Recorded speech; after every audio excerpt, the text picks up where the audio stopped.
China, so no tariffs. All of Diablo's boots have replaceable soles and heels for longer life. Sizes 6 to 14 Triple E. Buy quality, buy Canadian. And support Canada West and Diablo, the two best names in the boot business. So save on boots by Save On Foods. That's Diablo Boots, 3340 Gateway Boulevard on the east side of Save On Foods. Buy Canadian. They're terrific.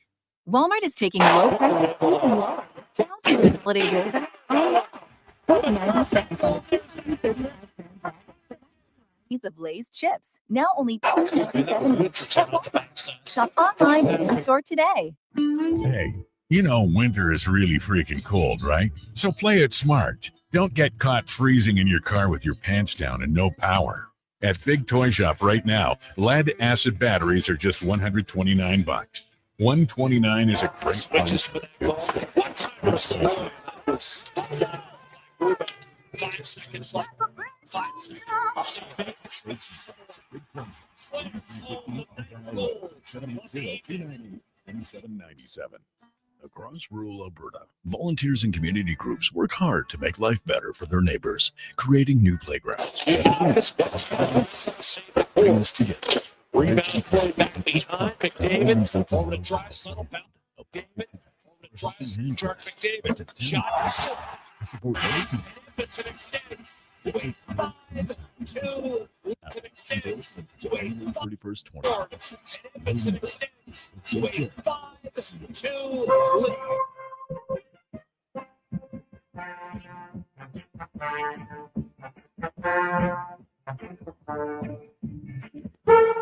The Jason Gregor Show. David, over to try settle, bouncing puck, finally around. 25 seconds on the man's head. Move chart McDavid. Shot. Completely full, 2 in the forward. Edmonton extends to a 5-2 lead. On Sports 1440. 5 seconds left in the 2-in. Shoot coming. Steve May. Slam the net goal. Presented by PlayAlberta.ca, Alberta's only regulated online gambling website.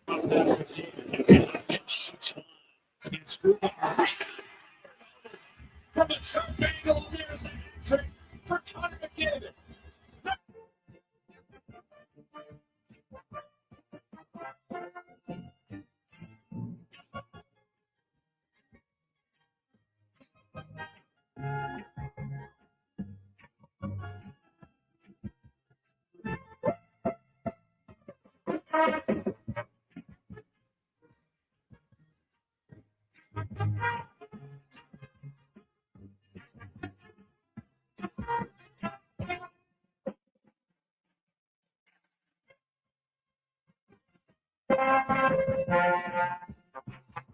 It says video pick. What?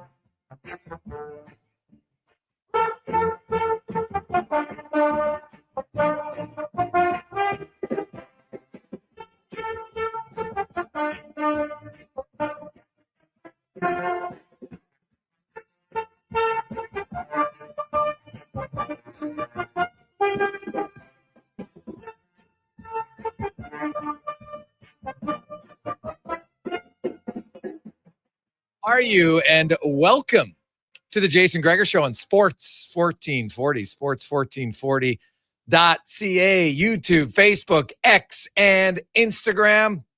The Gregor Show is always brought to you by our title sponsor, PlayAlberta.ca, where hey, maybe I don't want to ruin it, but we're on a little bit of a roll at PlayAlberta.ca with the Jason Gregor Show picks. Yesterday we had Oilers winning by 2 and a Zach Hyman point parlay. That one hit easy. And then we had the other one because, hey, we went with the obvious. Well, I thought it was obvious. Nugent Hopkins, Hyman, McDavid, Draisaitl all getting points because that's what they seem to do against Seattle. And that one hit as well. So on a little bit of a streak. And we got a few more for you today. If you go to playalberta.ca, you click on the Jason Gregor Show. If you're on the app, it's usually right at the top of your screen in the middle. If you're on your laptop device, you click sports, and then you go to the left side, Jason Gregor Show. And we got a few for you. Of course, we will have the Oilers beating Winnipeg by 2 and the over 6.5 goals. Keep in mind, the Oilers are going to be rested. The Jets are playing their 6th game in 9 nights. They're likely going to have to go with the Thomas Milic, their young rookie, to have his second career start because Eric Comrie starting tonight against the Sabres in Winnipeg. We also have the Seahawks winning by a touchdown and the Chargers to win straight out. That's the Connor Halley special on a Friday. And we also have for tonight the Stars to win by 2 and Jake Ottinger to make over, basically 23 saves or more. So you got a few options. Check it out. We got odds boost, a little bit better for you. Have some fun. Stay within your limits at playalberta.ca. What a performance last night. If you were at the game, first time, you probably just got to exhale, sit back, enjoy it. Oilers were up 3-0. Seattle did score late in the first period. It was 3-2, but didn't matter. The Oilers scored 3 times in the first 8:53 of the second period. It's up to 6-2. They kind of coasted. 3 goals in the first, 3 goals in the second, 3 goals in the third. Connor McDavid, his 13th career hat trick. He had 7 shots on goal. Leon Draisaitl, 4 points. McDavid, 4 points. Nugent Hopkins, Bouchard, 3 points. Hyman, a nice goal. Matt Savoy, 2 goals, including a shorthanded goal after he missed a break. He could have had a hat trick. Missed a breakaway in the first period. Vasily Podkolzin taking his inner channeling Leon Draisaitl, a sharp angle one-timer. And that's not a fluke because Draisaitl and Podkolzin have been working on that in practice quite a bit the last few weeks. Matthias Janmark. First goal of the season. First goal in 42 regular season games. And trust me, the gorilla is off his back. And so the Oilers, they had a day off today. They'll relax. They'll be refreshed. Trust me. You get some offense going, more guys feel better, and they will come into that game against Winnipeg. The Oilers play Winnipeg tomorrow, Buffalo, and then Detroit. All 3 of those teams will be playing the second half of a back-to-back. Meanwhile, the Oilers are rested. They're refreshed. They're getting some practice time. They're not traveling. Here's their opportunity to start moving up. I think most of you have seen it. Their defensive game outside of the Dallas game, they've only allowed 10 goals in their other 5 games before and after Dallas. Their offense, 4th most goals in the NHL in the last 10 games. They're starting to look like the team that many expected. Now, they're not there perfect yet, but you're starting to see signs. When their big guys score, that obviously helps. Their power play was 4 for 4 to start the game last night. It's obviously impressive. McDavid's up to 40 points on the season now. He's tied for 2nd in the NHL. Draisaitl has 35 points. He's in 7th spot. And you would probably argue that neither one of them has been as consistent as they would like this year. But there they are. And that's why their level is so high that even when they're not, quote, at the level they'd expect, they're still 2nd and 7th in NHL scoring. So you got to do it for more than 6 games, no question. But the Oilers are starting to show signs of life and could potentially be moving up the standings here rather soon. So looking at the Oilers' performance last night, really hard much to criticize. They came out strong. They built up a lead. Yes, I know Seattle scored twice in the first. That's probably the one area. Like the late goal, it makes it 9-4. All that does is hurt Pickard's save percentage and goals against average, but really had no impact in the game. The Oilers haven't had many easy games for players or fans. There hasn't been a lot of games this year that you sat and watched and weren't stressed. It's just true. They haven't had many of those. And in fact, they've only had 3 games this year where the Oilers won by 2 or more goals that didn't include them having to score an empty net goal late. It was basically a 1-goal game until they scored an empty netter. 3, that's it. 4-0 to Seattle, 9-4 over Seattle, and the 6-3 victory against Utah. That's it. Now, they did win 6-3 against Florida, but they needed 2 empty net goals, right? It was 4-3 until they scored the first of 2 empty net goals. They were up on the Rangers 2-0 early in the season, but it was 1-0 until an empty net goal. So it was a much needed, relaxing performance. And it's amazing how you can exhale. McDavid and they're only playing 17 minutes. You're not taxing players.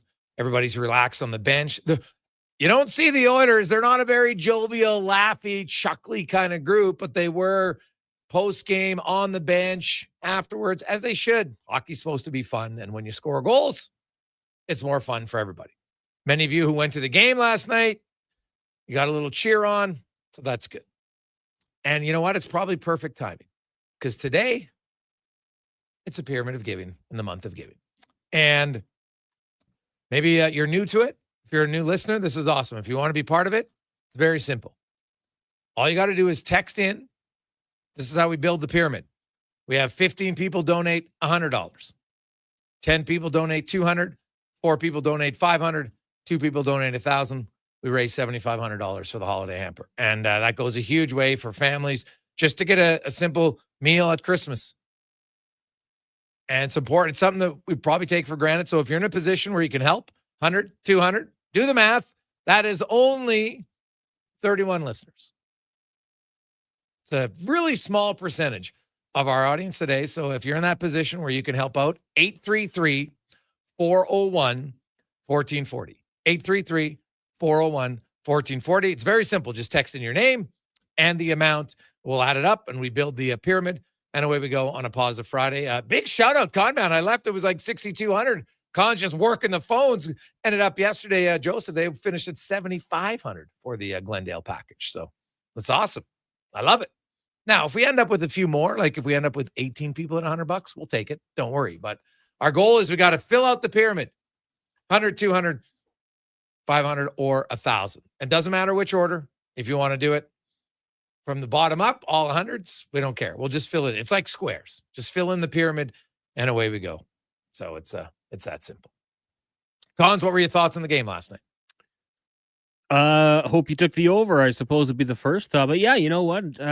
I thought that was just a game where fans could watch and relax and not have to stress it. Like, came out with a good start, got a little interesting, but in the second period, the Edmonton Oilers responded in a fashion that they had to. And I feel like there had to be a little bit of confidence knowing, like, hey, guys, we just did this on Saturday. We know how to play against this Kraken team. Just got to go out there and execute. And they're down Marchment. So, you know, I think that it was kind of a game where we expected them to do that. I don't know if I had them scoring 9 goals. And I was encouraged to see some of the players, like you said, in the bottom 6 get goals and not McDavid and Draisaitl having to do it all. Great that Zach Hyman continues his streak to 2 games now and seeing Savoy get a couple goals and get one on the breakaway after missing his first opportunity. Janmark getting in was fantastic, I think, for him to get rewarded and get a little confidence. So all in all, there's not too much you can get mad about.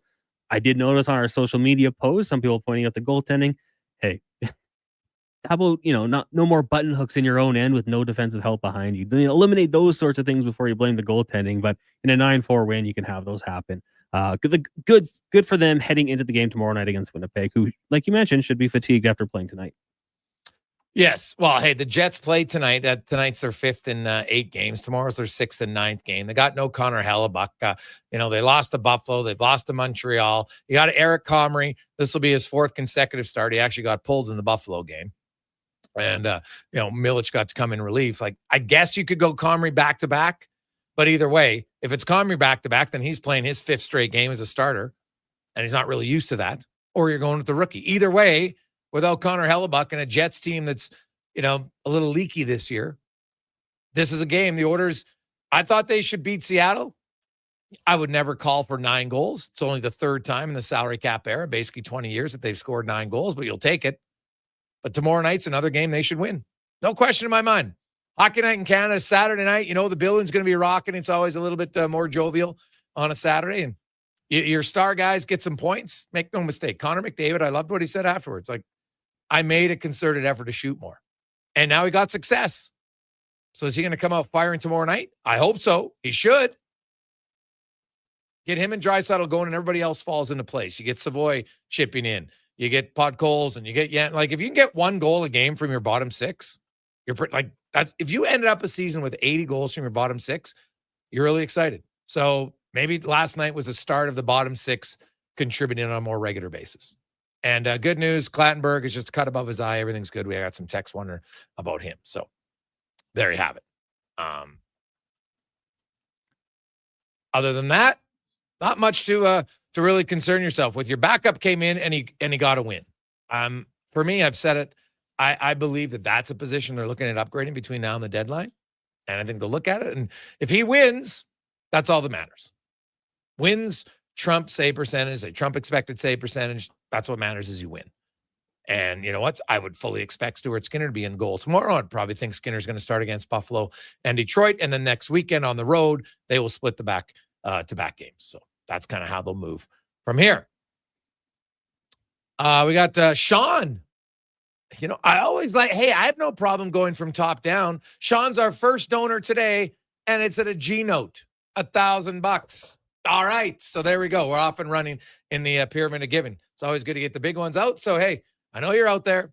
833-401-1440, 833-401-1440. You can text in your bids. Hey, if you're watching on YouTube, put it in the YouTube chat, and Deck can share it with us. So feel free. You can go either way. Few other news and notes. It was a wild night, really, in the NHL last night. The Calgary Flames they ended the Minnesota Wild's run with a 4-1 victory. Good for the Flames. The Montreal Canadiens, the Toronto Maple Leafs go into Carolina. They got a big win over the Hurricanes.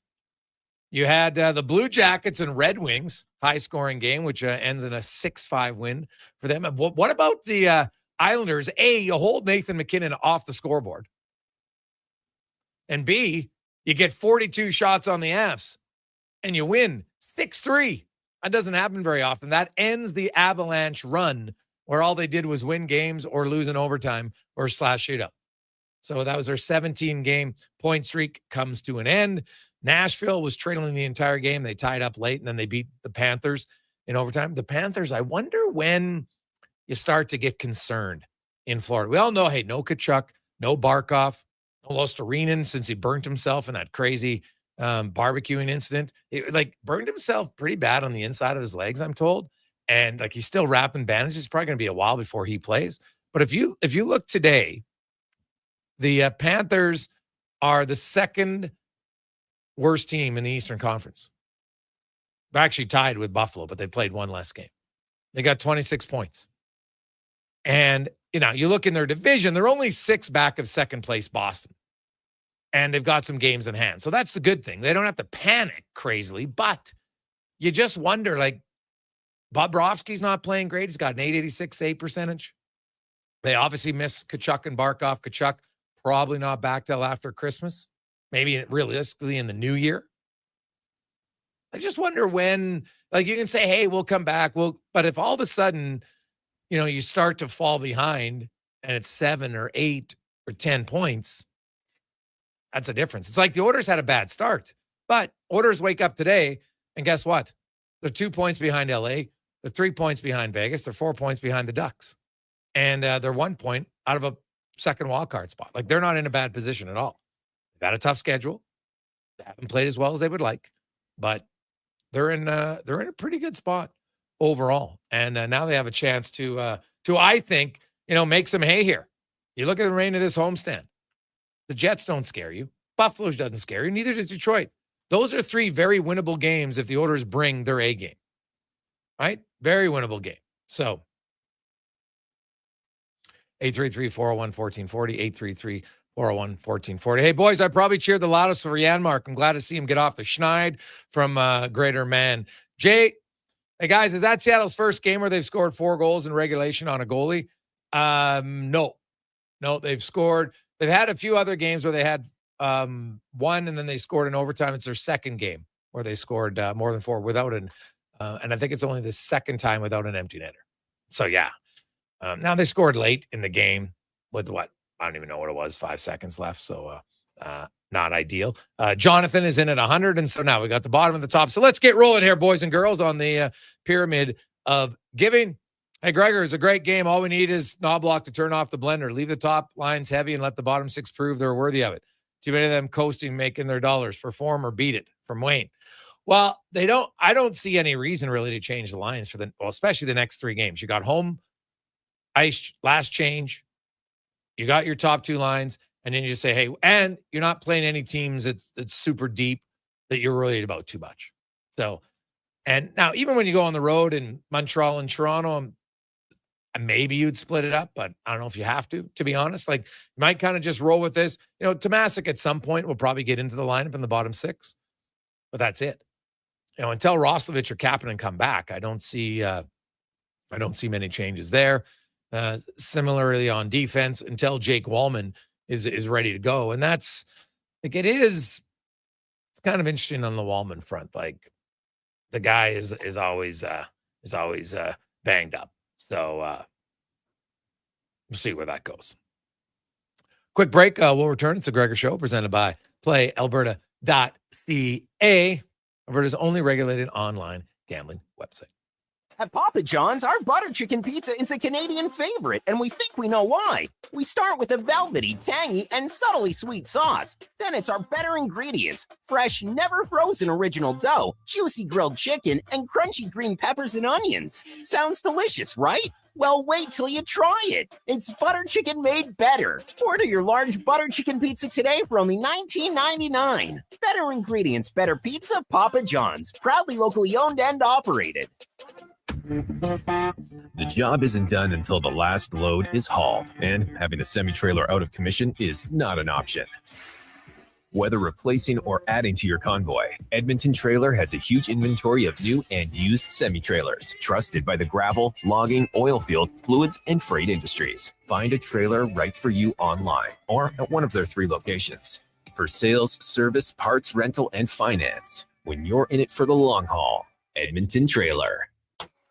Want sports talk on the go? You can listen to 1440 on the AM dial or stream us on your mobile device through apps like Radio Player, iHeart, and Stingray Music. Edmonton sports fans, turn to Sports 1440. 1440.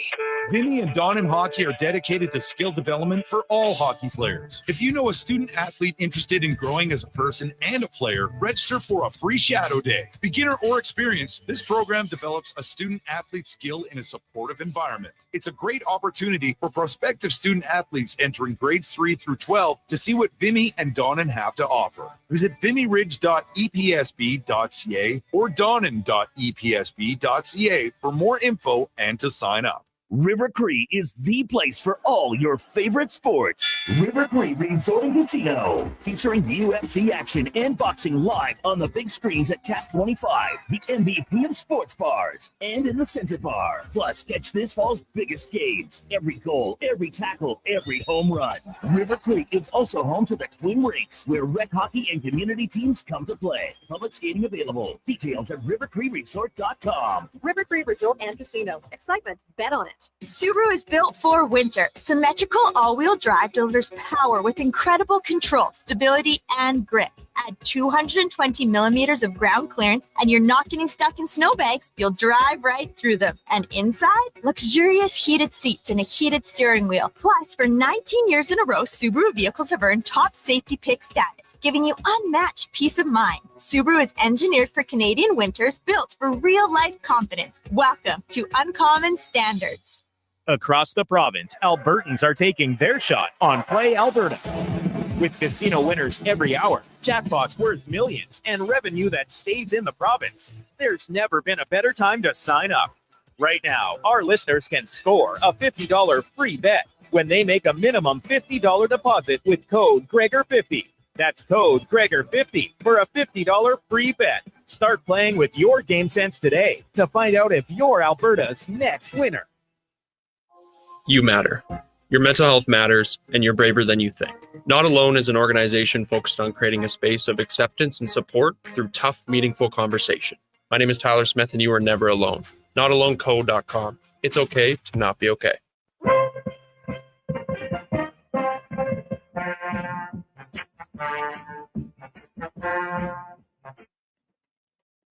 Portions of this hour brought to you by Northwest Crane, available for your lifting and equipment needs, specializing in selling and servicing cranes.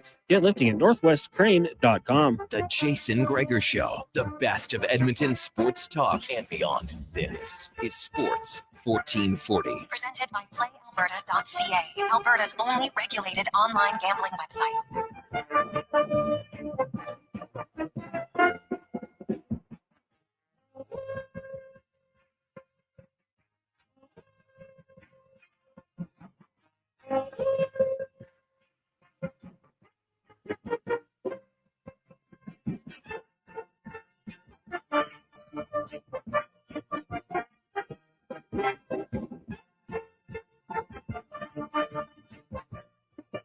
.223, welcome back. Jason Gregor, Connor Halley, Sports 1440, sports1440.ca, YouTube, Facebook, X, and Instagram. Hope you're having a lovely, positive Friday. Should be in a good mood, Oilers fans. Your team just spanked Seattle 9-4. You relax. You got a lot of goals. David shot the puck.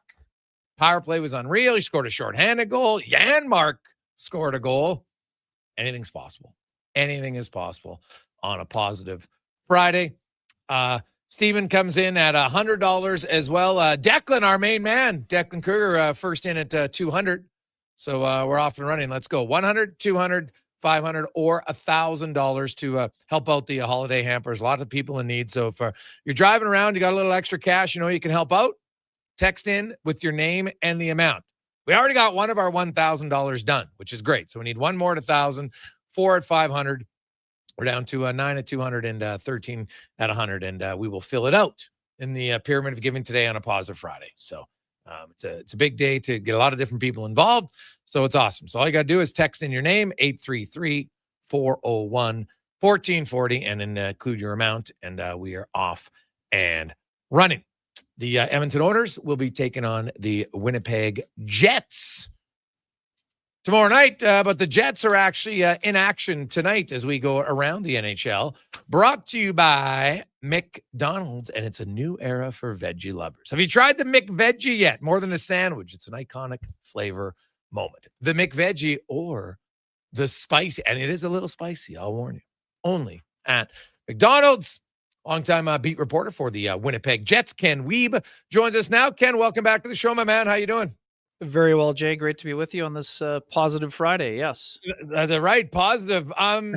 Jets fans probably a little nervous right now. Obviously, you're just trying to get through life without Connor Hellebuyck. And I know last year, Kevin Woodley told us how, the Jets defensive system was great. And Hellebuyck obviously was excellent, but he was in a pretty good environment. This year, he's been out of this world. I think he was like 12 goals saved above expected before he got injured. So let's start with what's been the change defensively. How come they're giving up more this year than they did last year? Yeah, it's a great question, Jay. And if Scott Arniel and his coaching staff knew the answer, they wouldn't be near the bottom of most of the defensive metrics. It's been a struggle for the most part this year defensively. Even when the Jets were 9-3, they were bleeding chances at times, and Hellebuyck was there to bail them out. So it's hard to explain. The personnel is not that much different when it comes to the defensive side, but the Jets played a really up-tempo, aggressive style system in all three zones. And Jay, they got older and slower, and they have not been on point with that system. There have been a bunch of uncharacteristic breakdowns when it comes to puck management, and compounding the problem when there's already poor puck management, they've had a bunch of D-zone lapses in coverage. So not a great combination. And the other part of that too, Jay, that they're not spending nearly as much time in the offensive zone. I mean, best way to defend is to have the puck on your stick and force the other team to defend. And that just hasn't been happening with enough regularity for the Winnipeg Jets when it comes to their defending. So yeah, I mean, Kevin Woodley was 100% right. The environment last year was optimal in a lot of ways, and that helped Connor Hellebuyck, who was obviously brilliant himself. But Jets goalies have been under siege on many evenings and games this year, and that's been a problem for them. And again, now they also haven't been able to outscore those mistakes either, Jay. That's been a huge problem on the other side. Yeah, well, obviously, you look, Scheifele's done it, Kyle Connor's done it, but it's depth down the lineup that they're lacking right now. Yeah, bang on. And, the stats aren't everything, but Jay, this is a pretty sound one. In the last 7 games, the Jets have 13 goals. 10 of them have come from the top line. Wow. 3 of them have come from others, including 1 empty netter. The only other even strength goals for the Jets during that span were scored by Nino Niederreiter and Cole Perfetti. And Niederreiter had the empty netter as well. So, you can't be a one-line hockey team. We know the debate in Edmonton. Do you go with the nuclear option all the time? Do you spread the wealth? I mean, Scott Arniel is to the point where he's having to consider breaking up one of the best lines in the NHL just to try to spread out the scoring. But the problem with the theory is that if that doesn't work, now you have 0 out of 4 lines going instead of having one constant. So they haven't reached the point of no return yet. The first line's going to be together, and there were some positive signs, even though it didn't lead directly to goals in that game against the Montreal Canadiens on Wednesday, Jay, where, the Taves line with Perfetti and Nemesnikov had a little bit more offensive zone time. The Lowry line started to look a little bit more like itself also, but it didn't translate into offense. So, by Saturday night when the Jets are playing back-to-back, they might have taken that step. But to this point, Scott Arniel is just hopeful that the internal candidates are going to figure it out. And might have lost Kenny there. So we'll try to reconnect with him in a second. But you look at the Jets, and I think it's a big concern because is Ken back with us? Okay, good. Because I look at it, Ken, you mentioned like the scoring isn't working, and you can't rely on Connor Hellebuck to save your bacon. And that's not a knock on Comrie or Milic, but they're just not Connor Hellebuck. He's one of the best goalies in the league. Right. And their roster, like Edmonton was playing below their standards up until like the last 5 or 6 games. And so the Jets were kind of the opposite. They were 12-7 to start the year. Like they were off to a pretty good start. Maybe not perfect, but still pretty good. And then Hellebuck's gone down. And how much do you think that that's impacted them, like just mentally thinking, oh my God, like our safety valve isn't there? Yeah, I mean, I think it has to, even if it's subconsciously, you have to think that that's a factor, at least to a certain degree. But it's just been very odd because this isn't just young players making mistakes, Jay. It's veteran players who aren't in the right position or are responding, a step slower or whatever else. So yeah, it's been really interesting. And again, Comrie was the reason they got a point the other night, even though the underlying numbers said it was an even game. I mean, the Canadians had a ton of grade A chances, and Comrie had to be spectacular in a couple of sequencing saves there, both in the first and third period. So I think first and foremost, the puck management. I think one thing, it's sort of cascading effect. If you play better defensively, you should be able to generate more offense, especially considering the power play's still been pretty good. No, not world beating like last year when it was number 1, but still a top 10 power play. Penalty kill is improved, but the 5-on-5 play has to tighten up both defensively, which is the primary concern, and then offensively as well, because it's the weird part. When the Jets were 9-3, they were a top 10 team in scoring. And now when they've been struggling, 4 wins in 14 games, the offense is dried up outside of the top line. I mean, Josh Morrissey's having an unreal year on the back end and would be, we know Cale McClure is far and away right now in the Norris discussion, but Morrissey would be right there as a finalist with the likes of, Werenski, Hughes, and some of the other great players like Heiskanen around the league. So it's not just one person. It's going to have to become as a collective effort. And in terms of the team defense, Jay, as well, tonight will be just the 6th game where the pairing of Dylan Samberg and Neil Pionk has both played in the same game as a pairing. So, I mean, we know the importance of defending, and the Oilers fans know it better than anyone. It just hasn't been there. There hasn't been a lot of cohesion with the D pairings outside of DeMello Morrissey. And then up front, they've been, the line blender has been on industrial speed. It just hasn't landed on any place that has a ton of chemistry for any of the second, third, or fourth lines. Oiler fans are going to be shocked that their coach isn't the only one who changes lines, because they think he's the only guy. No one else does it. But I'm always like, I think lots of other teams do it when guys aren't scoring. Like, you're not just going to keep running the same line over and over again. You look for different combos. You mentioned Morrissey, and he's playing almost 25 minutes a night.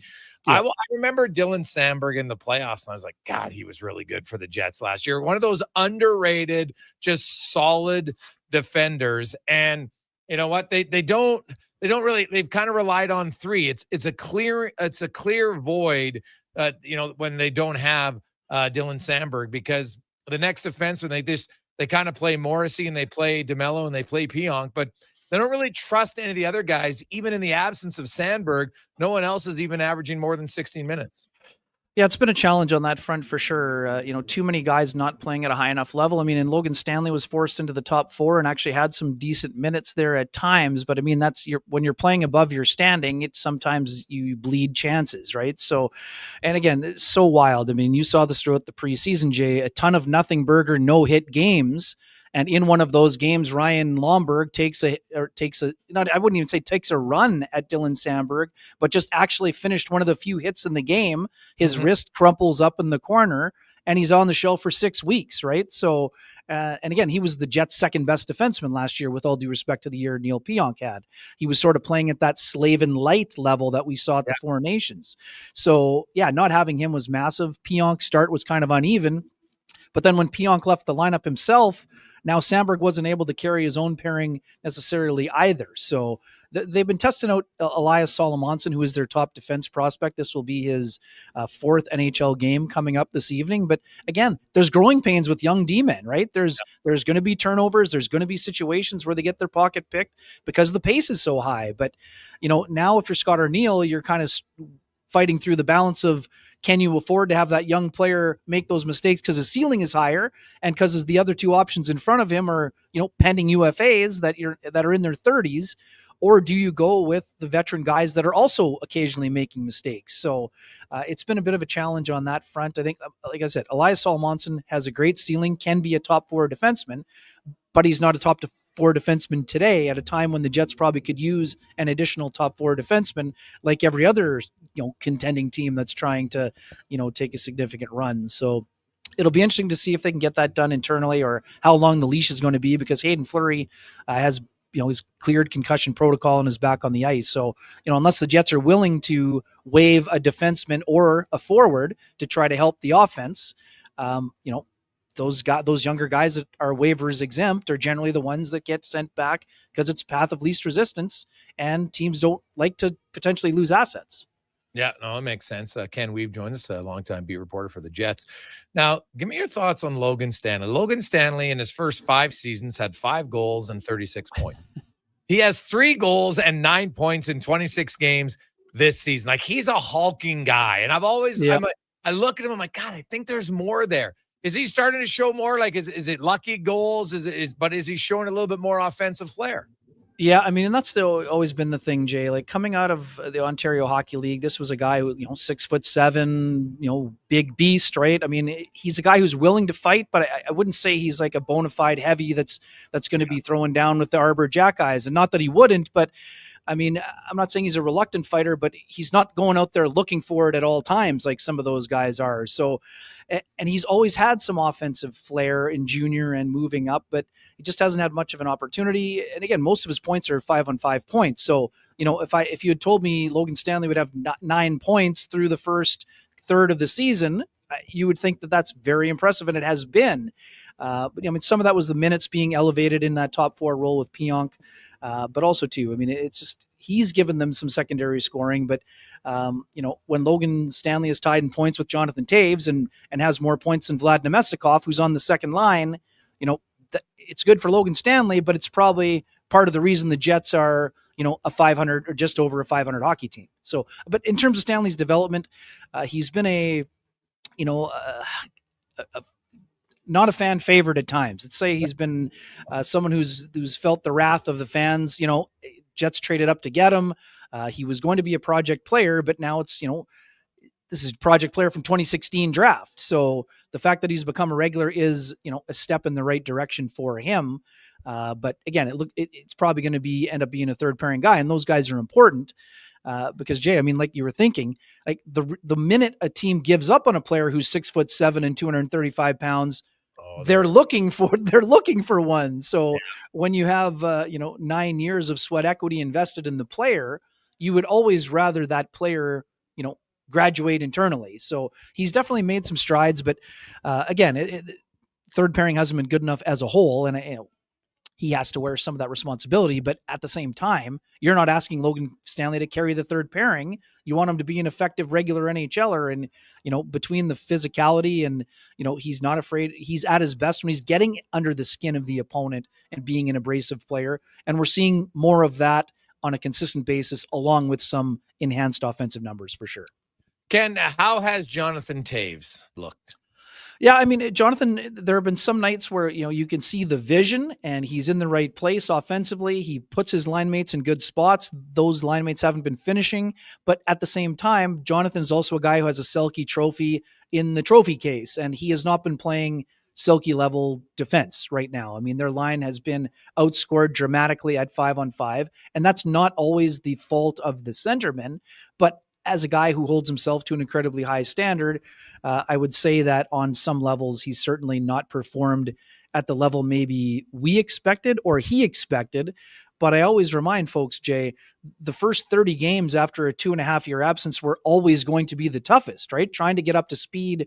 I know we're seeing Brad Marchand. We saw what Corey Perry's done in the playoffs.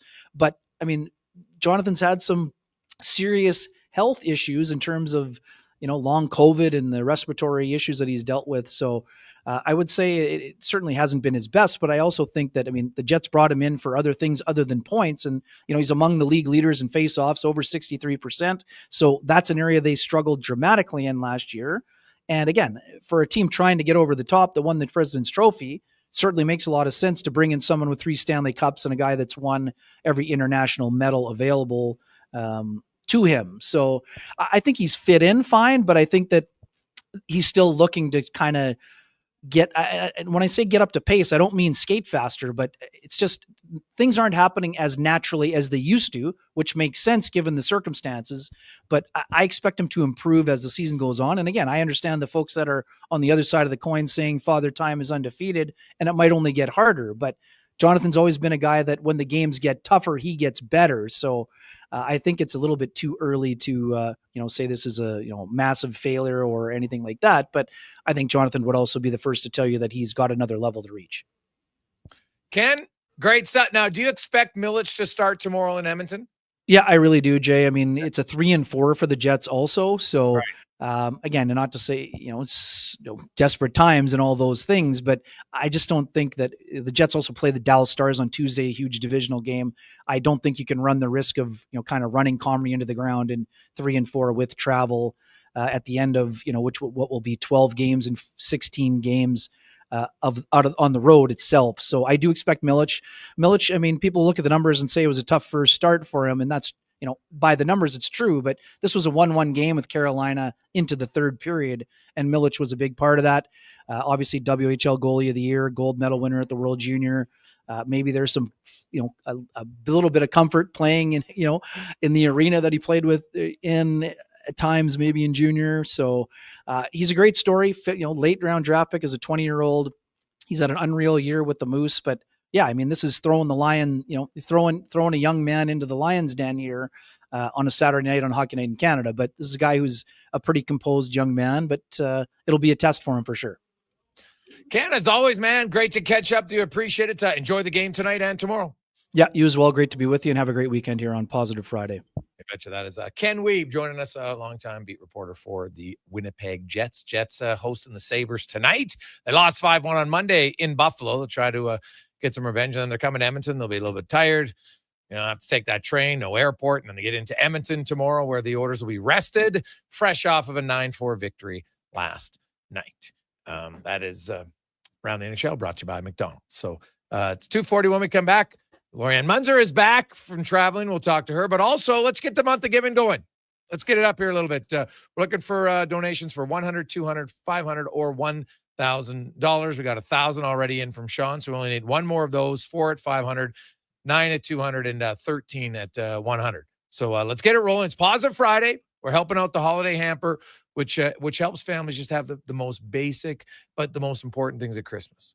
A nice Christmas meal, turkeys and more.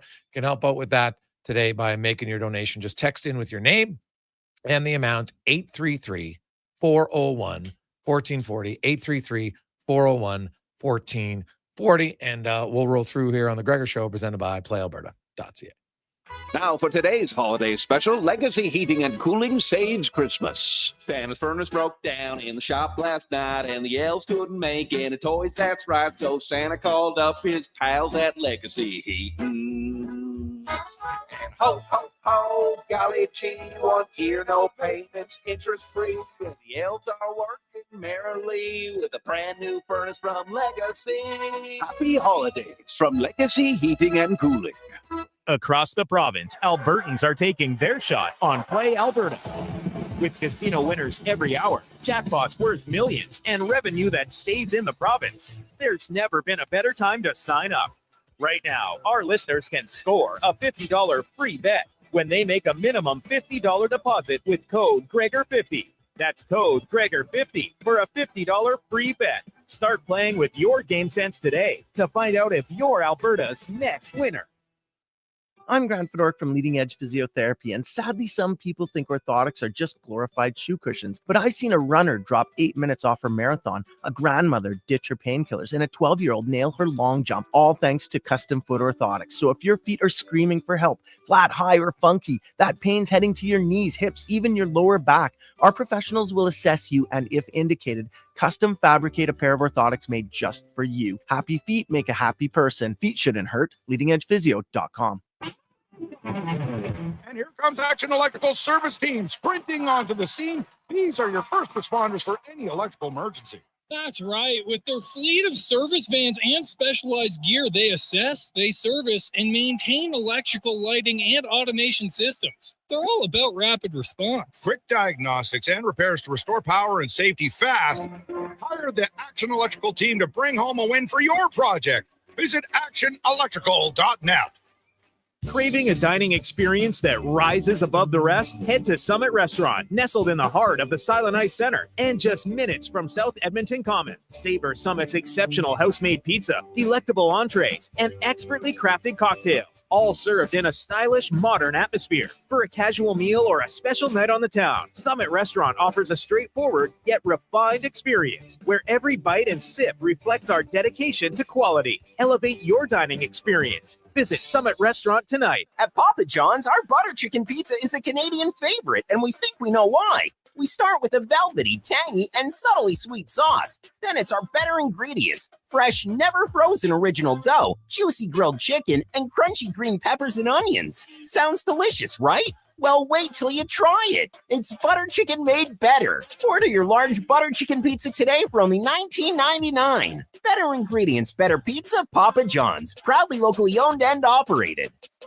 The job won't wait. Why should you? At AWS Welding Supplies and Repairs, conveniently located in Nisku, we've got everything you need to get it done. From product sales to servicing and calibrating machines, we're your one-stop shop. We're a proud, locally owned and operated business, committed to serving our community with a proven track record of customer service. Don't let a broken tool slow you down. We offer fast repairs and free same-day delivery of in-stock items to Leduc, Nisku, and South Edmonton. AWS Welding. We make it happen. Portions of this hour brought to you by On the Rocks. The Oilers are back in action, and OTR is ready to be your hockey headquarters. $5.75 Molson Canadian, 69-cent wings, and play, score, and win every game day. See more at ontherocksyeg.com. The Jason Gregor Show, the best of Edmonton sports talk and beyond. This is Sports 1440. Presented by PlayAlberta.ca, Alberta's only regulated online gambling website.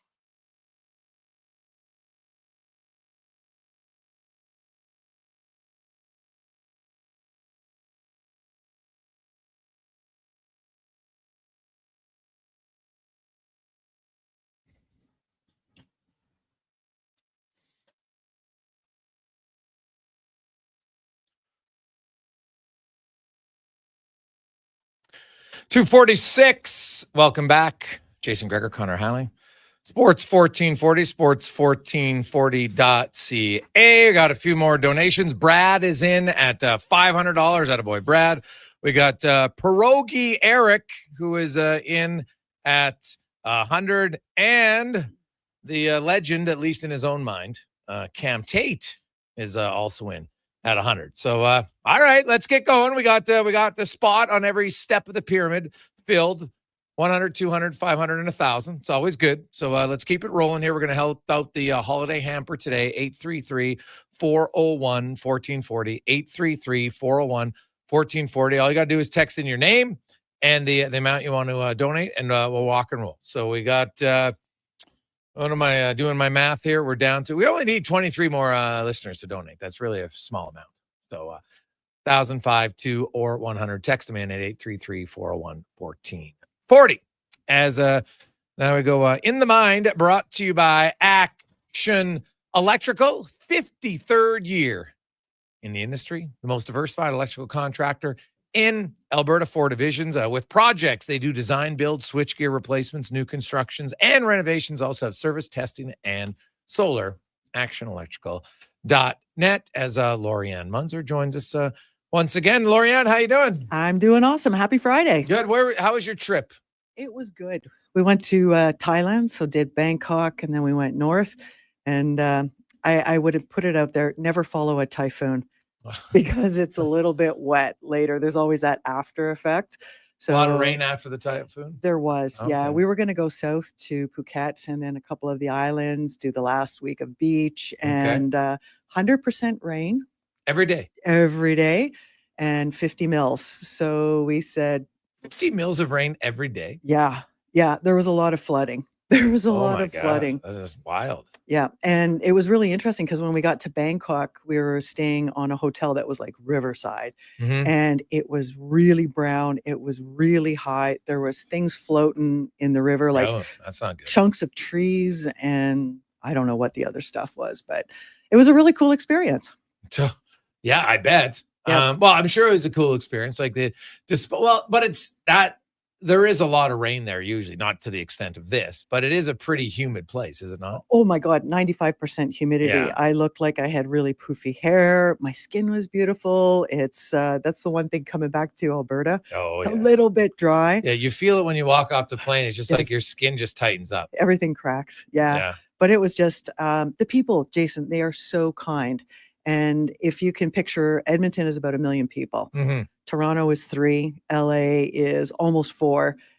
Bangkok is 17 Just in the city. in the greater area. There's 45 Well, million LA's got people. like 12 million, doesn't it? And Toronto's got Um, 8 now. Toronto has like 8 million. If I you was look at looking the Toronto area. downtown Oh, core. downtown Yeah, core. Oh, downtown okay. core.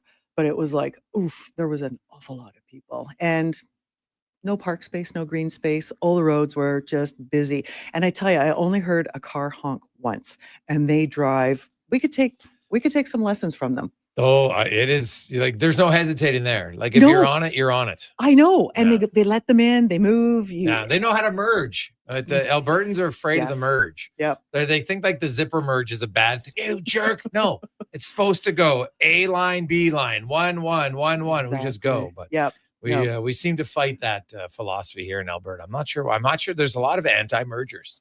In North America. Yeah. In North America. Maybe that's what it is. Yeah. Like, you know. Thailand's the only country where I've seen the driving that was similar to F1, but in a Nissan Sentra, or some of their cars were just beautiful. They Yeah, were yeah. just absolutely beautiful. Okay. Yeah.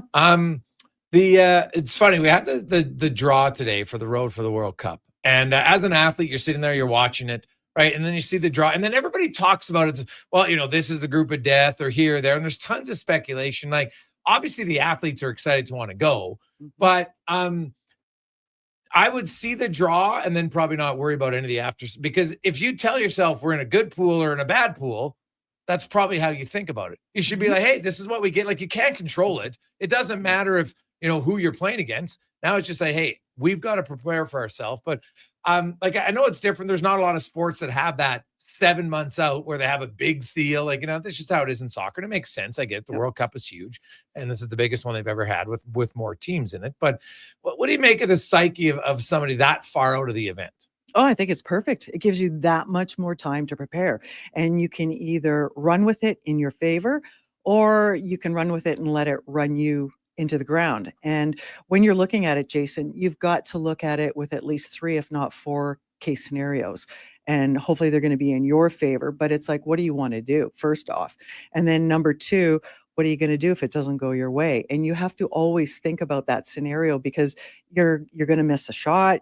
You're going to get tripped. You're going to do something stupid. You're going to choke in the moment. You're going to play at your ultimate best.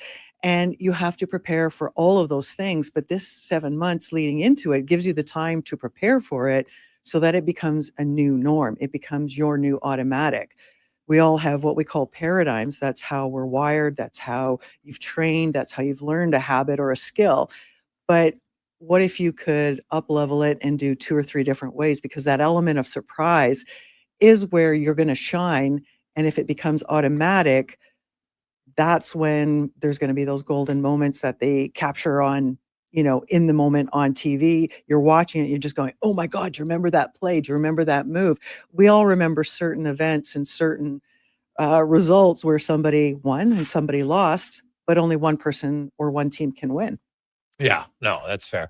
Now, the Edmonton Oilers have not played very well. The last 6 games, I think they're starting to show signs at both ends of the rink. Like, okay, like their offense has been top 4 since the last 10 games.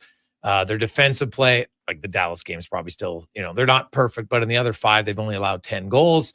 You're allowing 2 goals a game. Your chances of winning are pretty darn good. But the mental part of losing back-to-back championships, and I know you can tell, forget about it. It's not that easy. And I do think it wears on you. And the other thing is, having gone through that and knowing that you have to play at such a high level for so long, but the games in October, November aren't remotely close to as emotional. They're just not. Now, you can tell yourself all day long and, oh, I'm a professional, I'm going to be good on my game. It doesn't work that way. No human beings wire. I don't know any human. I don't care what your job is. I don't care what your athlete who has it every game. No one does. Yep. Right? No one does. Agreed. So how do you get out of, like, it looks like they've come out of the funk finally, but like, if you were sitting there talking, how can you help, or is there really any way to speed up getting out of a funk realistically? Yep. There's one thing that I know that works. You can either take it and run with it and believe it, or go no. And it's literally let it go, Jason. Number one, you have to write out all the crap, the junk, the fears, everything that went on. Because if you keep it in you, it's going to manifest in a bad way, because it's going to show up at another game.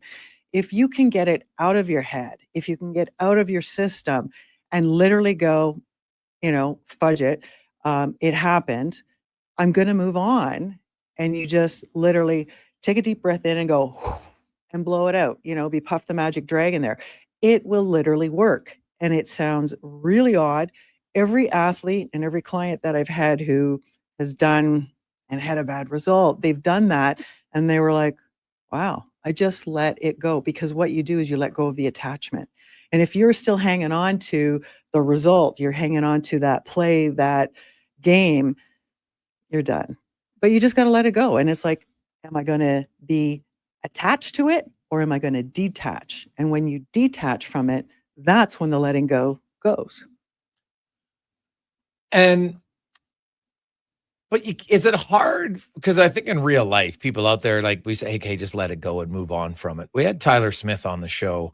And obviously he was part of the Humboldt crash, and he started his own clothing line now, and obviously works as a public speaker about overcoming different things. And because a lot of people, like, you want to move on from your trauma, and he's like, I can't move on from it, I just don't let it control me. Yes. Yeah. And there's stuff that happens like that is unthinkable. And there are people that seem to experience it. They have had that experience. It's never, ever going to go. But like you said, it's what you do to control it. And the one thing you can control is your mind. It's not your brain, it's your mind. And your subconscious mind is sometimes what I call the drunken monkey on acid. It will literally run away with the show and take you down into the pail of crabs, because you just keep getting sucked in. You keep getting sucked in. And if you decide, I'm going to be stronger than that, I'm going to override those thoughts, I'm going to replace them with something that is maybe a little more positive or better. It's not dealing with what has gone on, but you're overriding it with a better energy. And if you think about the law of polarity, you've got bad and you've got good. You've got hot and cold. You've got inside, outside. Those are pretty obvious ones. But there's little different degrees of separation to go from one end to the other. So if you go from hot to cold, at what point did the temperature change from cold to hot? Well, we usually know it's about June 30th here in Edmonton. But if you look at it, if you start to replace those thoughts that are just, oh man, that was awful, you can relive them, or you can start to rewrite a new story. Right. And we all remember the kids' stories, once upon a time, and it literally can start and easy as that. But it's just changing the story that we tell ourselves. And you can literally rewrite your own sports story. You can rewrite your life story. You can rewrite a financial story. You can rewrite any story that you want. Yeah. Well, yeah. But it takes the decision to do it, because you can go one way or another. I'm going to do it, or I'm not going to do it. If you're sitting on the fence and you're going, well, I don't know. Yes, no.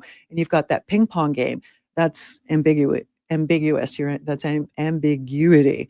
Yeah. And it's not making a choice. And it's like, well, you're really going to get a lot of muddle and fuddle coming your way. But I think a lot of people, when they hear about, okay, you know what, you're going to make that choice, but that choice doesn't mean that, okay, now that I've made the choice, it's just going to be uphill the whole time, right? There's Yep. up and downs. Oh God, yes. Even when you make that choice. Yeah, until you put it out on a 10-year chart, and then it does look like a straight line, but it's going to be up and down, up and down. And I can tell you, you're going to fail your way to that better place then it's like, oh yeah, it's going to be like sunshine and roses, and I'll put my rose-colored glasses on. Life doesn't go like that. It's going to be up and down, but it's also an energy thing. And the question becomes, where are you putting your energy? Are you putting it on the positive side or the negative side? Because again, there's a slight degree of shift and change that can tilt you towards the negative or towards the positive. And it comes down to your attitude. Your attitude is a composite of your thoughts, your feelings, and your actions.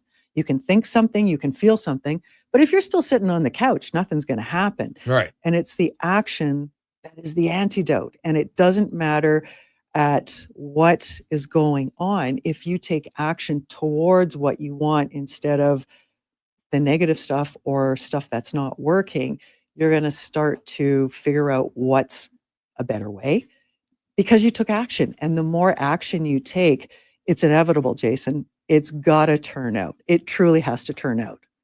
Yeah, well, no, that's probably true. And 18 years is a perfect story. That's my story. I Yeah. kept at it, and it's like, there's got to be a better way. There's got to be another way. Number one, I let go of trying to make everything happen and to force it.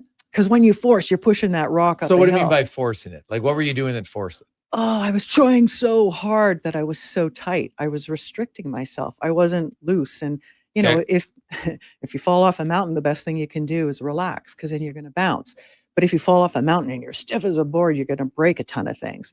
So it's like, okay, well, if I'm just going along and I'm playing and I'm having fun, that's where we've talked about is just let it go out and see just how good you can get, but without being serious, because I was so serious that I got in my own way. Right. And I probably could have gone farther if I would have been a little looser, a little more relaxed, a little funner.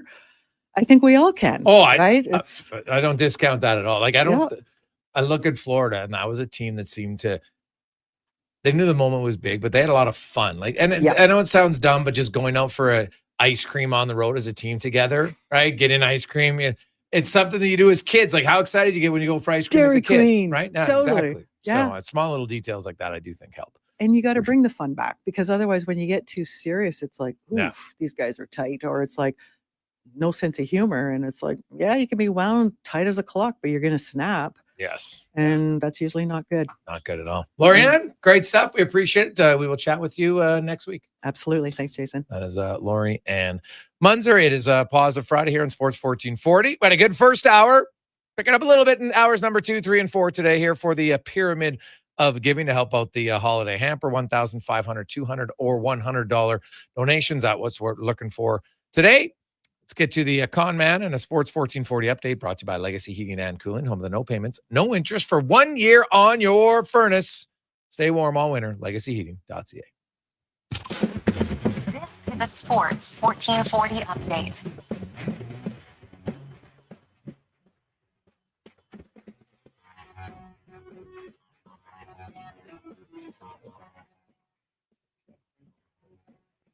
Group draws at the World Cup earlier today. Canada will take on Switzerland, Qatar in the Euro playoff path. A winner in Group B at the 2026 FIFA World Cup. The fourth spot will be either Wales, Bosnia, Italy, or Northern Ireland. On the NHL schedule tonight, you got the Devils and the Golden Knights Sabres in Winnipeg. Stars host the Sharks. Now taking on the Canucks and the Caps in Anaheim. In the association, Toronto Raptors hosting the Hornets. Tip-off set for 5:30. You've also got the Bucks and the Sixers. The Thunder looking to go 22-1 as they host the Dallas Mavericks. Caps host the Spurs. Nuggets in Atlanta, and the Lakers taking on the Celtics. In the WHL, Oil Kings will host the Rebels tonight at 7 in the BCHL. Spruce Grove takes on Sherwood Park. That gets going at 7 o'clock at the Thompson Family Arena. And in the AJ, 4 games, including Devon Ingram Heller and Camrose up against Canmore. From the NFL, Kyler Murray will be done for the rest of the season for the Cards with his foot injury, while Detroit Lions safety Brian Branch done for the season with the torn Achilles he suffered last night. Golden Bears hockey meets McEwen in a home-and-home. DCA tonight, Drake tomorrow. Canada's and Griffins doing the same thing. Drake tonight, DCA tomorrow. Coming up in hour 2 of the Jason Gregor Show, we'll be joined by our co-host, Wanye Gretz, and hear another edition of Cam Tate's 2-Minute Warning. I'm Connor Halley. This has been a Sports 1440 update. It's Sports 1440, a Stingray radio station broadcasting on Treaty 6 territory. Download the free iHeartRadio app and listen to CKJR wherever you go. Got a car you're ready to part with? Find out what it's worth, fast, easy, and totally free at Go Auto. We're talking top dollar trade-ins, whether it's a little worn or still rocking that new car smell. Just a few clicks, and boom, you've got your value. Text value to 780-777-7777 to start. That's value to 780 all sevens. Why guess what it's worth? Let Go Auto show you the money. I'm Gene Principe, bringing season's heatings from Legacy Heating and Cooling. For Yuletide comfort you'll love this Christmas. You should Call Legacy. Call Legacy. There's no better way to fix your furnace. You just Call Legacy. They're professional, never rude, Dolph. You should. That is Lori and Munz. It's usually not good. Not good at no all. interest in Lorianne, Prince great of stuff. We payments appreciate for it. 1 We year will when you buy Absolutely. with Thanks, Legacy Jason. Heating and Cooling. The job isn't done until the last load is hauled, and having a semi-trailer out of commission is not an option.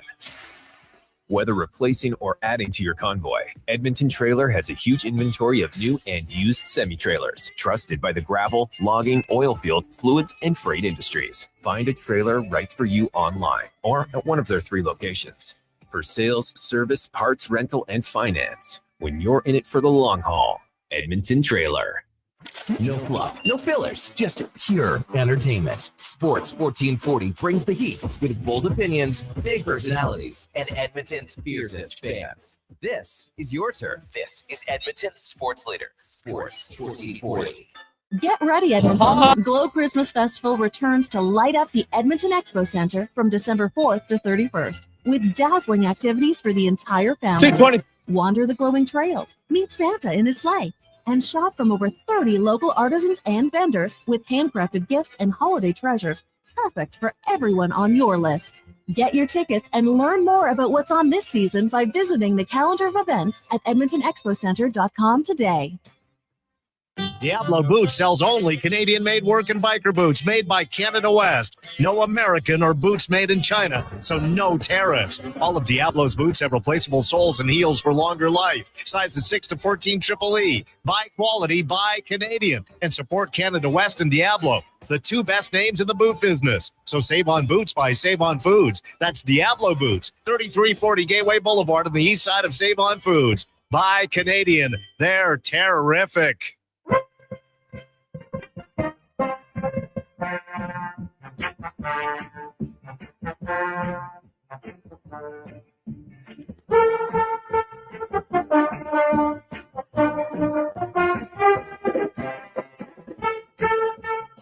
Portions of this hour brought to you by Cantork. What's the best way to beat the tariffs? Buy Canadian. Cantork's products are not only made in Canada, but right here in Edmonton. Save money, support Canada at cantork.com. The Jason Gregor Show, the best of Edmonton sports talk and beyond. This is Sports 1440. Presented by PlayAlberta.ca, Alberta's only regulated online gambling website.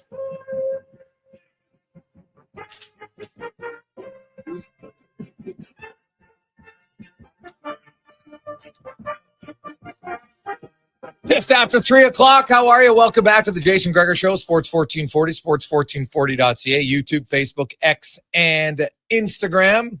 As always, brought to you by PlayAlberta.ca, Alberta's only regulated online gambling website where 100% of the revenue stays right here in the province at PlayAlberta.ca. And a reminder that tonight, Lotto Max, $70 million. Get your tickets. PlayAlberta.ca. A few things to get to. You know what? Hey, it's Positive Friday. And, this is the month of giving. We've had a really good week. Excellent week. So we want to finish it in style today if we can. What we're looking for is to help out the holiday hamper in our pyramid of giving. And many of our listeners, is really the big reason this came up many years ago when people texting Greg, I love what you do, but I don't have the money to help out on the big $4,000, $5,000 packages. So can we do stuff? So that's really how the pyramid of giving was born, to be honest. So it's a great idea from multiple listeners. So we came up with like, hey, well, what can we do? So now we take on Friday $100, $200, $500, or $1,000 donations, and it builds us the pyramid of giving to $7,500. And hour number one, 2,100 of it is accounted for. So that's good. So we need 11 $100. 9, 200, 3, 500, and 1,000. So you got whatever you have, you can donate. You get a tax receipt for this from the holiday hamper. Just we got people texting and asking. Yes, of course, because you're just making a donation today. That's it. 833-401-1440. 833-401-1440. Just text in with your name and I'll have your number and just the amount you want to donate. So away we go. So let's get that rock and roll in here. It's a little bit slow first, so let's pick it up on a positive Friday. I know many of you, you might be stuck in traffic.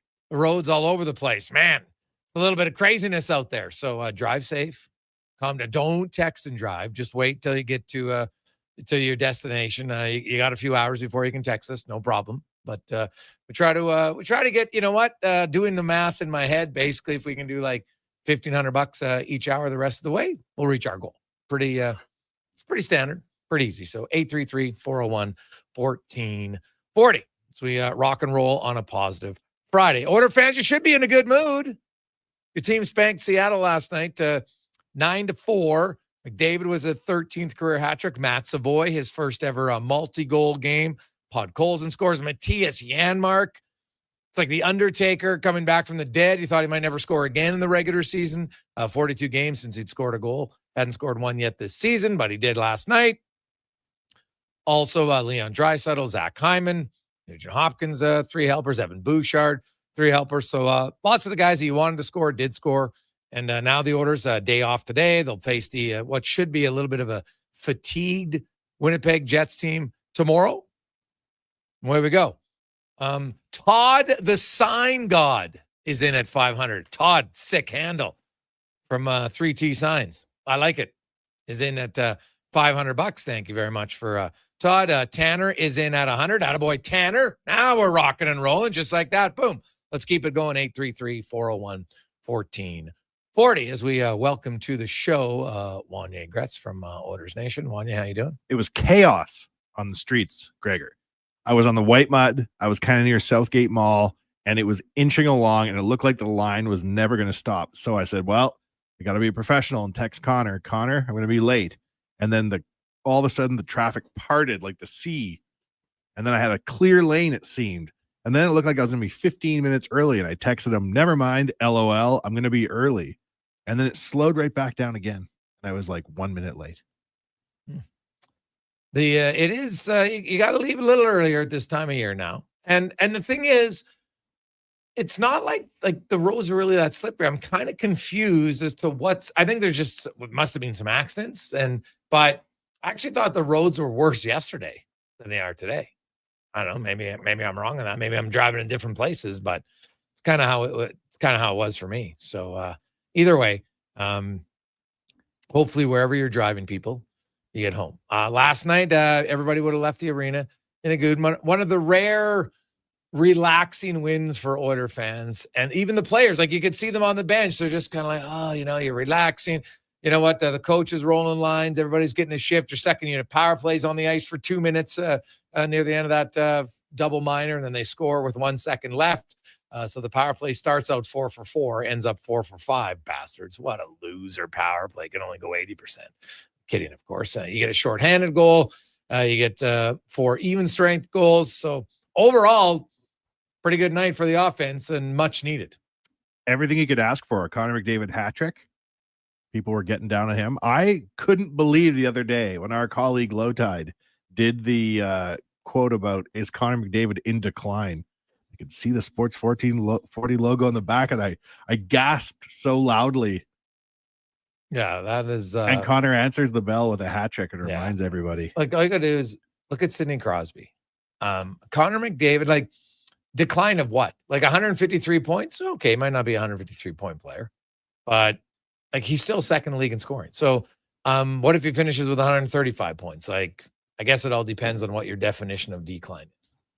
So. It's a shocking thing to hear. Mm-hmm. LT is not known to overreact. When he says something, I'm like, that's what I think too. That's most things with LT. Yeah, well, he's getting older. Maybe he's getting grumpier.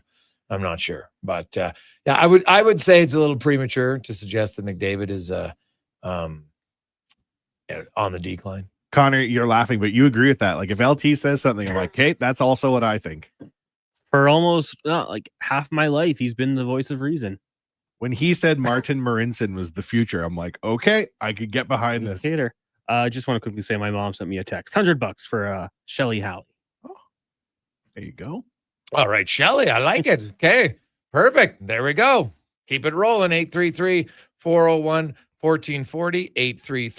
833-401-1440.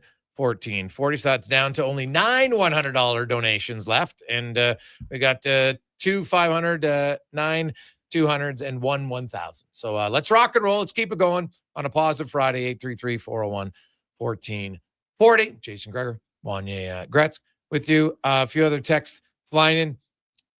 Hey, guys, Matt Savoy looked like he had a little bit more jump last night. Do you think he fits better with Draisaitl than McDavid? It's a fair question. I like Matt Savoy's a rookie, and it's hard for me to say if he matches better with one. Like, I think Podkolzin seems to work well with Draisaitl, right? Hyman has worked well with McDavid. Matt Savoy, I haven't seen enough for me to state with any sort of confidence who I think he fits better with, to be honest. I think he has the speed to play with either player. I think he has the offensive acumen to play with either player. And the coach obviously trusts him a lot. Like, you know, he's been playing shorthanded basically all year, and he's one of their most used penalty killers. And he's a rookie. Like, that is a massive confidence. Like, I've talked to Matt, like, Matt's got a lot of confidence right now. Right? Like, now he's an offensive player. So, of course, you like to score. So, for him getting 2 goals, because he's always been an offensive player. And so, a lot of times, offensive players, their confidence stems from being offensive. But for him, he's like, man, I'm getting a lot of minutes. Like, for a rookie in good situations, how can you not be confident? Of course, you want to score more, but you can remind yourself, I'm in the toughest league in the world. You know, I'm probably not going to score 130 points like I did in junior. Now, that doesn't mean you don't want to. It just means you have to be rational, right? Like, there's very few guys who score 130 points, right? Like, the list is like 5. So, and they've done it like once or twice. You know, Kucherov, McKinnon, McDavid. Actually, you know what? Crosby hasn't even scored 130 points in one season in his career. Now, he's an elite player, but so even if I go 100 points, it's still pretty hard to do. But I can't say for sure right now who I think he plays better with, to be honest, because he hasn't had a long enough stretch with either one to know. And I'll just say this. I think he is versatile enough he can play with either one. He didn't look out of place scoring 2 goals last night. Like, he had a lot of poise in front of the net. Oh, had 2 breakaways, 1 shorthanded. He thinks the game very well. You know, he scored on the power play. Like, neither one of his goals actually came with Draisaitl or McDavid on the ice. So, which is a good sign, because, you know, you need guys to score when they're not on the ice. But, you know, Matt Savoy, I think, is someone, his penalty killing prowess and his offensive, like, if Matt Savoy ends up scoring 18, 20 goals as a rookie, that's a really good year, especially on a team where you're not on the first unit power play, like a lot of the other young guys around the league, nor should he be. Like, he's not going to jump ahead of Draisaitl, McDavid, Hyman. Like, he doesn't play Hyman's spot in front of the net, right? Like, he's not there yet to say, hey, Nugent Hopkins, beat it. I'm taking your spot on the power play. It's not like, I think maybe down the road, a few years possibly, but not right now. And that's okay. So, Matt, you always have to, when we make comparisons, you have to look, and people are going to say, yeah, well, Matt Savoy, like, he's not getting as many points as other guys. Yeah, because he's not getting the opportunities, because those teams don't have a McDavid or Draisaitl. So it's a different situation. But that's a good question. I think that he's played well. Hey, Greg's, all your predictions came true yesterday except Regula. That guy ever going to be on the ice for a goal? Hey, trust me, Nick. That's the one I was looking at. I'm like, oh, because I had my son's game. So I recorded the game, and then I was watching it on catching up to watch the game last night. And, you know, when it's 6-0, I hadn't really paid close enough attention to see who was on the ice. I know they scored some power play goals, but I'm like, geez, I wonder if he's got to get on the ice for a goal. Look at the end of the night, 9 goals, not on the ice. I'm like, it's unbelievable. And like, I think about it, like that on ice celebration, when you're on the ice and everybody comes in, it's like head taps, hey, great. He hasn't been there once yet this year. It's wild. That's the thing. Like, I'll be watching. We should have a little contest. Like, when is the game that Alec Regula is on the ice, just on the ice when the Oilers score a goal? Is it next game? Is it next week? Is it after Christmas? When's it going to be? It's a fair point. Hey, guys, you have any update on Connor Ingram? Yeah, he got banged up. And do you think he's ready to be a backup? No. He's not playing enough. He left the game with a little minor injury yet. So I don't think he's there yet. He's still trying to find his way in the American League. And I'm not sold he will. He might. I hope he does for his sake, but I don't think it's a lock. And I don't think they're going to bring him up here until they see probably at least 5 to 7 consecutive solid, not great, just solid outings. I was watching the game last night with Wanye Jr., age 5, and he kid say the darndest things, Gregor. Where's the Iceman? He asked me, because I put a lot of hype behind the Iceman before the year started. I explained to him the nickname, how cool that is, how cool like Howard is. So I had to explain to him 7 points in 6 games in the A's, steady work. He's down there developing. Yeah. And he had like 6 points in his first 3 games. Yeah. And so like AHL is hard, man. It is a hard league. And if you can be a rookie and be a point a game player, that's really, really good. The Oilers suddenly have 2 really good rookie prospects with Savoy and Howard. Yeah. Well, they need them. They need a few. Right. Well, you look at, they got a few other guys down there that are playing well for different roles, right? Like, Clattenburg is a 4th line guy. They have some rookies in different areas, right? Like Ike Howard to me is a guy who you view as a scorer in the NHL, right? He's definitely a top 9 forward. You hope that maybe he's a top 6. That's what Savoy's hoping to be. Then you got Yarventi's probably maybe a 3rd line type of player. Szymanski is a 4th liner, maybe becomes a 3rd liner. Clattenburg's, in that role the same. So they've got some guys at different levels. They don't really have any D-men down there right now that I think are ready to burst by any stretch of the imagination, but they got some forwards. So Yarventi's a player to watch? Yes. Yeah, Yarventi is big, strong, can skate. Injuries have really been his biggest nemesis. So if he can stay healthy, he's a big body. You look and say, could this guy, maybe he can be a 3rd line winger. I think that would be ideal for him. I always try to have lower than higher expectations on players, because a lot of people are, 2nd line player. You know how hard it is to be a 2nd line player? No, I think he's more of a 3rd line guy. Doesn't mean he starts there, but that's where I think he might get to. 3:20, we'll take a quick break. We'll hear from the Oilers and more on the Gregor Show, presented by PlayAlberta.ca. He's a winner. Wait, she's a winner too. Right. Everyone's a winner during Wish and Win at Wolf GMC Buick. Every single customer is guaranteed at least a $500 bonus with a chance to save up to $25,000 towards a new GMC or Buick. At Wolf GMC Buick, we also have 0% financing up to 84 months on most of our popular SUVs and trucks. And we're clearing out remaining 25s, including cash discounts up to $10,000 on a great selection of Sierra HDs. 90 seconds east of the Henday. Wolf GMC Buick, where everyone wins. Action Electrical Solar Team is now making a play for sustainability and savings. They're specialists in powering up for a greener future.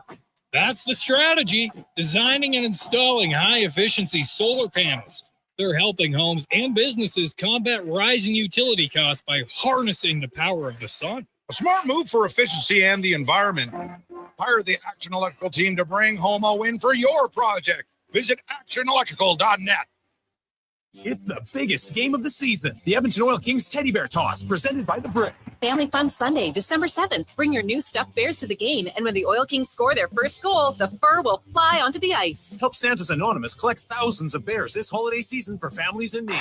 See the Oil Kings in their special Teddy Bear Toss-themed jerseys as they face the Prince Albert Raiders. Teddy Bear Toss, presented by The Brick. 4 o'clock Sunday afternoon at Rogers Place. Limited seats remain. Great family entertainment starts at just $20 a seat at oilkings.ca. Top quality flooring, locally owned, and Canadian products from Beaulieu. Yeah, that's CFI. CFI what? No, CFI, Custom Floors, Inc. From free estimate to professional installation, contact Custom Floors Inc. at customfloorsinc.ca. More Edmonton families than ever are struggling as food prices skyrocket. The Holiday Hamper Foundation provides festive meals for 2,000 homes in need. Your donation ensures a turkey is on the table for every family. Donate today at holidayhamper.ca. The longest running basketball show in Canada airs every Saturday morning at 10 on Sports 1440. Hoop City with Paul Sir introduces a new generation of basketball talk, and it's right here on Edmonton's home for sports, Sports 1440. Aloha, Edmonton. It's back.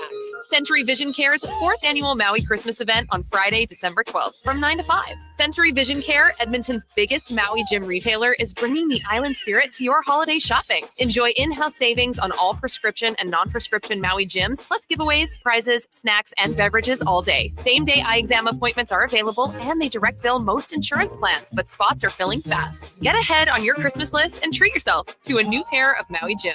Visit Century Vision Care on Instagram. Don't look now, but I think we're being followed. Oh, that's just my Fountain Tire sidecar. Well, they're driving pretty close. Because they're attached. Save up to 15% on select tires until December 13th. Cool. Plus, get up to $125 off a set of 4 Goodyear tires. Anything else? Get $50 off a $150 service when you buy those tires. Well, that's handy. Yep. And weird.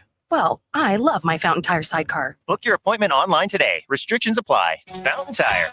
We're on this road together, Canada. Picture this. You're sleeping and you're awake. But it's a good day because you're about to make your way to McDonald's to pick up some breakfast. Fast forward, you're there. What's this? You can now get all those breakfast classics penny style with rich, creamy hollandaise-style sauce. A happy little tear rolls down your cheek. You grab your small McCafe premium roast coffee. Still just $1 plus tax every day. And see. Get up and at 'em with the Egg McMuffin. At participating McDonald's restaurants in Canada. Prices exclude delivery. Winter in Alberta doesn't mess around. And neither does Titan Supply. For over 50 years, we've earned the trust of our customers across a variety of industries. Because we lead with integrity, honesty, and respect. I'm Joe. And I'm Brent from Titan Supply. When the weather hits hard, we're fully stocked with rigging, lifting, and hauling gear that works as hard as you do. Titan Supply. Built on trust, driven by safety. Serving Edmonton, Grand Prairie, Red Deer, and Calgary. Let us help you face the weather the Titan way. Visit titansupply.ca.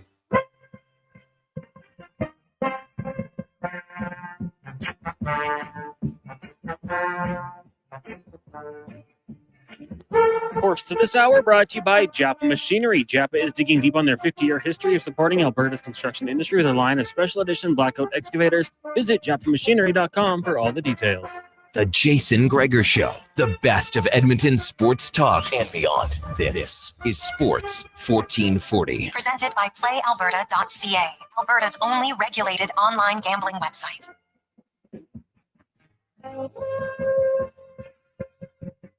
.325. Welcome back, Jason Gregor, Wanye Gretz, Connor Halley. Boys and girls, let's now we got, you know what? It's Positive Friday. And it's Pyramid of Giving to help out the holiday hamper. This is very simple. Many of you, if you're new listeners, maybe you don't know. If you're a veteran listener, you know. $100, $200, $500, or $1,000 donation. That's what we're looking for. And we start out looking for 15 at 100, 10 at 2, 4 at 500, and 2 at 1,000. We already got halfway to the 1,000. So Sean bid in 1,000. We've got Brad and Todd in at 500. So we need 1,000, 2 500s. We have 9 $200 ones left, and we're down to 9 $100 donations. So quick math, that's 20 listeners. That's it. All right. So 833-401-1440. 833-401-1440 can help out the holiday hamper. And my bad. I should have been checking my emails because I've been checking the text line and forgot to check the email, Gregor at sports1440.ca, but I did just check it and want to read this that just came in. Hey, Gregor, my apologies. I should have sent this earlier. Been wanting to do it, but it slipped my mind. It's become an annual tradition for our company. Our staff members really enjoy it. They listen along all day long, and it's something that we take a lot of pride in and want to help out the community. We'd love the opportunity, again, to match Friday's Period of Giving and help out the holiday hamper as we have in previous years. We're lucky enough to have a good season, a good year, and I hope it continues. That one comes in from Turan at GS Construction. So they are going to match the Pyramid of Giving. So if you made a donation of $100, well, they just match it. If you're going to make 200, they'll match it. So they will do it. So that'll give us up to $15,000 today. They'll match it from GS Construction. So thanks to Turan and everyone there at GS Construction. No worries about when you send in the note. It's never, I know a lot of guys have done this in the air, and it's not something I really want to reach out and ask for. So thank you very much for that. So we appreciate it. So little incentive. Hey, let's make them pay. How about that? Okay, we'll make them pay. And the holiday hamper, which really needs your help this time of year, will benefit as well. So just think of your $100 donation or $200 is going to be doubled and matched by GS Construction. So that's a big boost, but we got to fill it out. So let's rock and roll. 9-100s, 9-200s, 2-500s, and 1,000. That's it. That's all we need. 833-401-1440. If you can help out, please let us do so. It's very easy. All you have to do, text in with your name and the amount you'll donate, and then I will pass it on. And Chris and his team from Holiday Hamper will reach out to you directly. You make your deposit. You get a tax receipt to go along with it. And you know what? It'll give you some karma, good positive karma moving into the holiday season. So 833-401-1440. Let's get this going here a little bit, 100, 200. And now Bill is in at 100, and let's rock and roll. Let's try to, I always say we got to get about, another 1,200 this hour, and then we're just on pace to fill it out by the end of the show. So there we go. Hey, Gregor, why would the Oilers have today off? Coach decides, players decide. They skated Monday. Well, they played. What do they play? They skated Monday, played Tuesday, skated Wednesday, played Thursday. They're playing tomorrow. So yeah, they have today off. Then they'll probably have Sunday off as well, I would think. And then they will practice Monday, play Tuesday, practice Wednesday, play Thursday, travel Friday, and then they play Saturday, Sunday. So the coach looks kind of long-term at when you can practice and when you can skate and when they need some rest. Now, the players not on the ice doesn't mean that they don't have a video session today. Maybe they'll come in. Some guys are getting treatment here or there. They can do multiple different things, but you don't have to skate every day, despite what some of the young minor hockey programs. I see kids on the ice 6-7 days a week, and I'm like, what the hell are you doing? Professional athletes don't do that. It's their job. And you have young kids all the time. Your body, especially when your body's growing, they need sleep, they need rest. I've always kind of been a little, 4 times a week is more than good, to be honest. You want to spread, sure, junior hockey, they get up 5 days. Sure, but rest is the number one important thing. The Oilers have had a pretty hectic schedule. So, you know what? You play a game like that last night, sometimes it's just a mental break. Hey, maybe the coach is like, hey, guess what? You earned an extra day off. You want to keep your players in a good mood? Give them a little extra day off. You know what? You don't have to come in. They relax. They'll have a little skate tomorrow. Feel better, and away they go. To me, I don't see it being a negative at all. Hey, Greg's, I haven't looked at the Pacific Division standings because I thought the Oilers were way out of it. Much to my surprise, they're only 4 points back. Everybody was all up in arms that the Oilers are terrible. They're only 4 points back. Explain to me why. Well, I cannot talk for anybody else, but I can understand, the Oilers have a high bar in their own organization wasn't happy. The players weren't happy. I get why the fans were concerned because there were some games where the Oilers looked brutal. Let's call a spade, man. There was some nightmare games. Like the Colorado game was ugly, the Dallas game. But there was other games where they lost close and they still had some really, horrific displays. But guess what? There's outside of Colorado and Dallas, and even Minnesota, Minnesota went on this unreal run. So I'd probably put them into it. And they lost last night. But Edmonton, yeah, they've played a few more games than some of the teams like Vegas. But, you're 4, 5, 3 points back of them. Like I said, this homestand, you win your next 3 games, and all of a sudden you're up at 35 points. And then you go on a 5-game road trip where you say, hey, if we can go 3-2 on that road trip, and then we're done going out east. Right? Most of their road trip games after that are all in the Pacific Division. They got a few left in the Central, but mainly in the Pacific, none in the Eastern Conference time zone. So that is a huge boost for them. Huge boost. So now we got Albie, Corey, Troy, and Manny all in for 100. Nice. There we go. The hundreds are filling up. All right. And if you who wants to go for 200? Let's get a few $200 in here today. 833-401-1440, 833-401-1440. You can text us a few other news and notes. I don't know how many of you, Cons, what were your thoughts on the Canada draw today for the World Cup of Soccer? Well, I mean, I think Switzerland is an interesting one for sure. Qatar, they're the 51st ranked nation in the world. For those wondering, Canada sitting at 27. So that's one I think, you can look for a pretty good matchup against. Didn't love Wayner giving us that card with Wales, Bosnia, Italy, and Northern Ireland on it. Could have helped us out, maybe give New Zealand or something like that. But all in all, I think it's going to be a pretty fun tournament. You know, you look at that group of the 4 teams that have to play their way in. Let's pretty much pencil in Italy. They are the 12th ranked nation, although they're not like the powerhouse we might have known of them to be in years past. It's still a good soccer country. So I think it's a pretty good group there. I think there's a chance for Canada to pick up a win, you know, play a good defensive game, maybe get a draw in there. It'll be tough, though. The Swiss are pretty good soccer players. Looking forward to it, though, Gregor. It's going to be an outstanding tournament for sure. Yeah, like it is. There's 2 groups that have to be determined still. 2 spots, correct? More than that. Oh, is there more? More than that, yeah. Towards the end, I think there was only 4, 6 teams that had their spot in, and then a handful more that are going to have to win their way in, win a couple more games to actually get into their spots. Okay. I know everybody was like, oh, it's automatically going to be Italy. I'm like, are we sure? Like, I know that you assume it, but man, Italy hasn't had the best run of getting into the big tournaments because there's just more competition now. And upsets happen. It seems on the world stage, we've seen some bigger upsets and some big nations not getting in when they think they're going to get in. So 6 play-in teams we're waiting on still. Really? Yeah. And I think for Italy, you know, it's a tough way to get in through the European group. Northern Ireland, 69th in the nation or in the world. Wales, 32. Bosnia, 71. It's not a walk in the park, but you know, they're more than likely to get through. And it's one of those 4 countries. Just one of those 4, yes. And then the other 3 wouldn't qualify. They're out for the World Cup. Yeah. Gonzo. Mm-hmm. Yeah. So the draw is Group A has Mexico, South Africa, Korea, and the winner of Playoff D. Group B has Canada, Qatar, Switzerland, and the winner of the Playoff A. Brazil was with Morocco, Haiti, and Scotland. USA with Paraguay, Australia, and the winner of Playoff C. Germany, Morocco, Ivory Coast, and Ecuador.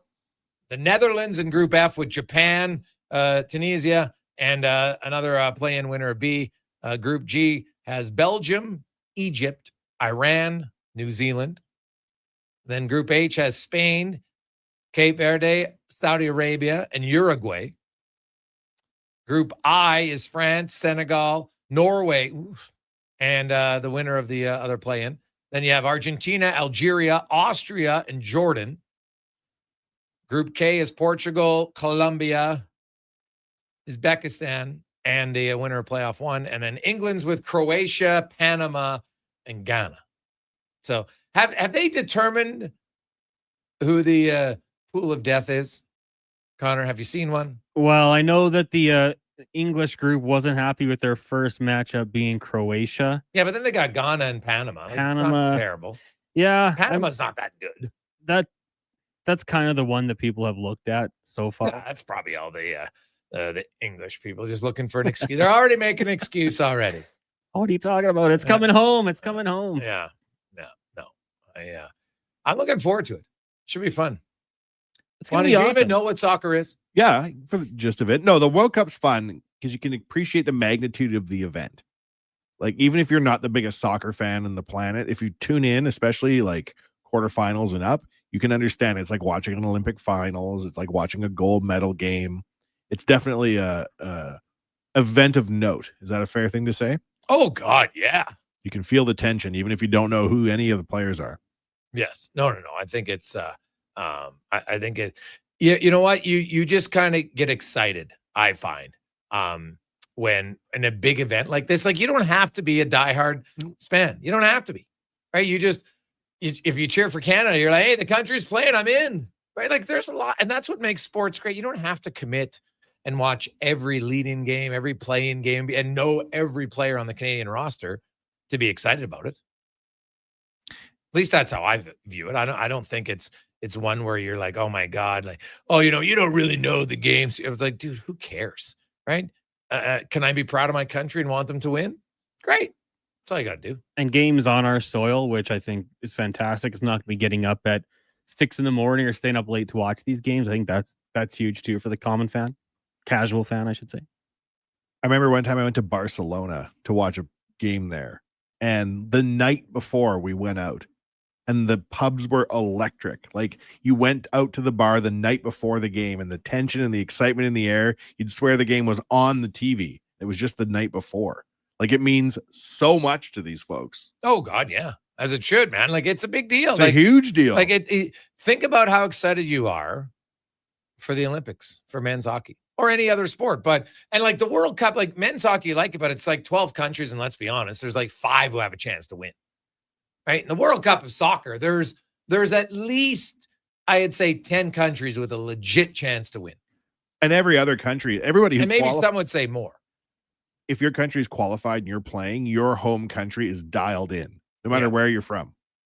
And that's exciting too, like the global nature of it, right? Oh, Cape Verde is so excited. Oh God. Oh, like I'd like to go to a game for sure. I'm looking at it like, now I know you got to pay through the roof. That's the only, but whatever. It's an experience. You got to pay through the roof to go to an NHL playoff game. You got to go MLB playoff game. It's just kind of sad part of sports. Sometimes I do think it's getting priced out a little bit, which I don't love.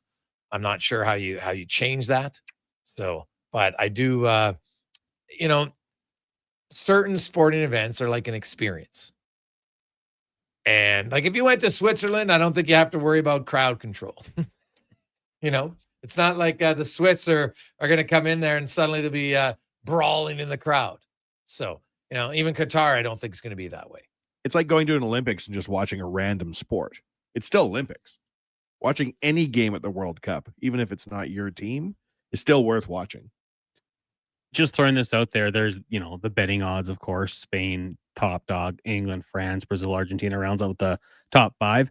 Italy is 10th, and they still haven't even qualified. Yeah, well, that's probably just because the nation, they know everybody's going to go on it, right? Like, they're going to probably, if you're an Italian, you're probably going to put money down on your team. Canada plus 25,000. Oh, yeah. Well, hey. 25,000. Yeah. Yeah, like Canada to win would be a monumental upset. You never know, man. Yeah. Chip in a chair, Gregor. Chip in a chair. Hey. Remember Cameroon that one year? Throw it on Haiti, Wanye, plus 400,000. Yeah, no, that's... we're...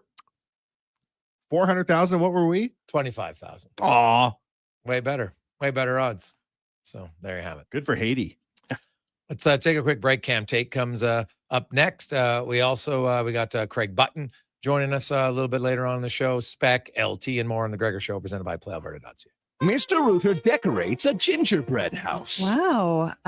What did you do here, Mr. Rooter? Well, we've got a Jube Jube toilet, complete with an icing-based wax seal. The main water line is licorice, red for hot, black for cold.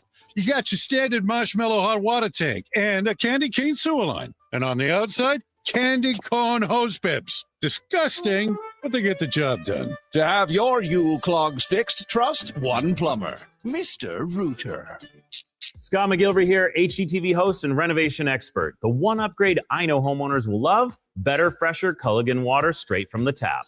Culligan's Aquasential reverse osmosis filtration system takes your water to the next level. With up to 7 stages of filtration and 14 filter options, they're certified to reduce over 90 contaminants. Your tap water is about to get a major upgrade. Safer water that tastes great. Get started with a free in-home water test at Culligan.com. Culligan, water you love. Wow. For a silly hockey fans, your partner in power just skated onto the ice. EWEL.ca, the new e-commerce website for electrical wholesalers Edmonton, is ready for the power play 24/7, 365. UL skates to where the puck will be in 5 years. Now that's forward thinking. Killer selection, slamming products from the best brands, and legendary service. Don't sit on the bench. Get your account today at EWEL.ca and win that project. Plug into your partner in power. Get an EWEL.ca account today. Black Friday deals continue at The Brick. And until December 11th, you can save big in every department. Save up to $1,000 off sectionals, up to 40% off mattresses, and up to 30% off furniture. Plus, buy more, save more. Up to an extra $300 off select major appliances. It's your last chance for Black Friday deals. See thebrick.com for details and exclusions. The Brick, saving you more. Saskatchewan boy who grew up loving and playing sports. At least we think he grew up.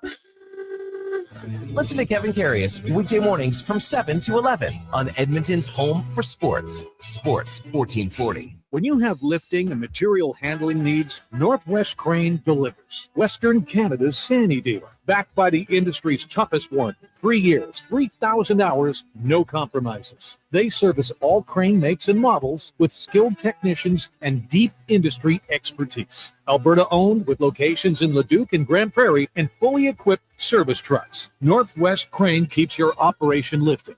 For more information on sales or service, visit northwestcrane.com or call today. Hey, sports fans, we've got a clear choice for you. At Crystal Glass, we provide customers with the perfect glass for any job. From home to auto and even commercial, installation or repairs, we're your team. Call 310 Glass or visit crystalglass.ca. Crystal Glass.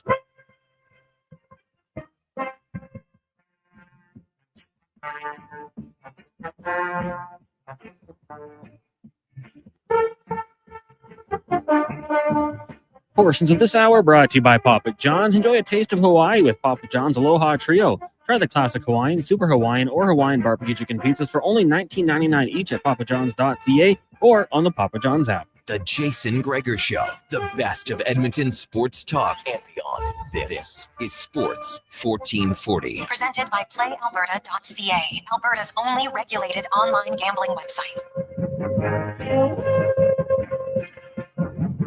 3:44. Now we're rocking and rolling. Welcome back. It is the Gregor Show presented by PlayAlberta.ca. So we had Bill, Albie, Corey, Manny, and Troy all came in at $100. Roger is in at $200, and Kevin, aka Dick, aka Carius, $500 for the pyramid of giving. So quick tally, folks. That means we have 4 people left at 100, 8 at 200, 1 at 500, and 1 at 1,000.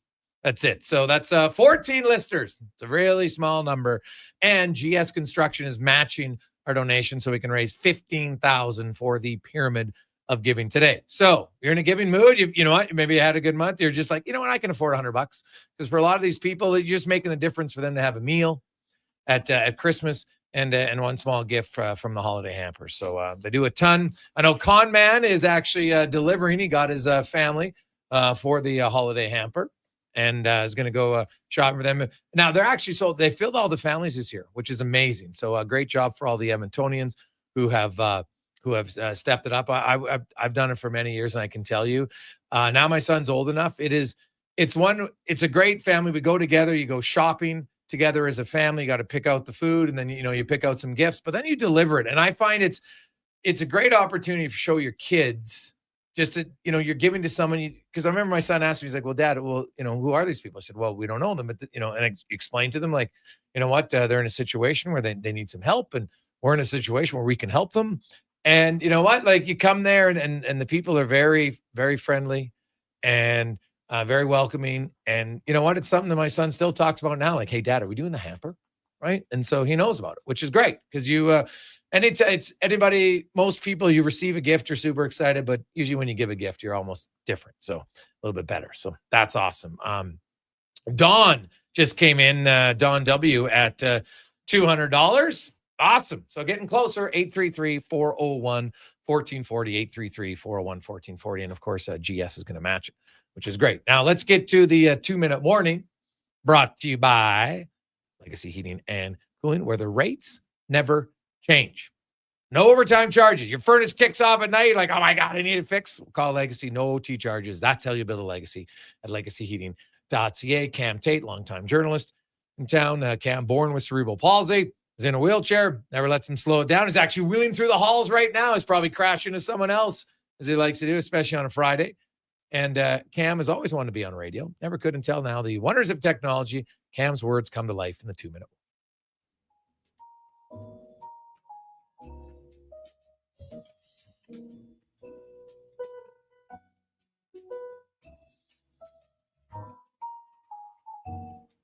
Oh, you know what? I'm supposed to be reading it, Cons, but I don't have it. Oh no, here I do. I was like, what's going on? Are we going to get some Cams? I was like, man, this is going forever. I was like, geez, this is a real long musical intro. I forgot on Fridays I'm supposed to read it. What an idiot. Okay, here we go. This music is nice. I thought it was Charlie Brown Christmas for a second. All right. Very festive. Here we go. Okay, here we go. This is Cam's words I'm reading. It's Friday. You think I would remember this? I've only been doing it for 3 months.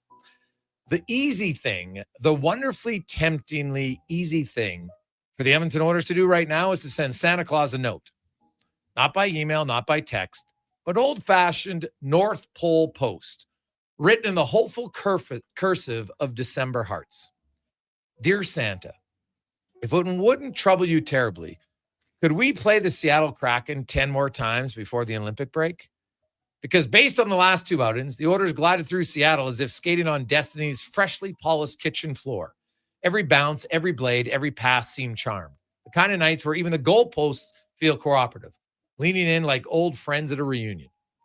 But anyone who has laced up a skate from Timbits to the towering cathedrals of the NHL knows the truth whispered in every cold rink from Red Deer to Rogers Place. The easy road doesn't win championships. It may warm the hands, it may soothe the spirits, but it never forges rings. Rings require calluses, bruised pride, late buses, ugly victories, and nights where the scoreboard seems actively hostile to your existence. Yet we must pause respectfully for what the Oilers accomplished in that 9-4 win over Seattle. A score so exuberant, it deserves to be embroidered on a quilt and displayed at family gatherings. It was a storybook evening. McDavid flying with that whisper-soft, almost supernatural glide. Hat trick, too. Draisaitl distributing passes with the serene assurance of a man pouring tea at a royal breakfast. Hyman and Nugent-Hopkins all joining the parade with the enthusiasm of kids discovering winter for the first time. And Calvin Pickard, steady as a Sunday sermon, watching the proceedings with calm conviction. Something warm flickered on that bench, something hopeful, something familiar. The Oilers for a night looked like the team they tell themselves they are. But, and here is where Cam Tate would lean in, lower his voice, and tap the page. Seattle is a gift, not a guarantee. The true test awaits in rinks where nothing is wrapped in ribbon and Santa Claus is nowhere to be found. And a quick reminder, Tater is collecting minor hockey stories. Email him, cam@sports1440.ca. cam@sports1440.ca. P.S. I'm not raining on your parade. I'm just reminding everyone, not every night's as easy as Seattle. 2-minute warning, Cam Tate, Gregor, Halley, Sports 1440. That was very well said, and that intro was very funny. I'm still laughing about that. That was a great stretch of music. It's very festive. Yeah, it's very long. And I'm like, are we going to play it? Are we going to play it? What's going on? Oh, yes. I'm the guy who's supposed to be reading it. So tell Wanye looking over, like, let's go. Yeah, and Connor's kind of like I was looking at tapping you. at me. Right? We're all looking around like, what the hell's oh, wow, I'm supposed to be reading it. So sorry. Hey, you know what, though? Hey, nothing wrong with delaying it, right? Anticipation. Everyone doesn't like good anticipation, right? Thinking about it. Gents, think about your wife at home. The time you wait, you're waiting, and you pop out of the closet, right? You got the banana hammock on. Oof. Trust me, it's anticipation that she has never experienced before. It's gold. It's gold on a cold December night. You never know.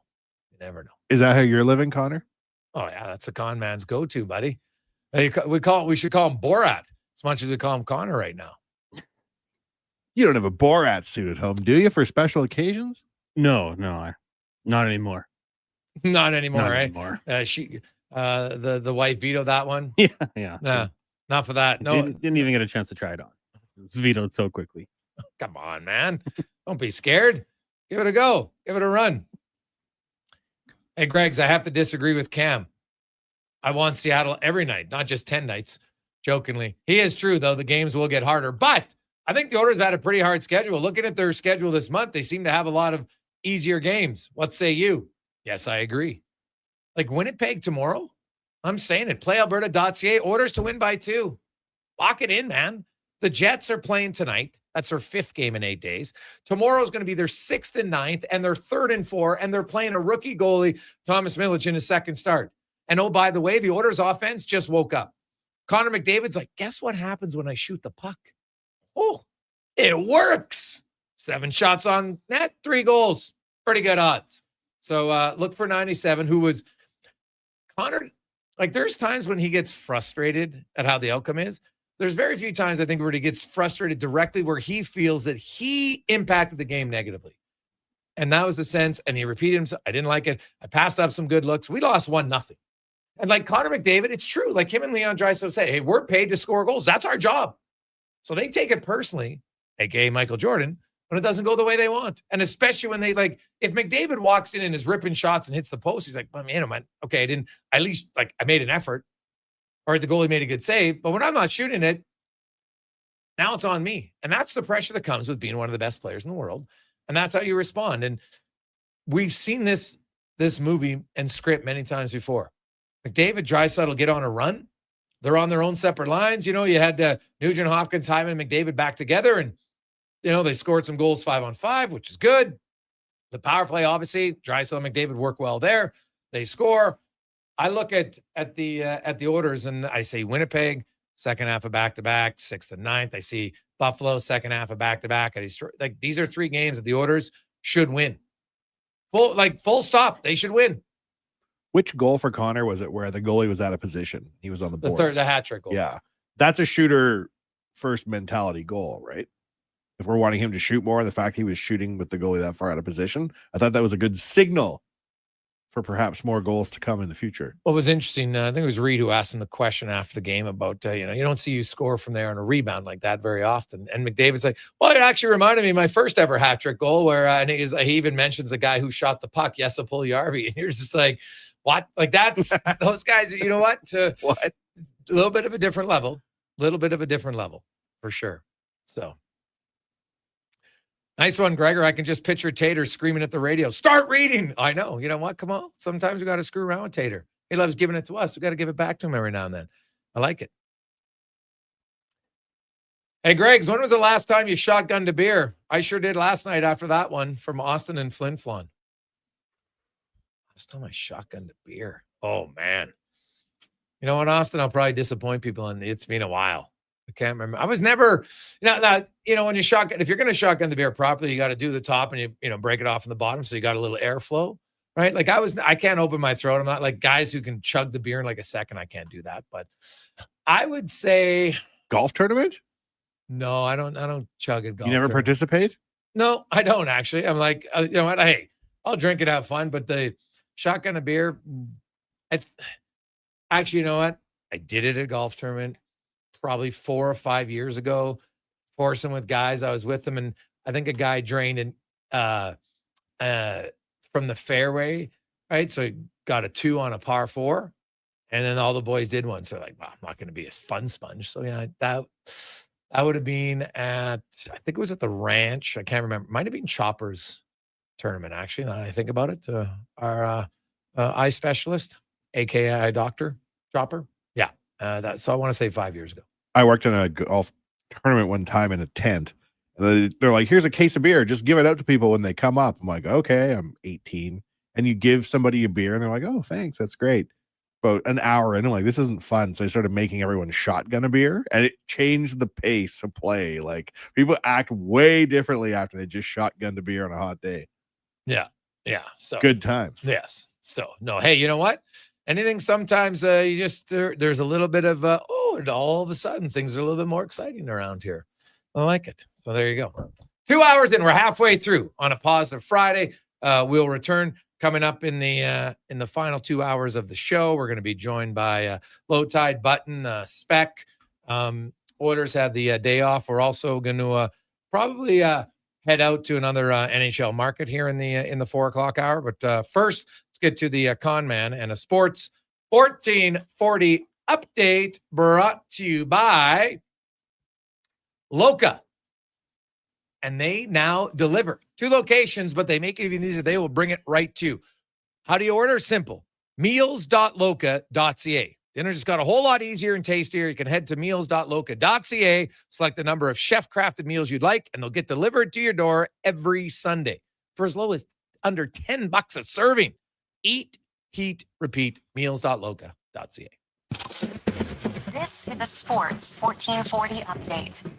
The World Cup group draw earlier today. Canada will play Switzerland, Qatar, and the Euro playoff path a winner in Group B at the 2026 World Cup fourth spot will either be Wales, Bosnia, Italy, or Northern Ireland. On the ice tonight in the NHL, you got 5 games. Golden Knights in New Jersey, Jets host the Sabres, Sharks in Dallas, Canucks in Mammoth, and the Capitals taking on the Ducks. In the WHL, Oil Kings hosting the Rebels. That one gets going at 7.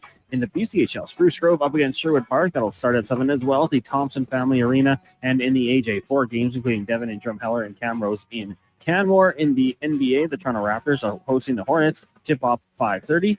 Elsewhere, Spurs taking on the Cavs. Magic host the Heat. Lakers take on the Celtics. Bucks up against the 76ers. And the Mavericks in OKC taking on the 21-1 Thunder.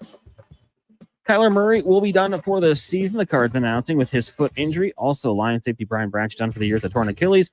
At the collegiate level, Golden Bears hockey meeting McEwen home and home. That'll be at the DCA tonight. Drake tomorrow. Panthers and Griffins do the same. Swap and rings. Coming up in hour 3 of the Jason Gregor Show, the last 5 questions, and we joined by Alan Mitchell, host of the Lowdown with Low Tide. I'm Connor Halley. This has been a Sports 1440 update.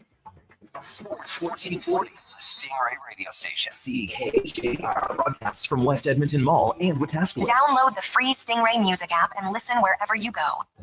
I'm Colin Livingston, president of Cantork. Since 2016, we've been at the forefront of hydraulic torque wrenches in Canada. I'm delighted to share our latest venture, in-house production for quicker turnaround, superior quality, and heightened versatility. Experience excellence at Cantork.com.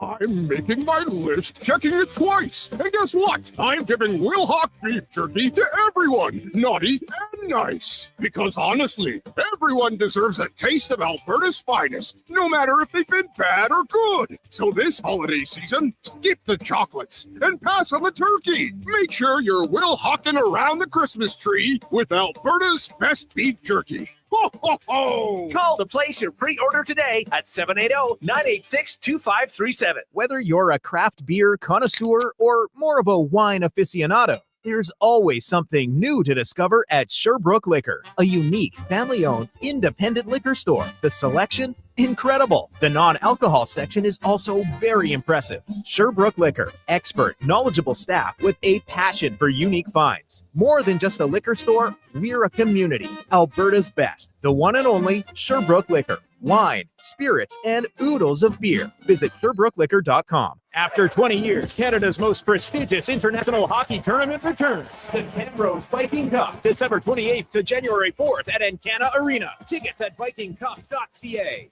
Brought to you by Sports 1440. It's the biggest game of the season. The Edmonton Oil Kings Teddy Bear Toss, presented by The Brick. Family Fun Sunday, December 7th. Bring your new stuffed bears to the game, and when the Oil Kings score their first goal, the fur will fly onto the ice. Help Santa's Anonymous collect thousands of bears this holiday season for families in need. See the Oil Kings in their special Teddy Bear Toss-themed jerseys as they face the Prince Albert Raiders. Teddy Bear Toss, presented by The Brick. 4 o'clock Sunday afternoon at Rogers Place. Limited seats remain. Great family entertainment starts at just $20 a seat at oilkings.ca. And now Action Electrical's testing team is on defense duty. They're the guardians of safety and compliance, a critical part of any lineup. Precisely. They perform rigorous safety and code compliance testing for commercial operations. Think of them as the referees, ensuring everything is up to standard before disaster strikes. Their preventative plays are legendary, spotting faults early. Hire the Action Electrical team to bring home a win for your project. Visit actionelectrical.net. Picture this. You're sleeping and you're awake. But it's a good day because you're about to make your way to McDonald's to pick up some breakfast. Fast forward, you're there. But what's this? You can now get all those breakfast classics penny style with rich, creamy hollandaise-style sauce. A happy little tear rolls down your cheek. You grab your small McCafe premium roast coffee. Still just $1 plus tax every day. And see. Get up and at 'em with the Egg McMuffin. At participating McDonald's restaurants in Canada. Prices exclude delivery. And what can I get for you this year, little fella? I want a new Ford F-150 with the FX4 package. Adults need toys to play with on Christmas morning, too. And Nisku Ford has the best toys in town. If you decide to wrap one up, you can get rebates as high as $10,000 or choose interest rates as low as 0%. This Christmas, get the toy you really want. Add Nisku Ford to your holiday visits or make your wish list at niskuford.ca today. Above expectations.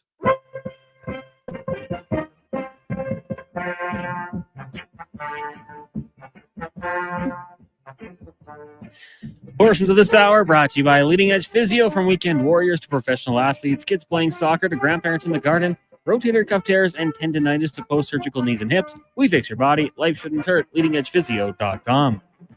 Tricks, touchdowns, and home runs. Get it all with the Jason Gregor Show on Sports 1440. Presented by PlayAlberta.ca, Alberta's only regulated online gambling website.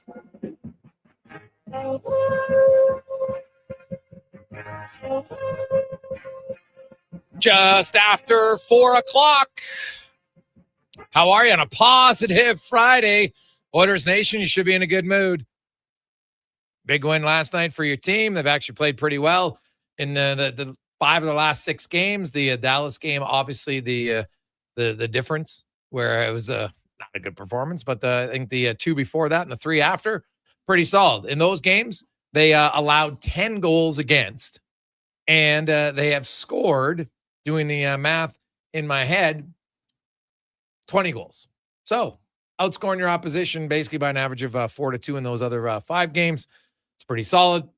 They have now moved into a tie with San Jose and Utah for the final wild card spot. They've all played the same number of games at 28. Seattle does have a higher points percentage than them because they played fewer games, but anybody who's watched the Kraken lately, I'm not a believer in the Kraken. I believe if I'm the Seattle Kraken, they should be saying, hey, Vancouver, no. We're not going to let you run away with the basement in the Pacific Division. We're on our way down because there is no team in the NHL that needs the number 1 pick more than Seattle Kraken. I think they're the most nondescript team in the league. I love their unis. I love their arena. Their owner's committed, great. But I don't think they have the best plan of attack. Just me. So we'll see. They don't have great offense. And look at, they were the number 5 defensive team in the NHL before the last 2 games against the Oilers and gave up 13 goals.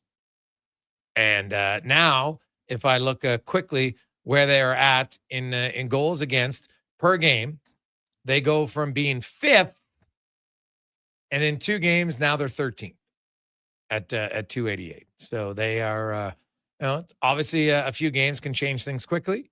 But the Oilers just lit up a team that's been very good and stingy against others. And I think their offense starts to get a little runway. They could go on a run for sure. So we'll see. It is the Gregor Show, brought to you by PlayAlberta.ca. Speaking of being on a little bit of a runway. It's a good week for us at PlayAlberta.ca. Go to the Jason Gregor Show and see, because we have odds boosts on our picks. We came up with a few, actually 3, because, hey, Friday, Saturday, Sunday. You pick which one you want. So tonight we're going Dallas Stars to win by 2, and Ottinger with 23 saves or more. Stars taking on the Sharks. You get an odds boost on that. Then Saturday, have the Oilers winning by 2 and over 6.5 goals combined in that game for the Jets. And on Sunday, this is the Connor Halley special. The Seahawks to win by a TD and the Chargers to win straight up.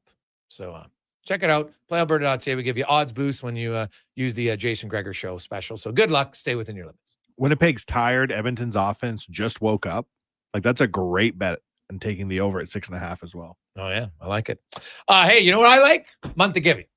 And today is the Pyramid of Giving. And we had a good first few hours, and we kick off hour number 3. Boom. $1,000 come in from Jill and Cam. So thank you very much for JC. Can I call you that? Is that your new nickname? Little couple name, Jill and Cam, JC. Is that what we call each other now? Maybe we should. I don't know. But we just did. Maybe it'll be a new trend in your house. That'll be fun. But come on, because don't couples aren't supposed to have like cute nicknames, right? You know, I know Wanye has one, so it's very special. But yeah, they're in for 1,000. So hey, guess what? The top of the top of the pyramid, which is the bigger ones, they're full, $1,000. Now, if someone else wants to do 1,000, we'll definitely take it. So don't be offended. Feel free. You can always add more. But $1,000, our goal, we've reached it. We need 1 more at 100. We need 7 more at 200 and 4 more at 100. That's not a lot. $100, $200, $500. How about we fill it out before even the top there? How about it's like the Oilers? It's like an easy ride to the end of this show. All right? No stress. Like, hey, no problem. You'll get there. And oh, by the way, GS Construction emailed us in last hour. They're going to match. So we can raise $15K today for the holiday hamper. And that helps a lot of families who just need some help and a little joy in their life. So if you're in a position where you can help 100, 200, or 500, please do so. It's very simple. Just text in your name and the amount you want to donate. Now, if somebody wants to do 1,000, we'll definitely take it. Don't you worry. But to fill in the pyramid properly, and Clark sees my very good art here, and I fill in the pyramid. We got 1, 8, 1, 7, and 4. So here we go. As Cam is looking at the pyramid, I draw about as well as Tater does walking right now. 833-401-1440. Eric just came in at 200. Conrad is in at 100. Nice. And Gregor, my wife's name is Dallas. My name is Chad. We go by Chalice. Wow, Wanye is... That's impressive. Very excited over there. Those are good nicknames. Must be very happy. The Chalice. It's actually quite funny. Jerry is in at 2. Hey, we're on a little roll here. 4 o'clock hour. Really good start. I love it. 833-401-1440. 833-401-1440. Hey, guys, even though the Oilers are playing well, I still think they need to improve in some areas. Do you think there's a legit top 6 winger who will be available before the trade deadline other than Tuck? I like that you added that part in because that would have been the first name. Well, is Evander Kane a top 6 forward? Because he's available. Would the Oilers bring him back? I'd be surprised. I'm not going to rule it out 100%. For a short term, yeah, I could see it. He checks some boxes. There's no question about that. A lot of it's like I look at, what about Jordan Eberle? Right? Because hey, the Seattle Kraken. So I'm looking at teams that I'm like, okay, I think they're going to be sellers. Like the Nashville Predators for sure. Right? Is Ryan O'Reilly a top 6 winger? No, I think Ryan O'Reilly's a really good third line center. So Jonathan Marchessault would be available. But he's got 3. I just don't know if Marchessault's term. He's 34 years of age, and it's this year plus 3 more. I don't think that fits. So I'm going to say no to Marchessault. Steven Stamkos, he's got this year plus 2. Now, if I get Steven Stamkos at how much is Nashville retaining? That's the question, right? You're not taking him at full boat. There's no chance. But would you consider him at 4? Oh, you might, right? That would be a very interesting. Oh, by the way, Schaefer scored his first NHL goal the other day. Well aware. Sure if you saw that, but Seattle's got some guys. They've got Jaden Schwartz. They got Jordan Eberle. Now, I don't know. Like, is Schwartz? I don't know. Like Eberle, he's an option. Can you expand on that? Never mind any of those other players. He's a free agent. He makes $4.7 million, right? So Seattle obviously would be retaining. Right. And then even if they retain whatever, Eberle's, his salary cap in the playoffs would be half of that. So basically, 2.375. That's what it would be as a cap hit for the playoffs. Remember, there is a new salary cap. And so even because if you trade Eberle at the deadline, his actual cap at that time isn't going to be half of his overall salary. It'd be like a quarter of it. But in the playoffs, it would revert back to a half. So that's why I'm trying to mention he would be at 2.375. in the postseason. Would Seattle trade their captain? If they're smart, yes. They have to. Like, Seattle is not going anywhere. I thought they erred when they re-signed Adam Larson. Not because Adam Larson isn't good, because they're not good enough. So you re-sign Adam Larson for what? You could have traded him, I think you for sure would have got a first-round pick for him. He's a really good defender. And the good team would say, I would take Adam Larson. I would have taken him for 3 years. No question, a team would have done it. But now he's under contract. Now, maybe they'd still do it, but he I got to check if he has a no movement clause or not. But he's also at 5.25. A team might have signed him and said, hey, we're a winning team now. Yeah, maybe you sign you for 4.7 or 4.5. Why would you re-sign Jordan? Yeah, he's your captain. So what? You can replace a captain with someone else when you're a team that's in a rebuild. Well, I'm very excited to hear Jordan Eberle should return because I think as the president of the Jordan Eberle fan club, we haven't had much to cheer about in these parts of late. Yeah. No, it's it's something to look at. No, I think there's a lot of guys that they're going to be looking at for sure as they get closer. And teams, so for me, I'm looking at who else do I think is is like a for sure. Like the Chicago Blackhawks, say they're a great story now. Do I think that they're going to hold on? Probably not. So, they got Nick Foligno. They got guys, but none of them are, I think, top 6 wingers. Nick Foligno, Jason Dickinson's a really good third line center, but they're not top 6. So I don't know if Chicago necessarily has a guy who's a top 6 winger. Reunite Hall and Eberle in Edmonton. Well, no, Hall's in Carolina. He's not going anywhere. The New York Rangers are another team right now. They're out of it. Now, here's the name. Because I saw that even Rangers agree. If Artemi Panarin is not signed and the Rangers aren't in, you look at it. So if you're the Edmonton Oilers, now your odds of re-signing Panarin long-term are pretty low.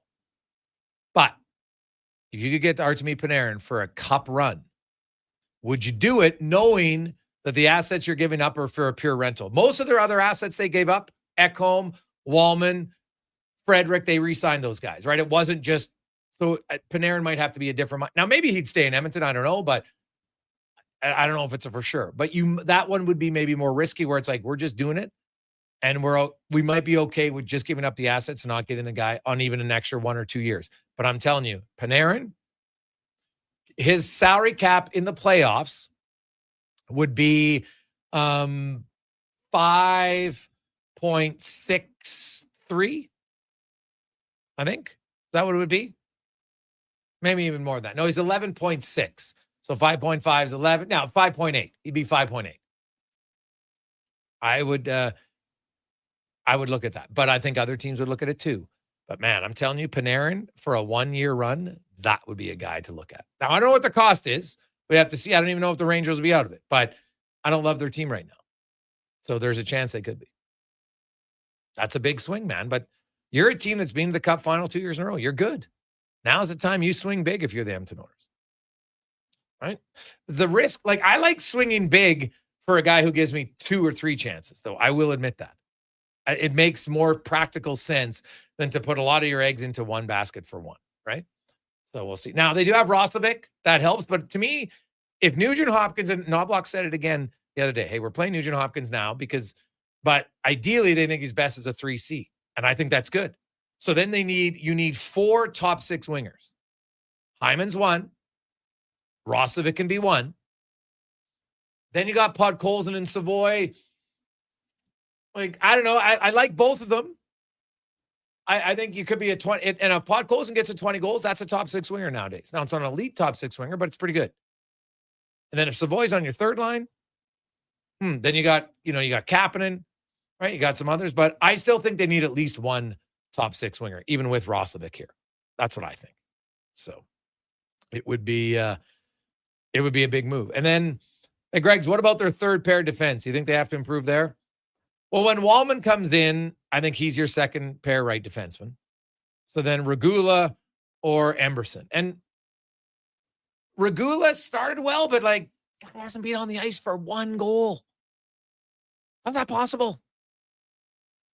So, yeah, you might. Doesn't have a ton of experience, right? So if you could get a veteran third pair right defender just as a rental for a 4th or 5th round pick, and that's a lot of times the going rate, I would do it. Because now I got 8 defensemen and I need depth in the playoffs because guys are blocking shots, are going to get hurt. Yes, I would upgrade the third pair defenseman if I could. 416. We got a lot of bids, a lot of donations in. I love it. We'll update you on that. We'll come back. We got LT next. Him and Butts switch for today. So LT's at 4:20. Greg Button will be at 5:20 today. It's the Jason Gregor Show presented by PlayAlberta.ca.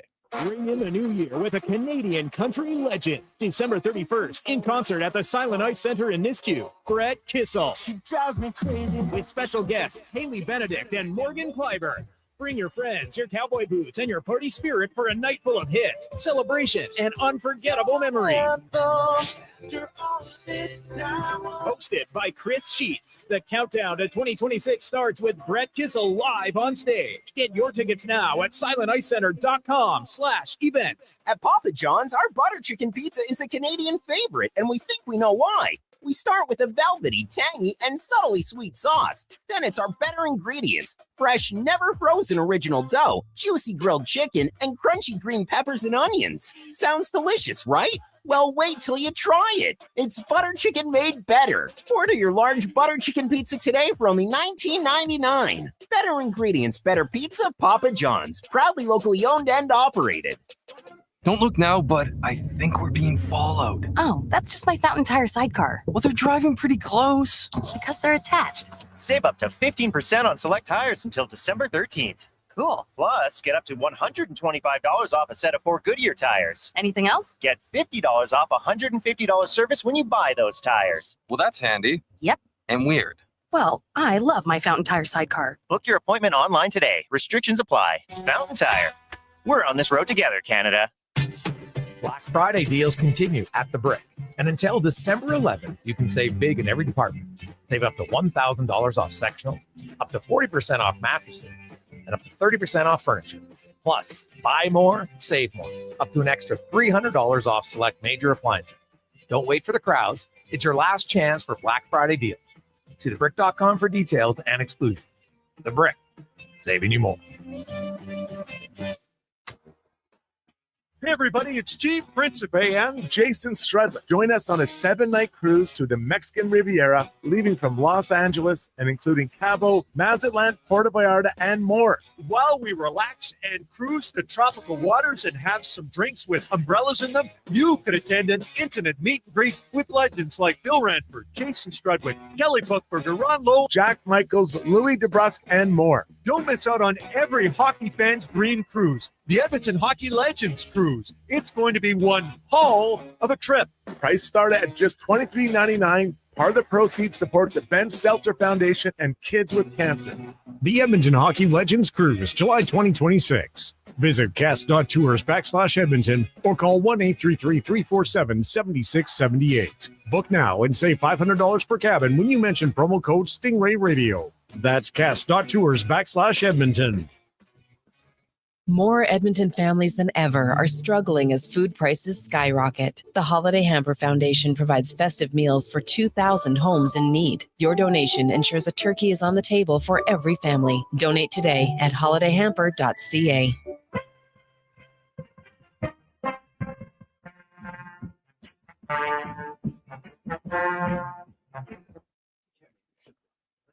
Portions of this hour brought to you by Cantork. What's the best way to beat the tariffs? By Canadian. Cantork's products are not only made in Canada, but right here in Edmonton. Save money. Support Canada at cantork.com.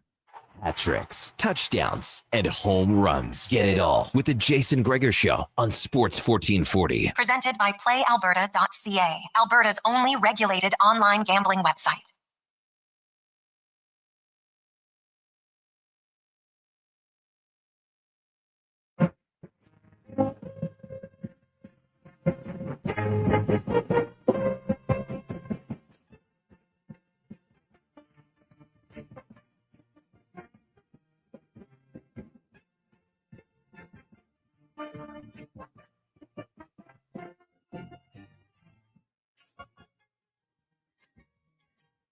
Positive Friday. Roll through. How are you? Jason Gregor. Wanye Gretz, Connor Halley with you. Sports 1440, sports1440.ca. We continue on the pyramid of giving today in the month of giving, where $100, $200, $500, or $1,000 donation is what we're looking for to build a pyramid that will equal $7,500. And we got a great generous donation. GS Construction is going to match the pyramid, which will make it $15,000. And we just had a little splurge. Conrad, Andrew, and Mike all came in at $100. Also, Eric and Jerry are in at $200. So, we're getting close. We have one more at $500, 5 at $200, and 2 at $100. So 1, 5, 2. It's only 8 of our listeners. It's a real small number. Okay. It's like a normal Friday night house party at Wanye's place. Okay. Okay. So 500, 200, or $100 donation. All you got to do is text in your name. We will then pass on your name and number, and the crew at Holiday Hamper will reach out to you. You make your payment, you get your tax receipt, and you know what? You got some good karma heading into the weekend, which is fantastic. So 833-401- 1440. 833-401-1440, where you can text in today, and let's fill up the pyramid of giving today. $100, $200, or $500. Now, if somebody wants to do $1,000, we'll take it. We'll definitely take it. But we're looking for a 500, some 200s, and 100s at 833-401-1440. Let's get to the oil report now, brought to you by Go Auto. And hey, they love vehicles on the road, but they love the communities they're in. They have contributed over $24 million to local charities and take pride in supporting the communities where they live and do business. That's goauto.ca. As Alan Mitchell, a.k.a. Low Tide, joins us now. LT, how you doing? I'm very well. It's a little slippy out there, so be careful when you're on the roads. Give lots of distance between you and the car in front of you. But I'm doing well. I like this time of year, especially when the Oilers play so well. Yeah, well, Wanye's got a beef to pick with you. Not a beef in the least. I just wanted to make sure I understood correctly. I gasped so audibly yesterday, LT, at one of your clips, because you said, as I understood it, that Connor McDavid's in decline. Is that what you said? I was driving, I'll be honest. Well, what I said was that, you know, the NHL players peak, I think it's 25, 26, somewhere in there. And the Oilers have always been, every fall, they kind of have this lull. And this year, the same. And McDavid is at an age now where, you know, he may not be able to do that based on, you know, fantastically skilled guy. Love him, but, you know, he's not necessarily going to be able to do this forever. For instance, this year, when McDavid and Draisaitl are on the ice at 5-on-5, they're at 50% goal share. Leon's at 64 when he's solo, and McDavid is at 43%. McDavid's never been under 50% in his entire career at 5-on-5 goal share. So I think the Oilers, early in the year, they knew they had some things going on. They had some injuries. They went to the well, and you know, I think there was a sense of, you know, what's wrong with McDavid? Well, I think that we have to make some allowances. These cats are going to turn 30 soon. So I'm not saying they're going to be ineffective players. They may even be better two-way players. But those offensive, you know, 60-goal seasons and the kinds of things that they've been able to accomplish, maybe he does that this year. Maybe he does it 3 more times in the next decade. I just don't think it's something the Oilers can count on every year. And the amount of time they were playing him earlier, I think maybe they were. If I could counter with some pseudoscience, LT, Connor McDavid doesn't age because he does those ice baths. Well, I have no idea. You know, I mean, I know that you are one of the, you know, the hoi polloi. You hang with the rich in Edmonton, but I don't know what you cats do. You know, like I don't know whether, you know, you found the fountain of youth. Maybe you fly off to great northern climates to find, you know, warm spas to, you know, that keep you young. I don't know. I mean, I notice you haven't aged much in the last decade. Well, that's kind. How long do you think Connor McDavid will honestly play if you were to guess, LT? What's is he a Tom Brady type who's just like his devotion to fitness is so extreme he can play well beyond what you'd expect? I would say that the comparable I would use, although McDavid is a far better offensive player, the comparable I would use would be Dave Keon. And the reason is because Dave Keon was the best skater of the generation that when I was a kid, he was the best skater, and he was well over 40 and still skating brilliantly in the NHL. So I think that, you know, I think we think of old guys like, you know, Gordie Howe, but Howe was a big, powerful guy. He's built more like, you know, say Mark Messier. McDavid's build is, you know, he's taller than a guy like Keon, but his speed is so good. He could probably skate till he's 50 if you wanted to, but I'll say he's got another 15 years, and you know, his foot speed is so good. I don't know whether he'll ever have to retire based on how fast he is. Yeah, McDavid will turn 29 next month. And so, like, next season would be 29-year-old season. So 29, 30, 31, 32, 33, 34, 35, 36, 37, 38. That's a decade, right? That's his 38-year-old season. So 12 years is when it turns 40. We see more and more athletes in all the sports playing longer than ever before. McDavid's highly committed. I think everybody sees that. He obviously loves the game. You're right about his speed. And all you got to do is look at the guys who are generational players. And I use that term because they are. Ovechkin and Crosby are generational players, right? Like Ovechkin's the greatest goal scorer he's ever seen. Crosby's obviously top. They're both top 10 scorers. They're unreal. Ovi is now in his 40-year-old season. And he's got 14. He's still on a 41 goal pace, for goodness sake. He's over a point a game. He's got 14 goals, 29 points in 28 games. He's 40. And Ovi is not a speed demon by any stretch of the imagination, right? So yeah, I think McDavid, that's why I said it. If the easiest prediction I'll make is that McDavid's getting 2,000 points. I know people are like, oh my God, he'll be at 1,200 by the end of the year. So you're telling me that he can't score 800 points in 10 or 12 years? Like, give me a break. I think it's like the easiest thing. I think he might 2,200 might be realistic for him, which is wild when it's all said and done. But he's going to play for a while, no question. Oh yeah, and he's the thing about McDavid is that you know, I always tell this story because it's one of my favorites. When Keon went to Hartford, they had a bunch of young guys, and they knew Keon was fast, so he raced them for money, and he beat them to a pulp because he was so fast. And I remember, I can't remember who the individual was, but I remember reading a story about like his crossovers and how much torque he generates. And it's just a natural thing, right? Like he just does it like, you know, we breathe. And so he is like a freak. He's an outlier. There's no doubt about that. And his foot speed isn't going to go away. Now, as you know, as we age, you know, things like, you know, hand-eye, those sorts of things, that may impact, but it's not like he's going to, you know, have seasons of 20 points or anything like that. The McDavid that we see today, you know, he may not score 60 goals again, but he may surprise us. The game may change. Power plays may come back. They're gone now, but we used to have a lot more power plays. So as a team, I think the Edmonton Oilers have to, and I think we're seeing evidence here with guys like Savoy, and there'll be others along. They have to replenish the stock because as players move into their 30s, they're not necessarily going to score at rates that they have in the past.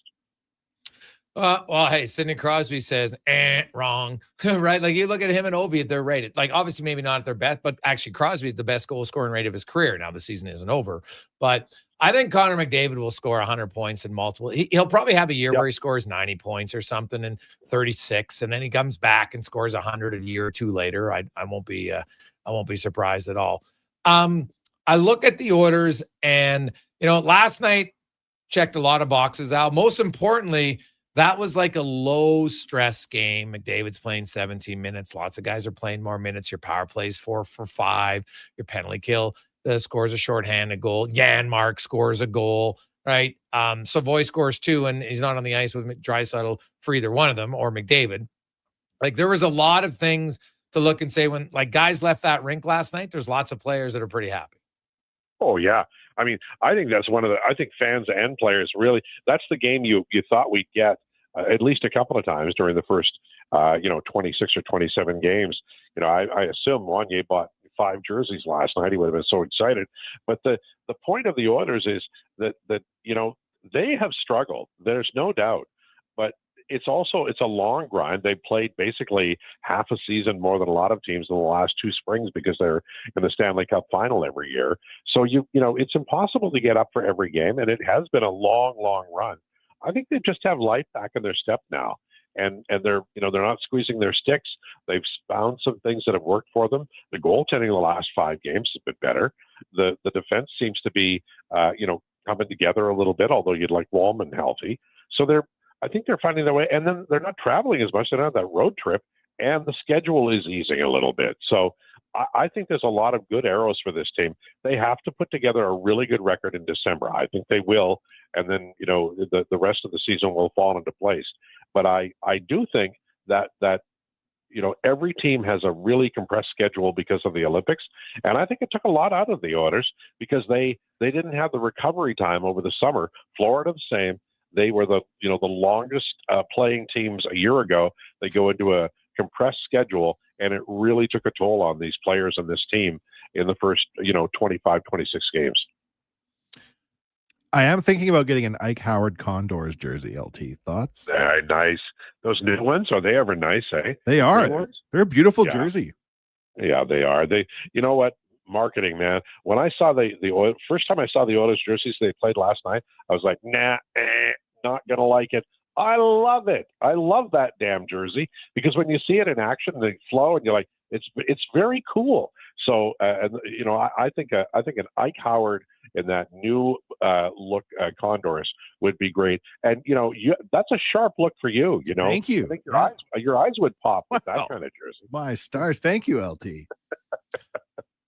Al, we got a few texts in. What do you think about Wallman when he does come back?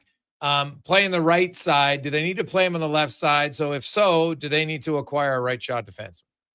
No, I would. For me, I would run. I still like the idea of Nurse Wallman. This has been a weird start to the year, but they played well last year in limited time.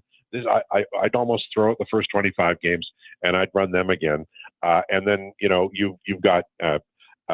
Obviously, you've got Emberson, and I've liked Regula more. I think he's kind of got sideways a little bit with that concussion, but I think you spend the rest of the winter with Kulak and those two, and you figure it out. But I'd like to see Wallman and Nurse for an extended period. Maybe I'm wrong, but I think that pairing could do a lot of good. And I love Wallman as a player. I mean, I just worry about his injury, problems, but I think he's a really good player. And if they do play him on the left, that's fine. But I'd try that first. Yeah, well, I think that's what you try first for sure. And I think it is fairly, did him and Nurse struggle early on? The entire team struggled. Bouchard and Ekholm are awful, right? So lots of guys were bad in this team defensively, offensively, everywhere. So, when he comes back in, the team is obviously playing better. I think that's where he'll slot in. Regula's not your answer as your second pair right defenseman. I think we can all agree with that. So, and then we'll see. So when he does come back out, who would you play, Regula or Emberson? Well, okay, I'm going to tell you what I think, and then you can disagree with me. But I think Ty Emberson is on schedule. He's a young player. He doesn't have 5 years experience, and I know that he's not like 6'4", and I know there's a lot of things about him that are not there yet. But I think he's a player. So I would play Emberson. I would devote, the playing time to Emberson and hope that he's made another half a step forward by the playoffs. That's just how I feel about those two defensemen. Okay. Like Regula is, I like him. I'd like him. I thought he would move the puck better. I don't see a ton of puck moving from him. Yeah. And it's not, and you know what? I think maybe he will a year from now, but he's been injured so much. He lost like a year and we don't know him yet. Right. And so, he's got to get the reps. He's got to get used to the league. He's got to get used to everything slowing down. Maybe he's a little bit older as a prospect, but he still is that. And these guys are both, finding their way a little bit.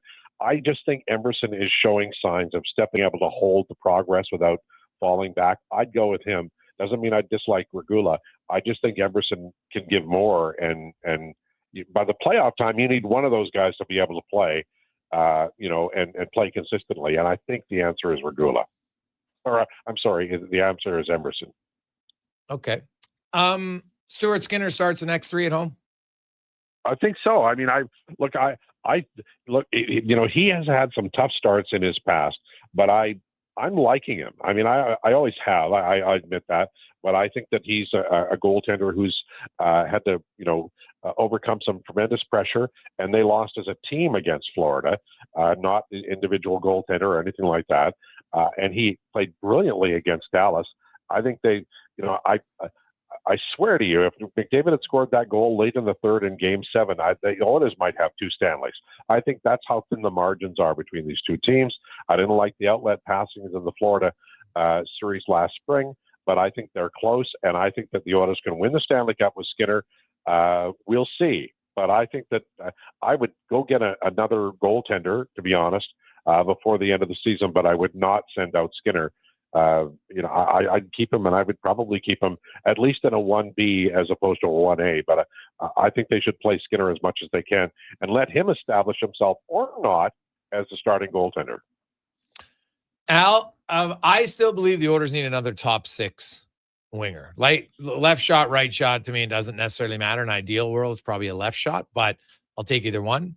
At this point, there are some options. There's Jordan Eberle. There's Jaden Schwartz.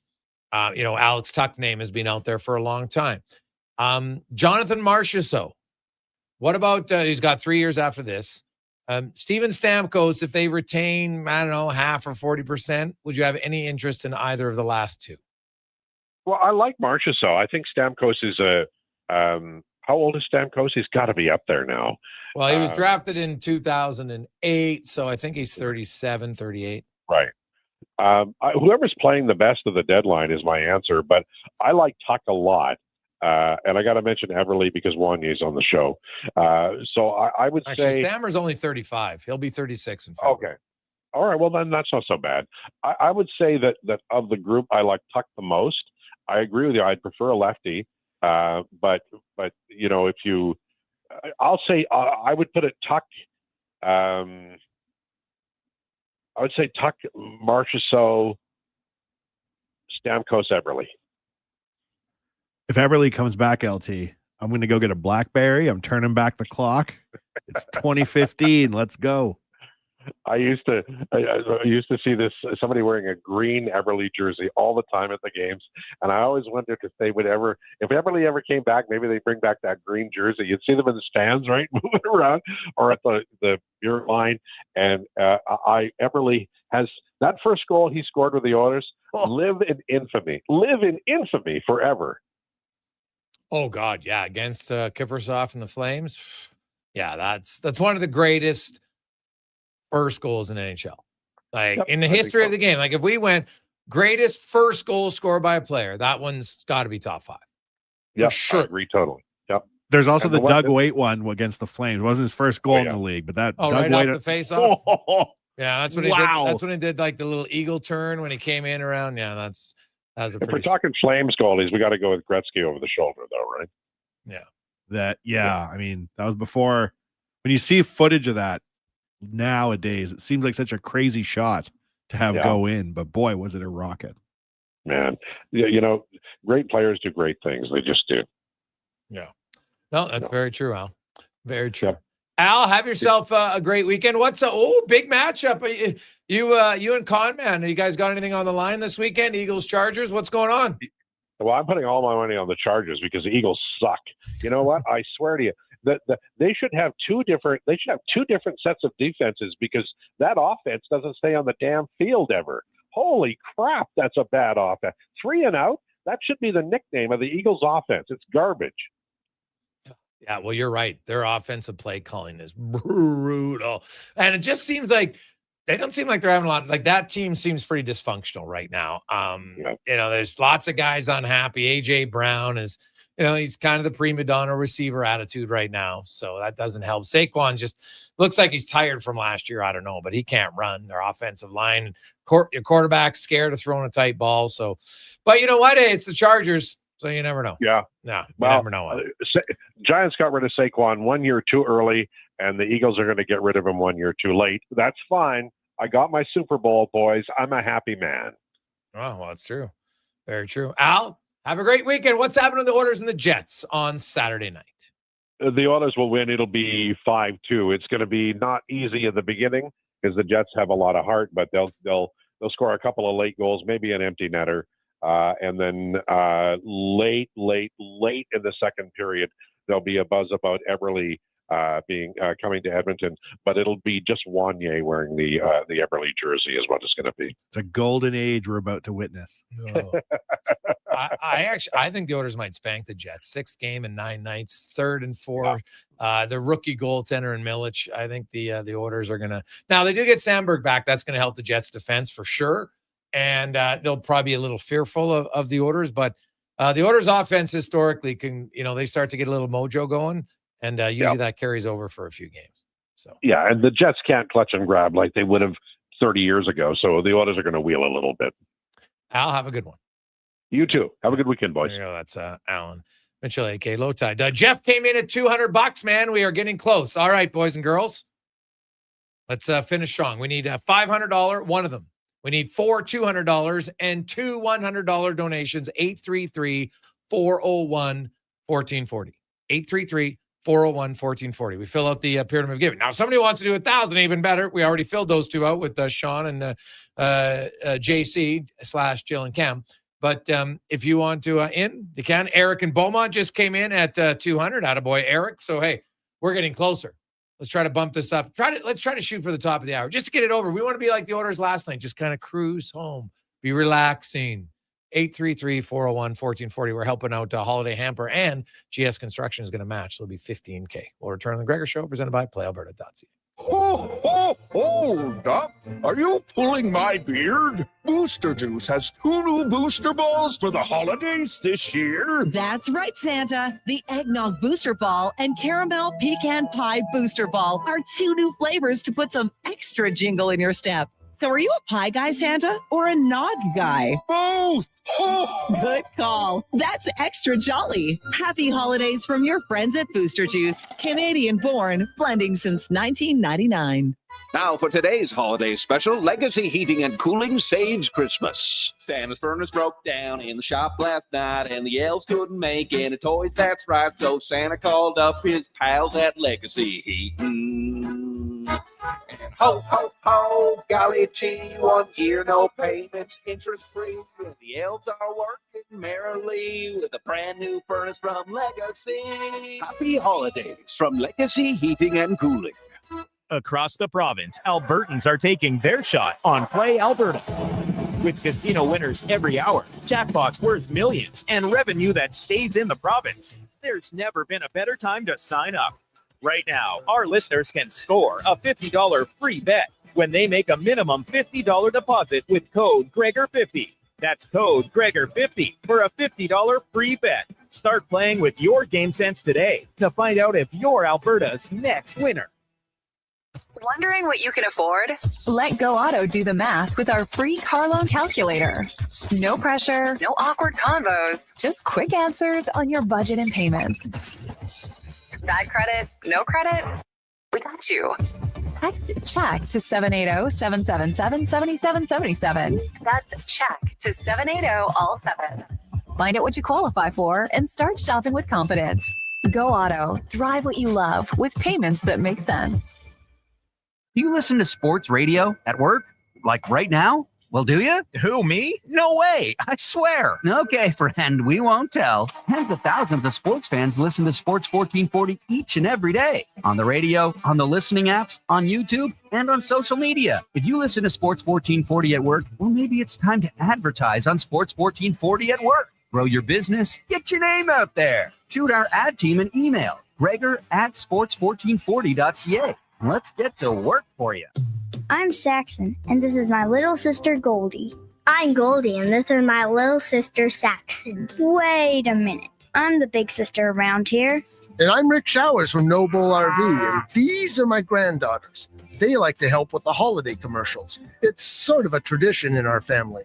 And since they moved from Australia to Nashville, we get to see them more than ever. It's nice to live in the same hemisphere with Grandma and Papa. That's right, Saxon. And at Noble, the holidays are all about family.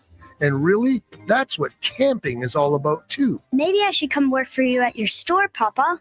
I can make the Goldie cakes. Maybe in a few years. Papa says used RVs are way better than new RVs. That's right, Saxon. You learn quickly. So what do you have to say to all the people listening on the radio? Happy Christmas to everyone in Canada. And that's Noble. NobleRV.ca.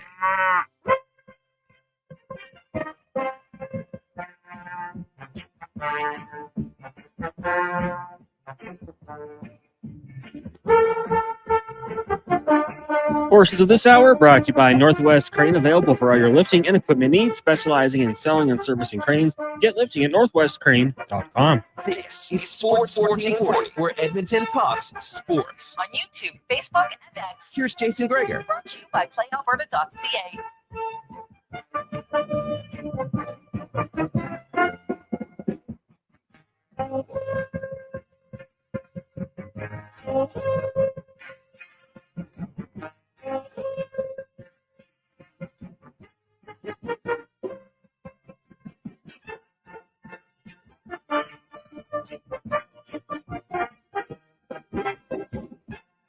Awesome Friday. How are you? Jason Gregor, Wanye Gretz, Connor Halley, and a lovely Friday in between games for Oilers.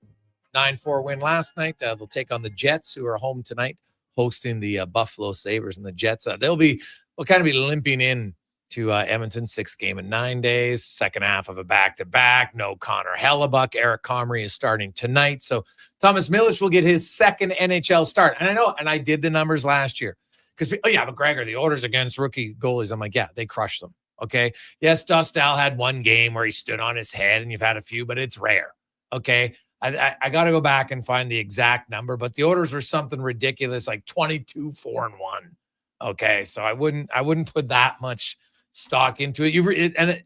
What's great about it is you remember the one game where the guy stands in head, and then you forget all the times where they blow out the other goalies. So rookie goalie against an offense, it looks like it's starting to find their legs. Oilers, this is not just one game. Last night was obviously very good, but in their last 10 games, the Oilers have the 4th most goals in the NHL. Like, their offense is starting to come. And defensively, outside of that Dallas game, their defense has allowed 10 goals in the other 5 games. So it's starting to figure some stuff out here, and which is much needed, no question. 833-401-1440, 833-401-1440. You can text us in our email inbox for the month of giving. $100, $200, $500. Well, now, we did fill out the thousands, but if you want to do 1,000, we'll take it. $100, $200, $500 donations. We're looking, we need one more 500, a few twos and some ones, and we'll get to our goal. So 833-401-1440 as we get to 5 questions brought to you by The Brick, where Black Friday pricing continues now, but only for this weekend. So stop in, get some great deals. You can save up to 50% on mattresses. You get $800 off the big screen TV. Maybe in the excitement of last night, all the goals, somehow something happened. You're like, I need a better TV. Getting playoff ready at The Brick and thebrick.com. It's time for 5 questions on the Jason Gregor Show. All right, guys. Question number 1. Lots of great stories for the Oilers and their win over the Kraken yesterday. But as an individual, who do you think gained the most with the win? It's tough to say that Connor McDavid gains or loses anything, given he's goated status. But I think getting a hat trick definitely gives him momentum when he could use it.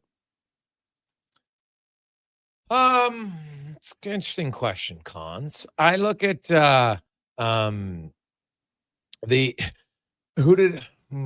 to say Matthias Janmark. Guy hasn't scored a goal in 42 regular season games, man. Like, I know he's not expected to score a lot. McDavid's going to produce, and that's nice that he scores. Probably a reminder for him to shoot the puck. But I'm going to go with Matthias Janmark because, man, you go that long without scoring, it can become a little bit of a drag. Even though that's not your role, you still got to chip in some. So, you know what? Maybe that can jumpstart the entire bottom 6. Tomorrow night, Oilers Jets, a likely fatigued Winnipeg team in town. What happens? And throw in a bold prediction as well. I think they're going to shell the Jets, like 6-2. Shut up my boy Matt Savoy with 2 points tomorrow, Connor. Write it down. It's going to happen. Okay. All right. I also think Edmonton is going to win by a few goals, and the fans will have a few reasons to cheer. I don't think it's going to be a low-scoring game. But my bold prediction, Alec Regula. Not only will he be on the ice for the first time this season getting a goal, he is going to get a point. Alec Regula point tomorrow. That is bold. Question number 3, World Cup draw today. Canada, of course, going to play Switzerland, Qatar, and either Italy, Northern Ireland, Bosnia, or Wales. How many, if any, will they win this go-around? Well, if you think I have an opinion on Bosnia, Canada, World Cup soccer, Connor, that you think of as any of note, I can't imagine what it would be. But Canada's 26th ranked in the world. Is that correct? 27. I think they'll beat everybody in their division their draw that they face who have a worse record, like a lower ranking. Qatar, probably. Yes. All right. I say, it's a good question. They're definitely going to get a win this time. Yep. So that I think is a certain. I'm going to say, like, I wish I knew who the other team was. Like, if it's Italy, it's going to be hard. But what if Italy gets upset? Right? So that changes. So I'm going to say Canada goes. They're going to find a way to go 2-1. Wow. March 31st, we will know who that 4th team is. Question number 4 for you guys. Before last night's game, between the Lakers and the Raptors. LeBron James had scored at least 10 points in 1,297 consecutive games. The previous record before that, Michael Jordan, 866. So, ridiculous record. Give me another sports record that blows your mind. I was going to look up a Connor McDavid one because that's my dog, but really it has to be this Tiger Woods cumulative score in majors from 1997 to 2009. He was minus 134. Phil Mickelson was the only player within 250 strokes of him at plus like 99 over par. Minus 134, second place, plus 99. That's crazy. That's pretty good. I want to go with, and I got to try to find it on the fly here. I should have looked this up a little bit earlier, but Wayne Gretzky, I'm pretty certain, had more multi-point games than he had games with no points. It's like 5-point games. He had more 5-point games than 0-point games. Well, no, I don't know about that. That would be crazy. Wasn't but I will look it up. You might be right, because 5-point games. Well, I'd like to know. I'm searching up Wayne right now to see how many games he had with 0 points. Right. Which I don't think is going to be many, but I got to try to find it. And I'm going to go to 0. Here we go. Gretzky in his career had, Gretzky had games with no points in his career was 266. Right. And now I got to look up. I'm pretty sure he had more. Well, I know he had more multi-point games than he had games with no points. So 266 games with no points in his career, and 96 games in which he recorded 5 or more points. That's crazy, but it's not what I said. So you are right. Yeah, no, that would be I know a lot of records, but that would be phenomenal. But still, you have more multi-point games than you have no-point games. Kidding me? That's ridiculous. Even 96 games with 5 or more points, like that's insane. What was it like in the 80s? Gretzky'd have 9 points in the game. Well, I remember that when he joked about how he, man, I scored 9 goals my final season. That used to be a good weekend for me. Yeah. So hitting his Gretzky in his career, he had 824 games with 2 points. He actually had 400. He had more 3-point games than he had no-point games, and almost as many 4 points. He had 217 games with 4 points, and he had, what did I say, 266 games with no points. Pretty damn good. I always like the Jack Taylor 187 complete starts, complete games. Like, this is in the early 1900s where it was common, but 187 straight starts where he played the entirety of the baseball game. And then the old Larry Fitzgerald, more tackles in his career than dropped passes. Pretty wild. Final question for you guys today. And this one, it's National Blue Jeans Day. But there was a topic once on Fantasy Friends between the Duke and I. And it was like, what do you do when you get home? Because he will just wear his jeans and lounge in them. Where I'm someone, when I get home, I'm getting comfortable pants on. So I want to ask you guys, how much of a jeans lover are you? Are you the guy who wears them nonstop, lounges in them, or you change when you get home? I'm certainly not changing outfits throughout the day. What am I, hosting the Oscars? Why would I want different looks throughout the day? I very rarely wear shorts, and I don't own sweats. So you love jeans. You're 10 out of 10. Okay. I'll wear the same outfit the coldest day of the year and the hottest day of the year. Over the minute I get home, if I'm wearing jeans or a suit, I change. Yeah, I don't like watching. If I'm gonna hang around I don't like watching TV in jeans. Even though I've got nice stretchy jeans now, I still don't like it. No, I've got some. I've got either Lulu's or I got this. Actually, I got. My son laughs at them because they're like these Nike pants, and they're but they're super light because I don't like being hot. And so yeah, it's get home, change right away. No question. Always change, yeah. Always. I don't think I did that. Like, I used to wear jeans around my house. It's only in the last probably few years where I'm like, you know what? I feel like I'm relaxing more if I'm out of my work clothes, jeans or whatever I wore. Then I'll change them up for sure. In 2020, when we all had to stay home, I wore a robe for about 40 straight days. I was like, this is living. And then someone said, you look like the dude And then I stopped wearing a robe in polite society. It's a tough one.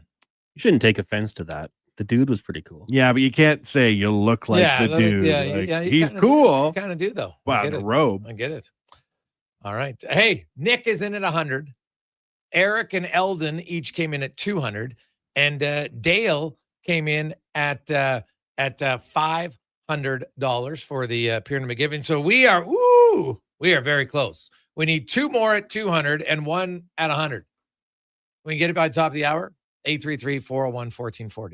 2 200s, 1 100. That's pretty simple from where we started at for the Pyramid of Giving. So 200s and 100 donation. How about that? 833-401. Help us fill up the pyramid. It's almost full. Fill it up. 833-401-1440. We're helping out the holiday hamper. And we have friends at GS Construction. They are matching the pyramid. So that'll give us to 15K. We love it. 833-401-1440. 833-401-1440. Let's get to the con man and a sports 1440 update brought to you by Fountain Tire. From tires and wheels to oil changes, vehicle repairs, they have you covered. Visit fountaintire.com and book your appointment today. This is a sports 1440 update.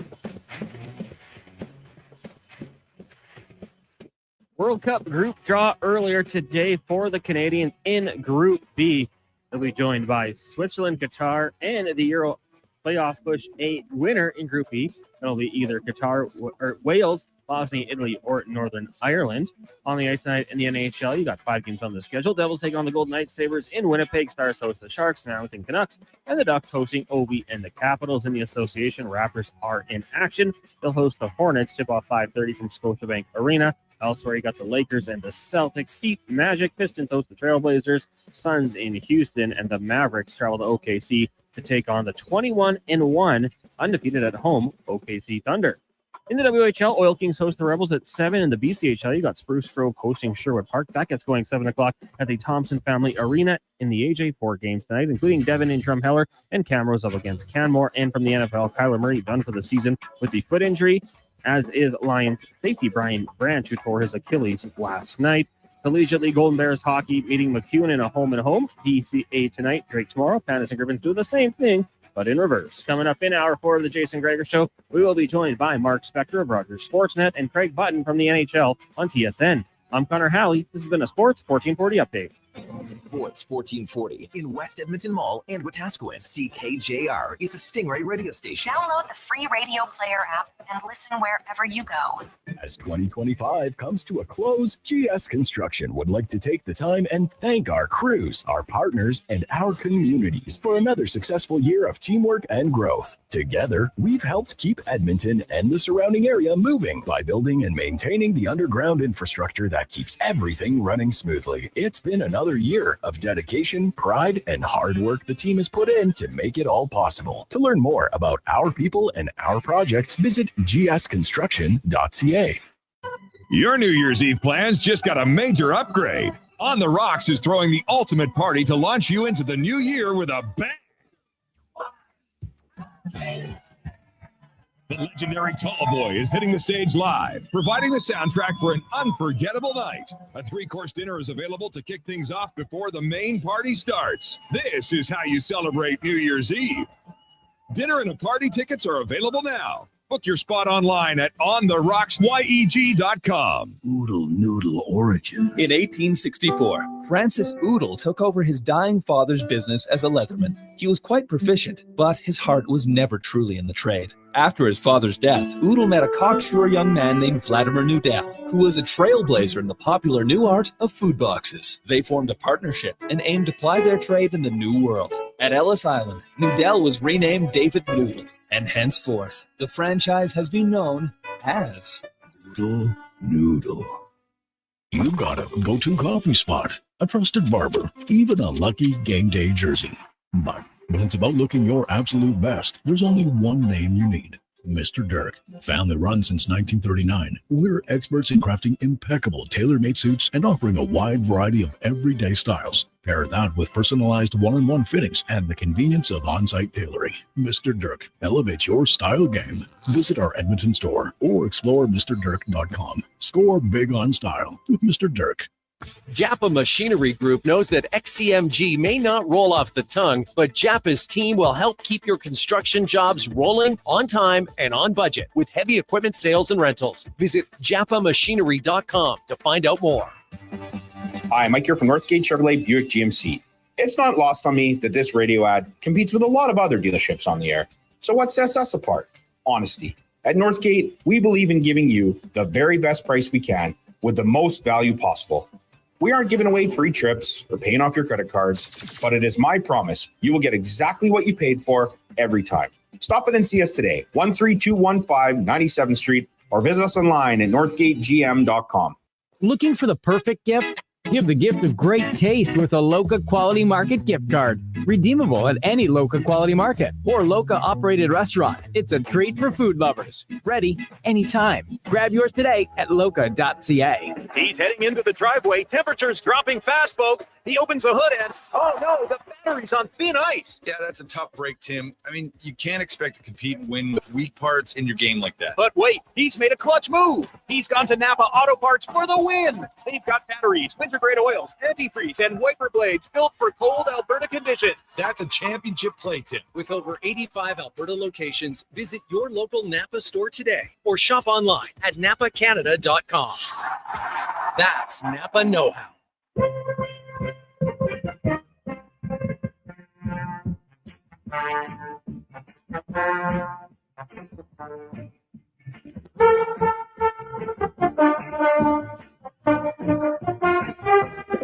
Portions of this hour brought to you by Crystal Glass, your clear choice for residential windows. Locally manufactured and installed, Crystal Glass provides a beautiful product and incredible customer services for all of your residential needs. Call 310 Glass or visit crystalglass.ca for a quote. The Jason Gregor Show, the best of Edmonton sports talk and beyond. This is Sports 1440. Presented by PlayAlberta.ca, Alberta's only regulated online gambling website.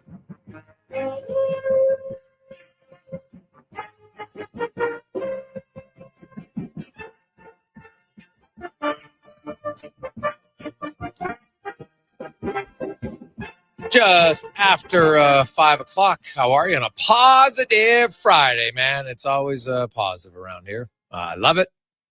The month of giving. Today at the Pyramid of Giving becomes just a straight donation. We have lots of auction items Monday to Thursday, and it's great. And we had a really good week, lots of generous bidders, which is awesome. Today, it's just kind of in the spirit of giving, where you get a tax receipt and you make a donation, 100, 200, 500, 1,000. And it all goes to the holiday hamper. They'll reach out to you, make the donation, give you a receipt, talk to their staff. They're always very thankful and appreciative of it. And our pyramid was very close. Chris came in.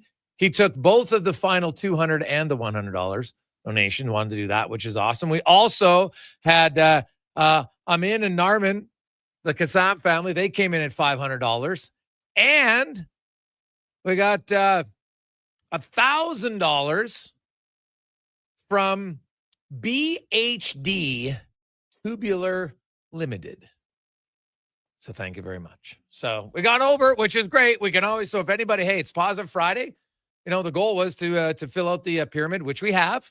GS Construction matched it at $7,500, which is awesome. But hey, it's a final hour. And actually, I just got a pair of tickets donated. Said, Greg's, why don't you auction these off for charity? Okay, perfect. Saturday night, Oilers and the Winnipeg Jets. Woo! How many goals you going to see tomorrow night? I don't know, but I'm going to guess it won't be a shutout. Well, at least for the Winnipeg Jets. The Oilers offense got on track a little bit last night. Lots of guys excited. Connor McDavid shooting the puck.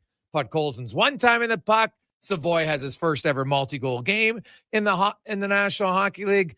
Janmark scores. So now the longest drought is by Wanye himself. That's off the ice, but Janmark's drought on the ice is over, which is quite nice.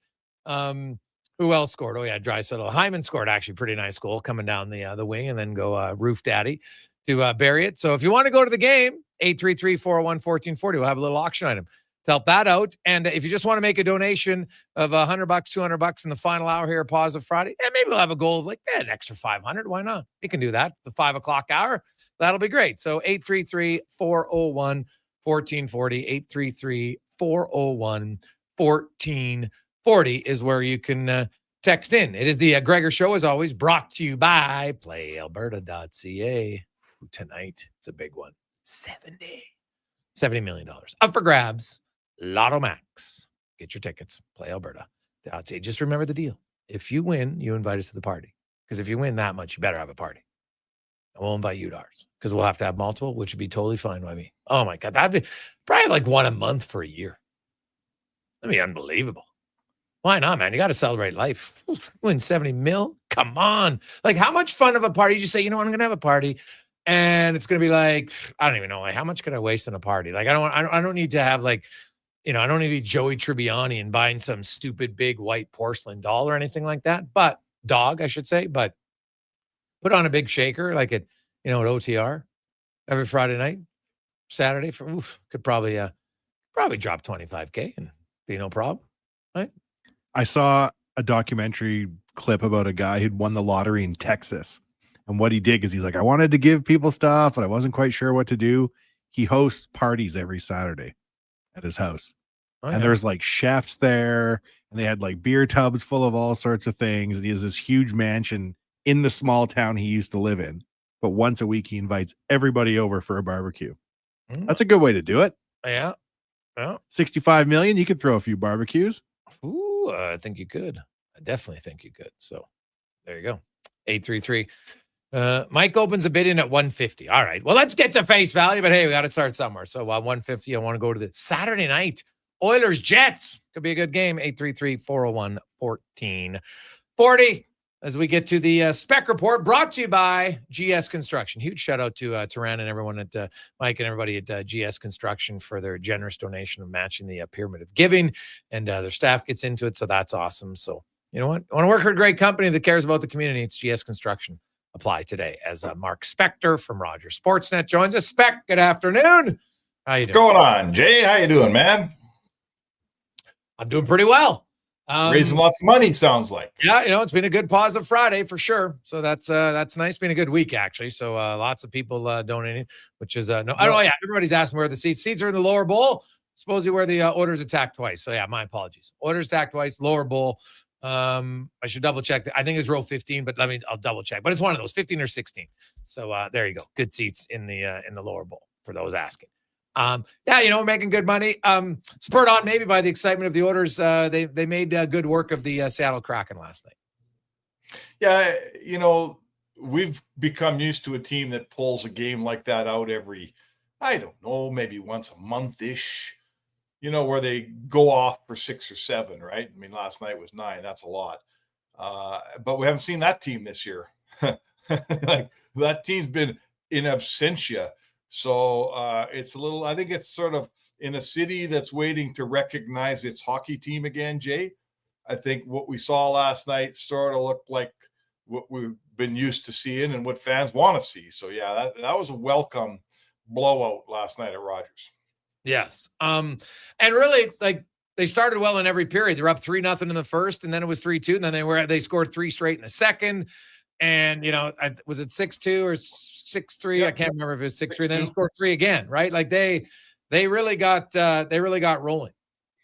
Yeah, like the goals were just pouring in, and their defensive game was good when it needed to be. They had a little, Leon makes a mistake, it's in your net.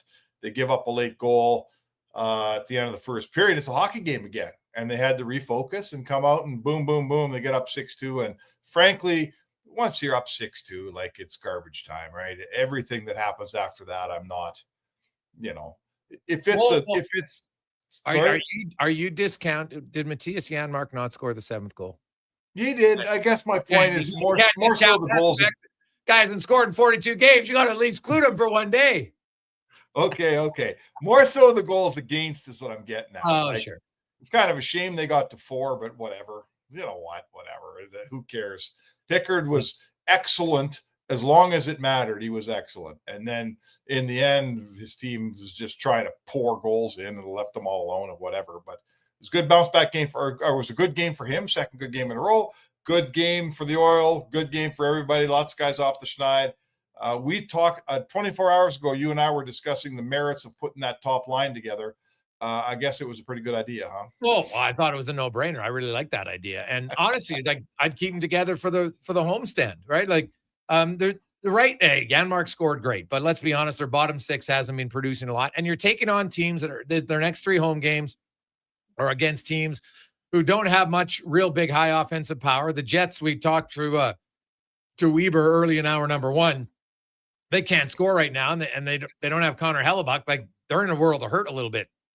In Winnipeg, they're hoping to get a win tonight, their 5th game in 8 days, and then they got to play in Edmonton tomorrow, their 6th game in 9 days with a rookie goalie. Yeah. So it's and no offense, like I know Wallstead put on a great performance, but Milic is not Wallstead right now. So I look at the Jets. That's a team that comes in there, and you're the Edmonton Oilers.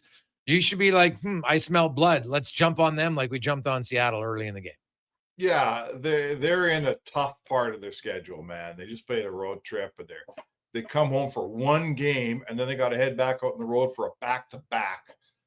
Guys are hurt. Guys aren't playing very well. Jonathan Toews is, we're trying to figure out, Jay, if Jonathan Toews is just having a slow start or struggling, or if, and I don't even like saying it, it just might not be there for him, right? Like he missed a couple of years of hockey. It might not come back ever, but it certainly hasn't come back yet. So there's just a lot going on. I mean, let's face it, Hellbucks, you just get used to having one of the very best goalies in hockey, and you structure your game and you play a certain game because you got Hellebuck in your net. And it's the same way the Oilers count on McDavid. Yeah, McDavid's a luxury, but they build their team around McDavid scoring 120 points every year. It's just and Leon scoring 50. That's just the way it is. So when you lose Hellebuck, everything goes off kilter a little bit, and it's tough times in Winnipeg right now, man. The Oilers are getting them at a good time, and I agree with you, Jay. If I'm the Edmonton Oilers sitting home tonight with my feet up, maybe watching this Buffalo game that started 5 minutes ago, I'm thinking, these are 2 points I better get. Yeah. You look at Vasily Podkolzin spec, and I watch practice. That guy works on a little too. I've seen him work on that one-timer from Draisaitl's office in all different places, and Draisaitl's the one feeding him all the time in practice, working on it. You saw Draisaitl's reaction to the goal last night, like a proud older brother when he scored that goal. But you look at Podkolzin and quietly, like he's, you know what, and overcome the loss of his father, which had to be really hard on him. I've talked to Vasily a few times about it, and it's the hardest part for him is that his brother and mom are so far away from him right now, and he just feels like it can't really help them. But I think like Podkolzin very quietly has had a pretty solid year. Yeah, you know what? There's just nothing not to like about that person. For one, like he's a quiet cat. He's not like us. Those of us lucky enough to be around the dressing room. It's not like he's hanging around shooting the breeze and blah blah blah. He's a fairly quiet guy, but he's intelligent. He's well spoken in his second language. Unbelievable work ethic, like the old cliche about first on the practice ice.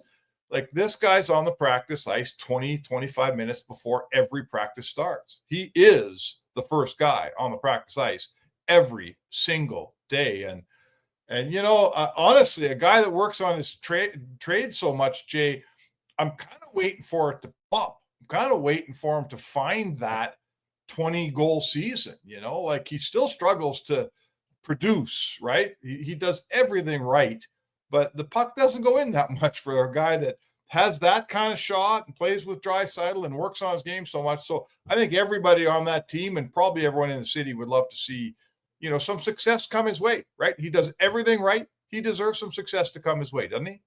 Yeah, and he's, like he's got 5 goals in 28 games, so he's on pace for, like 15 or 16. I think they obviously want to pick it up a little bit here. And I feel like the other thing, he doesn't get scored on very much on a team that gives up a lot of goals. He doesn't.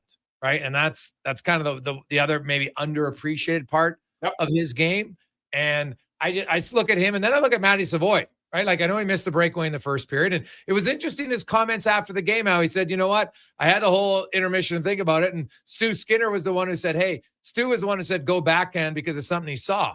And then he got a breakaway, funny enough, again, and he went backhand and he scored. Yeah.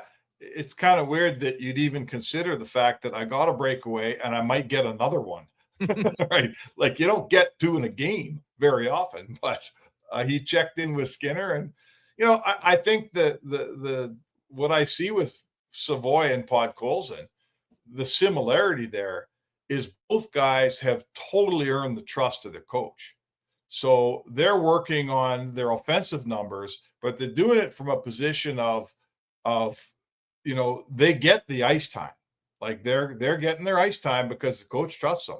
They've got the finer points of the game that, you know, like teams will wait for you, Jay, to produce offensively. They'll wait for you to score goals. They won't wait for you to stop hemorrhaging goals, right? If it's going in every time you're out there, there is no patience. You don't get any patience. If you take care of your end like Savoy does, and Podkolzin's an excellent defensive player, they're patiently waiting for those guys to pop. And they're getting time, they're earning time. And I think it's a similarity between both those players. Yeah. Stu Skinner starts the next 3 games. I got to think so. Oh, certainly the next 3, you think? I don't know what happens on the road. Yeah, because they got a back-to-back Saturday, Sunday, right? Yeah, so you're going to play Skinner in the next 3, and then they split the back-to-back. Probably. I mean, I don't know. Maybe. It's hard to think 3 ahead. Certainly the next 2 anyway. I guess my point might be you might want Skinner if you're going to play Skinner on Hockey Night in Canada in Toronto. Then he'll play 4 in a row, and then you'll play Pickard the next day in Montreal. Is that what you're thinking?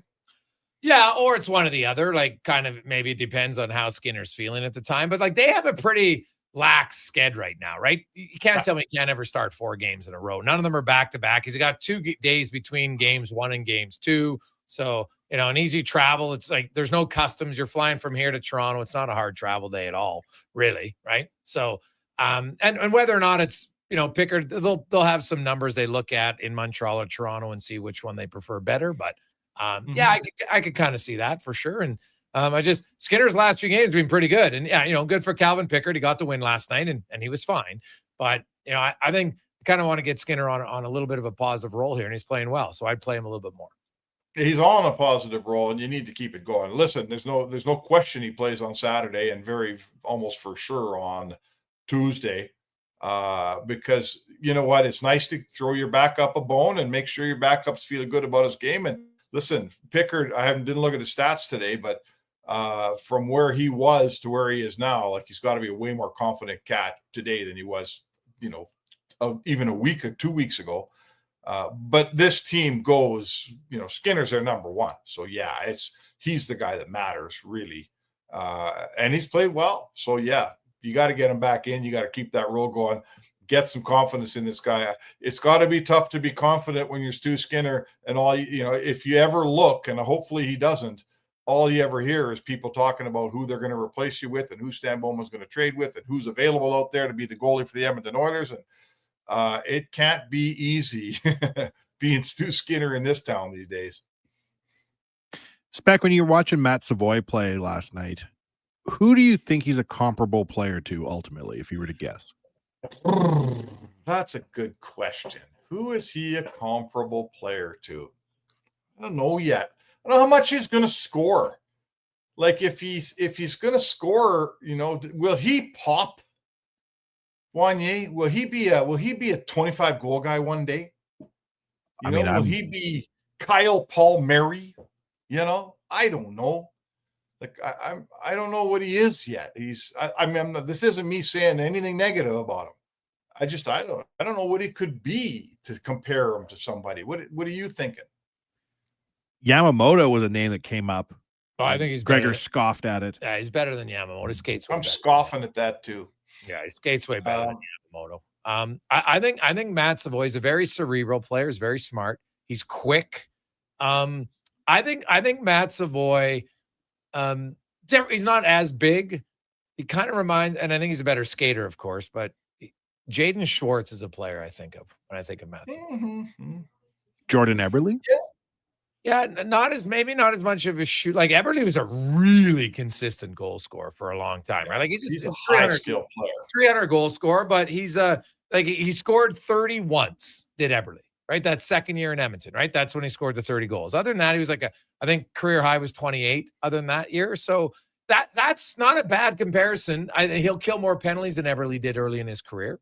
Eberle, had dangles, but again, I think Savoy's a little bit quicker than Eberle is. I don't mind that. If he has a Jordan Eberle career, he'd be thrilled. But it wouldn't shock me. Like, Matt Savoy's a top 10 pick, right? And I think like 28 games in anybody's career, it's impossible to project what they're going to be, right? Because guys, it takes a long time for some guys to figure it out. But Matt Savoy was like an elite high-end offensive player in junior, like elite. So it wouldn't, it wouldn't shock me at all if he becomes a guy who's and when I say a 60-point, like a 60-point player in the NHL is a damn good player. If could he become a regular 60-point guy? I think he's got a very good chance to do that. Well, I admire the route that he's taking here because so many high-end offensive junior players just come in the game and they're going to be high-end offensive guys in the NHL, and that's how they're going to make or break it, and that's why so many of them have a hard time getting a foothold, because just what I said 5 minutes ago, if it's ending up in your net, you don't get to hang around long enough to figure it out on the offensive end. And I totally admire and think every young player should be paying attention to how Savoy has said, I'm going to figure it out defensively. I'm going to figure out how to kill penalties. And that makes you a valuable part of the team that they, like when they're taking guys out of the lineup, Jay, this, they go, well, geez, I don't want to take that guy out. He's a good penalty killer. Wow, right. So he's found ways to stay in the lineup that have nothing to do with scoring here. Yes. And that's affording him time to figure out how to score. How much is he going to score? I don't know how much he's going to score. He might score a ton one day. Yeah. I'm not going to limit the guy. No. Like, what about if you could have a Matt Zuccarello career? There's another there guy. You go. A smaller guy, right? Yeah. And good example. Big shout out to Jordan, who texted in Matt Zuccarello. What's his numbers like? That. And Zuccarello, you know what? He scored career high 26 goals one year. He's had 60 points multiple times. His career high one year was 79. Right? Like Matt Zuccarello, really smart player. Again, Savoy's a bit quicker, but that's actually a good. I like realistic comparisons. And if you have a Zuccarello career, that's an unreal career. If he surpasses that, it's even better. Right? It's even better career. But I think Matt Savoy's advantage is he's getting to learn the NHL. His coach trusts him, and he knows the defensive side of the game. But because he's reliable defensively, the coach can be like, you know what? You can play in our top six with our skill guys because you do think the game offensively. And once you gain that confidence, because I think if you're Matt Savoy, you've been so focused on, if I'm Chris Novak, I'm like, Matt, we want you to score, but you just keep being good defensively. We know the offense will come from being good defensively.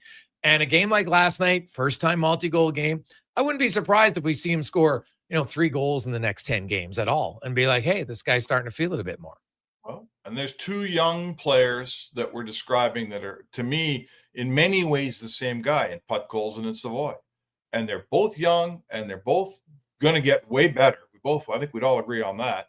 And when you're the Oilers, like it's fun trying to win cups and fun bringing in all these older guys and, signing free agents that are 28, 29, 30, having a couple young guys like that, man, that goes a long ways around here. There's not that many, and they're important ones. Ike Howard's right in there with them. Awesome. Spec, have a good weekend, my man. We will chat with you on Monday. Hey, I got a couple $100 for this thing. Is your pyramid full, or how's that work? Hey, you know what? We'll take $200 off of you. Oh my! Can you see through the cobwebs? That's unbelievable. So yes, that is fantastic. I will give your name. We'll put Spec down for 200. I love it. Awesome. All right, someone will phone me. Yeah, they will. They will definitely phone you. There you go. That's Mark Spector. Awesome. Now, speaking of awesome, we had Gus and Matt came in at 325, different guys. Greg was also in at 350, and now Nick is up to 400 for our tickets.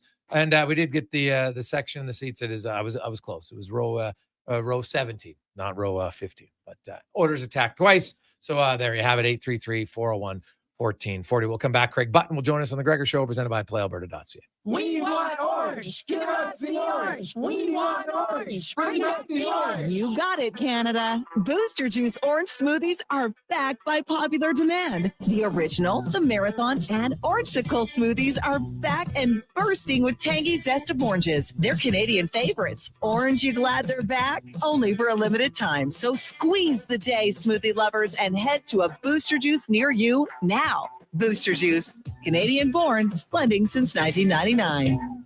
Excavators, loaders, lifts, compaction equipment, and more. Find the XCMG construction equipment you need. Available for rental or sale at Japa Machinery Group. Japa, helping build Alberta from the ground up for 50 years. Visit japamachinery.com. Across the province, Albertans are taking their shot on Play Alberta. With casino winners every hour, jackpots worth millions, and revenue that stays in the province, there's never been a better time to sign up. Right now, our listeners can score a $50 free bet when they make a minimum $50 deposit with code Gregor50. That's code Gregor50 for a $50 free bet. Start playing with your game sense today to find out if you're Alberta's next winner. He's a legend in the booth and a master on the mic. Low Tide brings the banter weekdays from noon to 2. Sports 1440 is where Edmonton talks sports. Get in the game. Text 833-401-1440. Portions of this hour brought to you by Papa John's. Get the Gregor special. Enjoy 20% off any regular priced order when you use promo code Gregor at papajohns.ca or on the Papa John's app.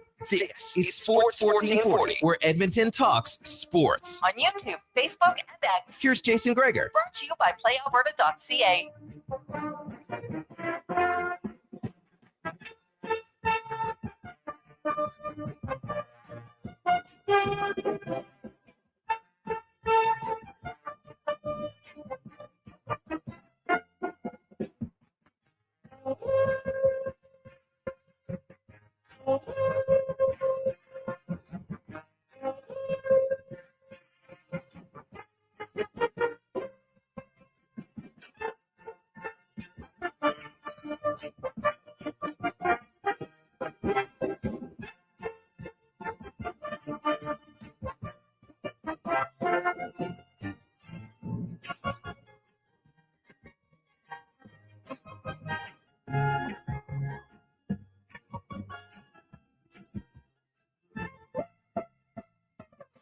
Positive Friday rolls through. Jason Gregor, Wanye Gretz, Connor Halley with you.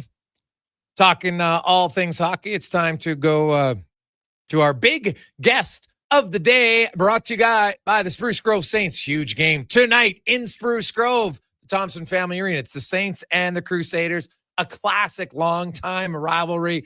Should be the brand new facility. It's going to be a great game. They've had some doozies of a game, 7-6, 2-1. Who knows what to expect, but it'll be exciting. So get your tickets at the door or buy online, sgsaints.ca. As Craig Button from TSN, Stanley Cup winner, ace analyst and scout now for TSN, joins us. Butts, how you doing, my man?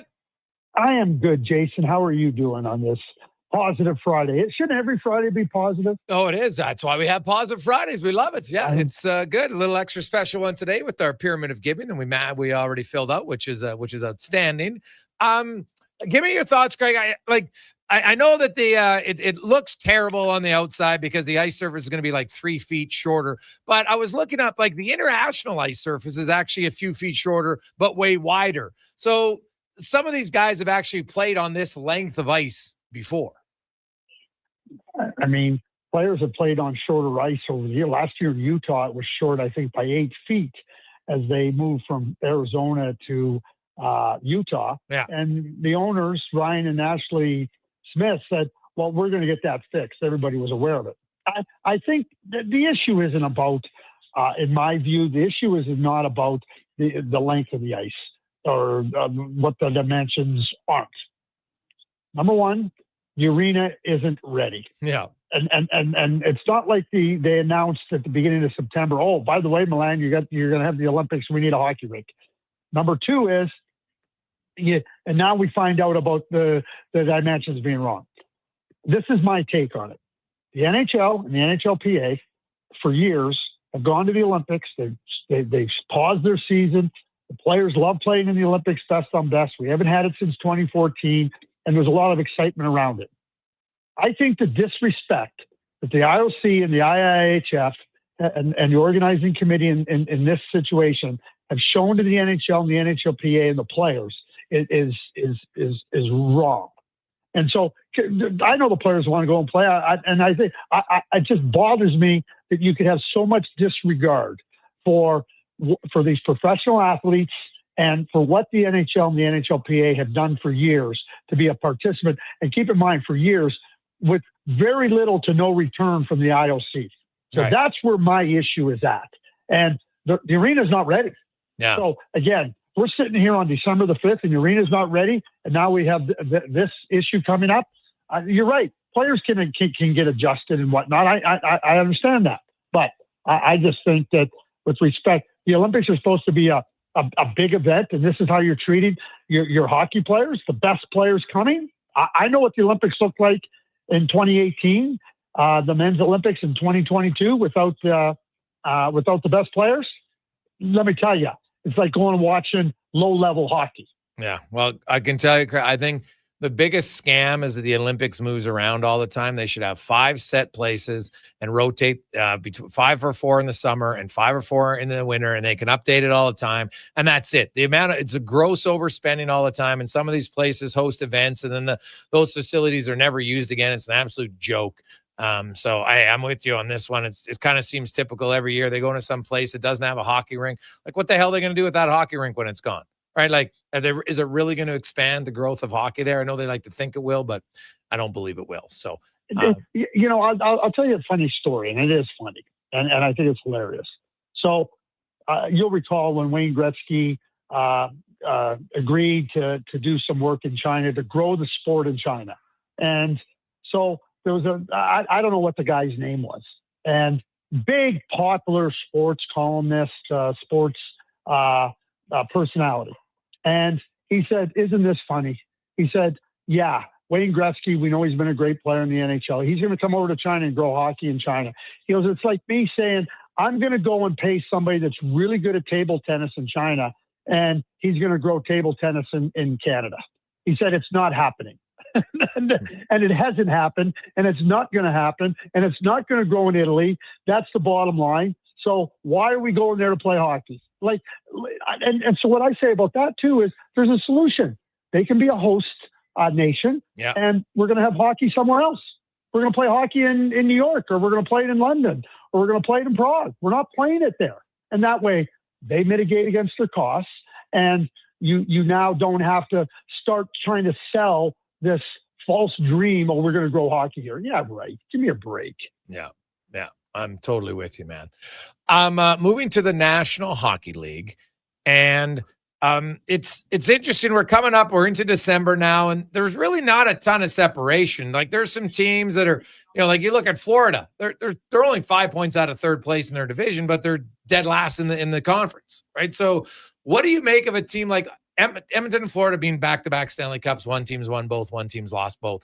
Edmonton doesn't have the injuries, and Edmonton's last 6 games, they've shown, okay, we're starting to wake up. Florida Panthers, they're not getting healthier anytime soon, Craig, and their goalie's not playing great. They're having a little bit of trouble scoring here. Any concern about Florida? Do you think, they'll get Kachuk, they'll get Lost Arena back in a few weeks, they'll be fine? Or do you think there's some concern in Florida?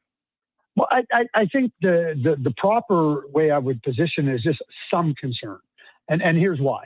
Number one, Kachuk's going to come back. We know that they'll get some other players back. I mean, Barkov's out for the year. But because it's so tight, Jason, I've never seen the league like this at this point in the season. I mean, why don't we just say there's 20 teams that are all bunched together?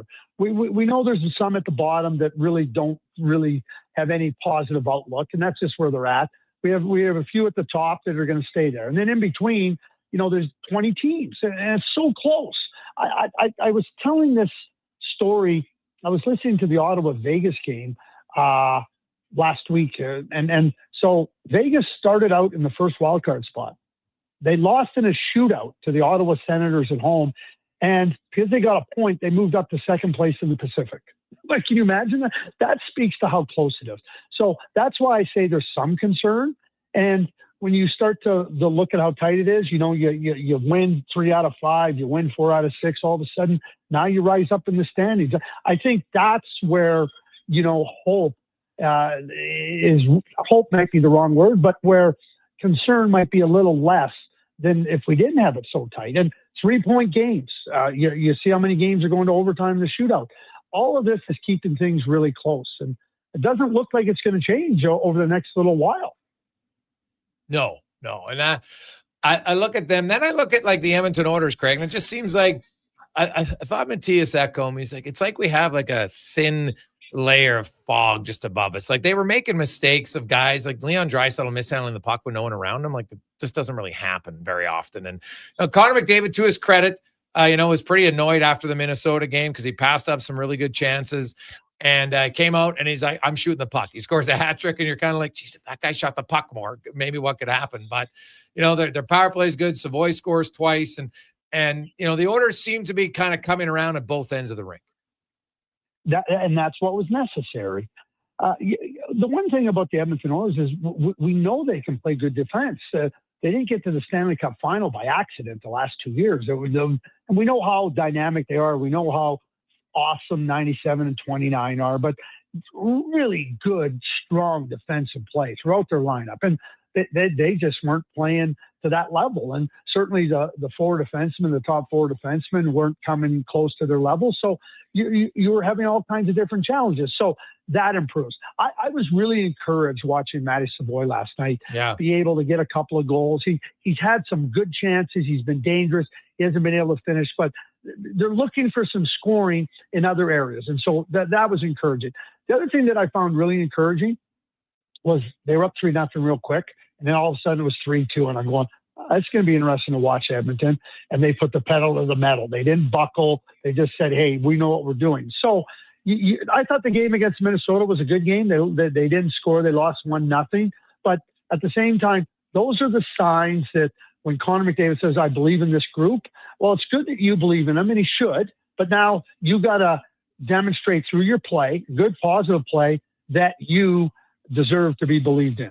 And I think there's some signs there. And we know that they're better than the record has shown, but now they're going to have to continue through that. Craig, we were asking about Matty Savoy, and Wanye had asked, like guys that you think, hey, maybe he could be like, and it came up with guys like Matt Zuccarello, right? Because I like that, smaller players, very skilled player, Jordan Eberle. And now you look at Savoy, he was drafted higher than both of them, which, gets you a quarter at the vending machine, and that's about it later on. But when you look at Savoy, and it's super early in his career, but when you look at like a projection of a guy like that, what do you see in Savoy down the road? Well, he's really fast. He's got speed that can open up a lot of ice. He's got threatening speed that can put defenders on their heels. And he's always been a good goal scorer. I know at times, there was talk, is he a center? I've always thought he'd be really good on the wing. That doesn't mean he might not be able to play center, but I always thought that he'd be really good on the wing. And now you get him the puck, get him into open ice. He'll take the puck to the net. He's got a hunger to his game. He's got a skill to his game. And when you think about, Jordan Eberle could slow things down, but a really good playmaker. And Zuccarello has that ability to hold the puck. I don't think either one of those guys skated as well as Matty Savoy. Agreed. So, maybe a little bit of a cross between Matty Savoy, between Jordan Eberle and Nikolai Ehlers. Because Nikolai, when he got that puck, he put and maybe a combination with that speed. But I love Matty's speed, and I love the fact that he can use that speed to put opponents right on their back foot. Before we let you go, I know you're in Winnipeg right now, and people will be watching on the TV intermission in about 7 minutes as I'm watching the clock in the game.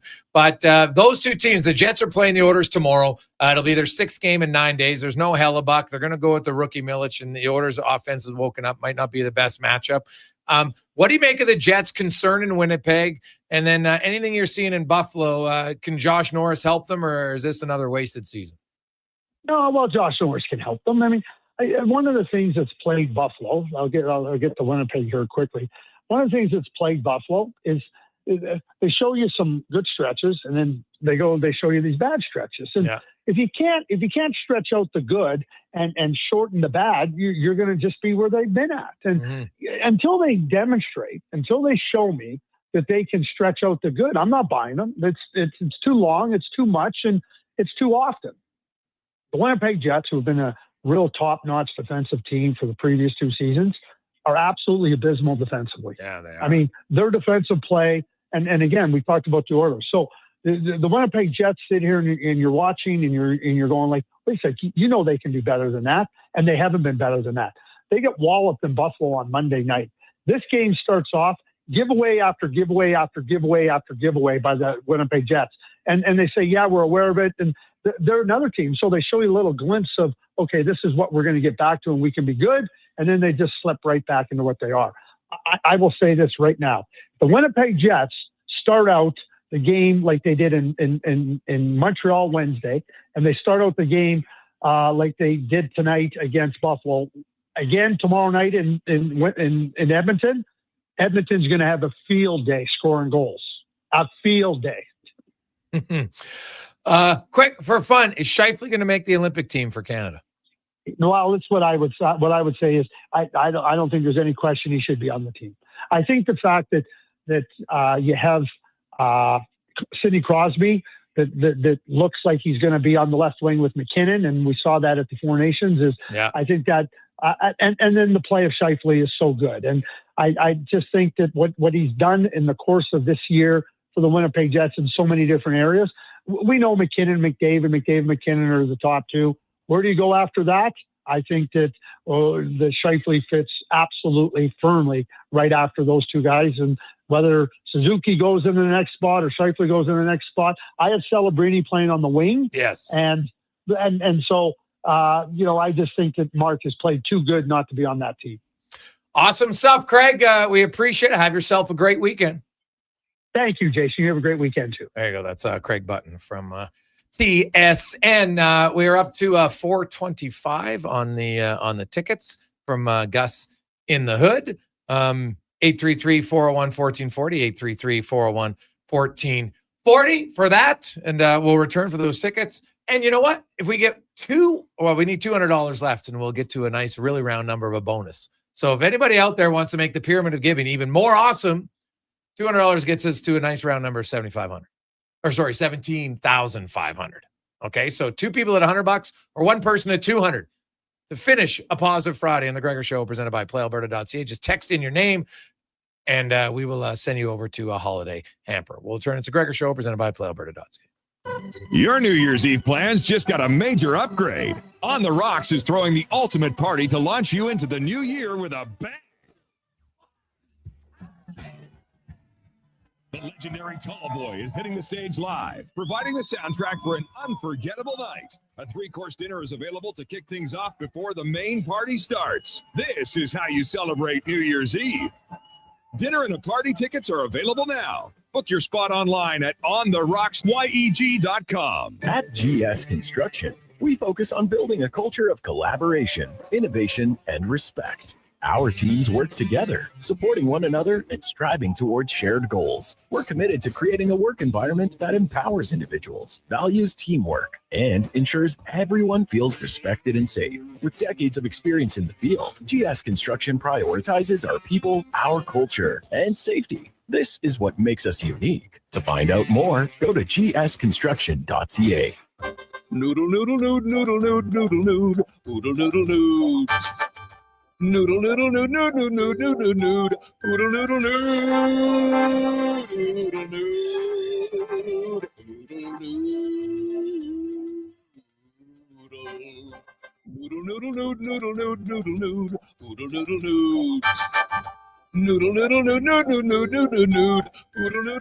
Throw a load down to Oodle Noodle tonight because dine-in is open.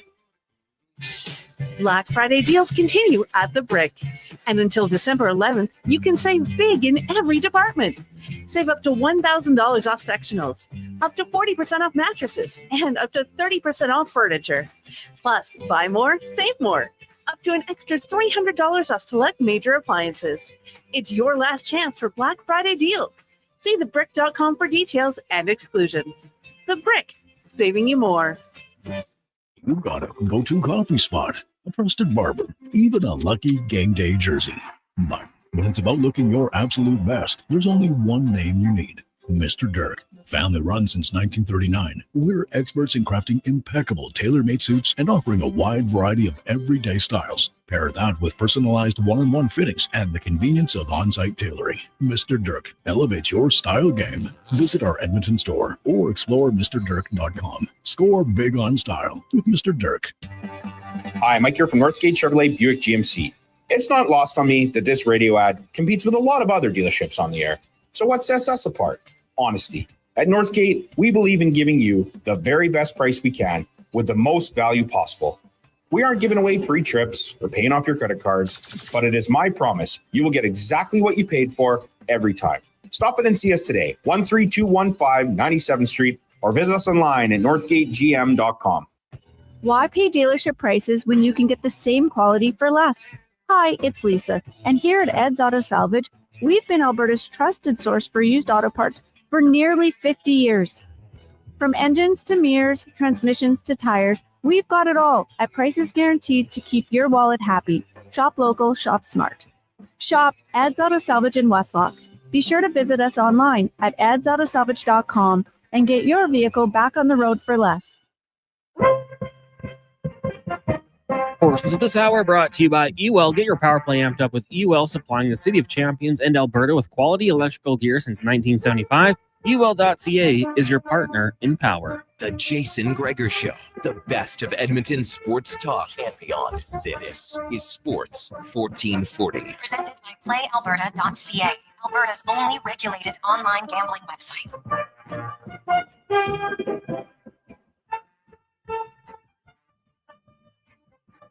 Positive Friday. Welcome back. Jason Gregor, Wanye Gretz, Connor Halley. Gregor Show, as always, brought to you by PlayAlberta.ca. Remember, we have the Gregor Show odds boost, the daily favorites. You can check out Dallas winning by 2. Jake Ottinger making 23 saves or more on Saturday. The Oilers to win by 2 and take the over of 6.5 in total goals. And then the Seahawks to win by touchdown, and Connor's Chargers to defeat the Eagles, who are struggling. So you can check in on either one of those with some odds boosts at playalberta.ca under the Jason Gregor Show. Coming up, we got, let's get to Wanye's World, brought to you by Legacy Heating and Cooling, home of the no payments, no interest for 1 year on your furnace, legacyheating.ca. A week ago, I was sitting in this exact chair, and I swear, Gregor, you said, keep your schedules open, hockey fans. It's the teddy bear toss this weekend for the Oil Kings. And I said to myself, oh, that's a great thing to take Wanye Jr., aged 5, to the teddy bear toss. Yes. So Saturday morning, get up, go on the phone, buy tickets. I'm not looking at like how close I'm sitting. It's all lower bowl. Go to the toy store, right? Yeah. 2 hours before game time. There's people in the store wearing Oil Kings merchandise, buying teddy bears. Uh-huh. I'm like, yes, of course. It's teddy bear toss game. We're all going to the teddy bear toss. We buy a teddy bear. We go to the game. I'm in Ford Hall. I'm looking at all these other parents. I don't see any teddy bears. And I go, wow, there's a lot of really bad parents going to this game. Like, the teddy bear toss is a thing. Why would you come to the game and not bring teddy bears for your kids? And then we go through and no one says anything to Wanye Jr. about having a bear. And we go in and like it's a security blanket. yeah, we go in and we sit down, and they're doing a wonderful job. There's things for the kids, bouncy castles, all sorts of excitement. And I sit down, and I'm looking at all the kids in the stands, and it's about 20 minutes till puck drop. And I'm like, there's a shockingly few amount of bears at the teddy bear toss for the teddy bear toss game. And I'm looking at the graphics on the LED. I'm like, why aren't they talking about the teddy bear toss? Well, I'd explain to Wanye Jr. When you say to him, you're going to a game, we're going to bring a teddy bear and throw it on the ice. This makes no sense. Like, to a 5-year-old, to a 25-year-old, why would we go to the game to throw a teddy bear? Yeah. The only thing more confusing than that is when you tell the same 5-year-old an hour and a half later, we are not throwing the teddy bear on the ice. Well, I want to throw the teddy bear on the ice. You're not allowed to throw the teddy bear. So everybody going to the game I on have to Sunday. go back and look at the tape. Did I say this weekend or next weekend? I'm not sure. You probably didn't say it at all, but I heard you probably said the teddy bear toss is coming up. Yeah. Well, yeah, it's tomorrow, actually. So to everybody going to the game on Sunday, Sunday, not tomorrow. yeah, bring your teddy bears. Oh, well, they do, man. That's a big event. Like, and for the players, like, they want to score the teddy bear toss goal. Like, it is a fun internal competition amongst the players. And you want to, there was one year many, many moons ago, and it was a shutout, which kind of sucked, but they still threw him at the end of the game and everybody had fun. It was fine.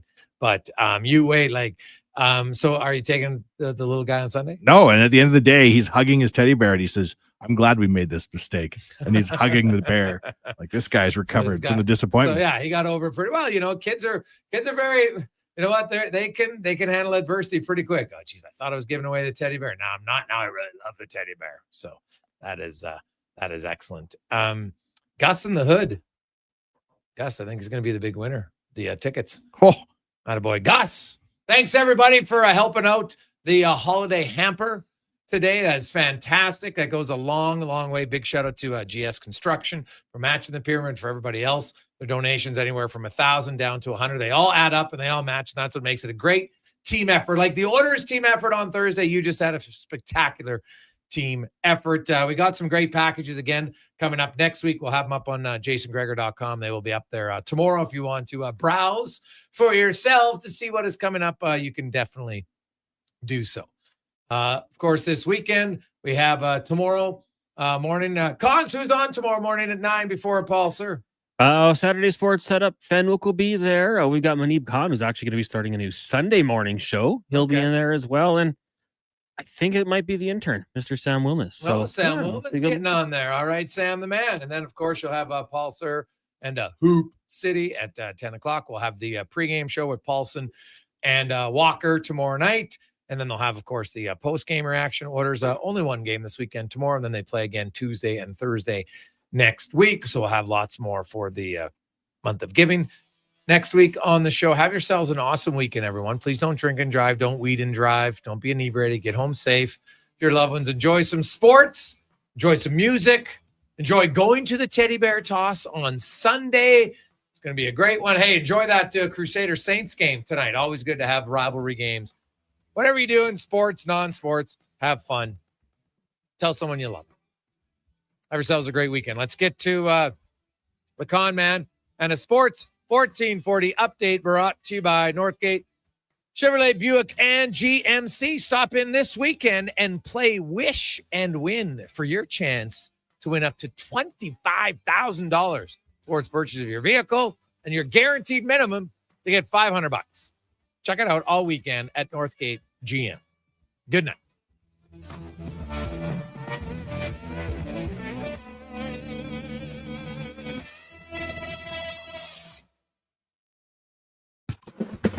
This is a Sports 1440 update. World Cup group draws happen today. Canada in Group B with Switzerland, Qatar, and either Wales, Bosnia, Italy, or Northern Ireland.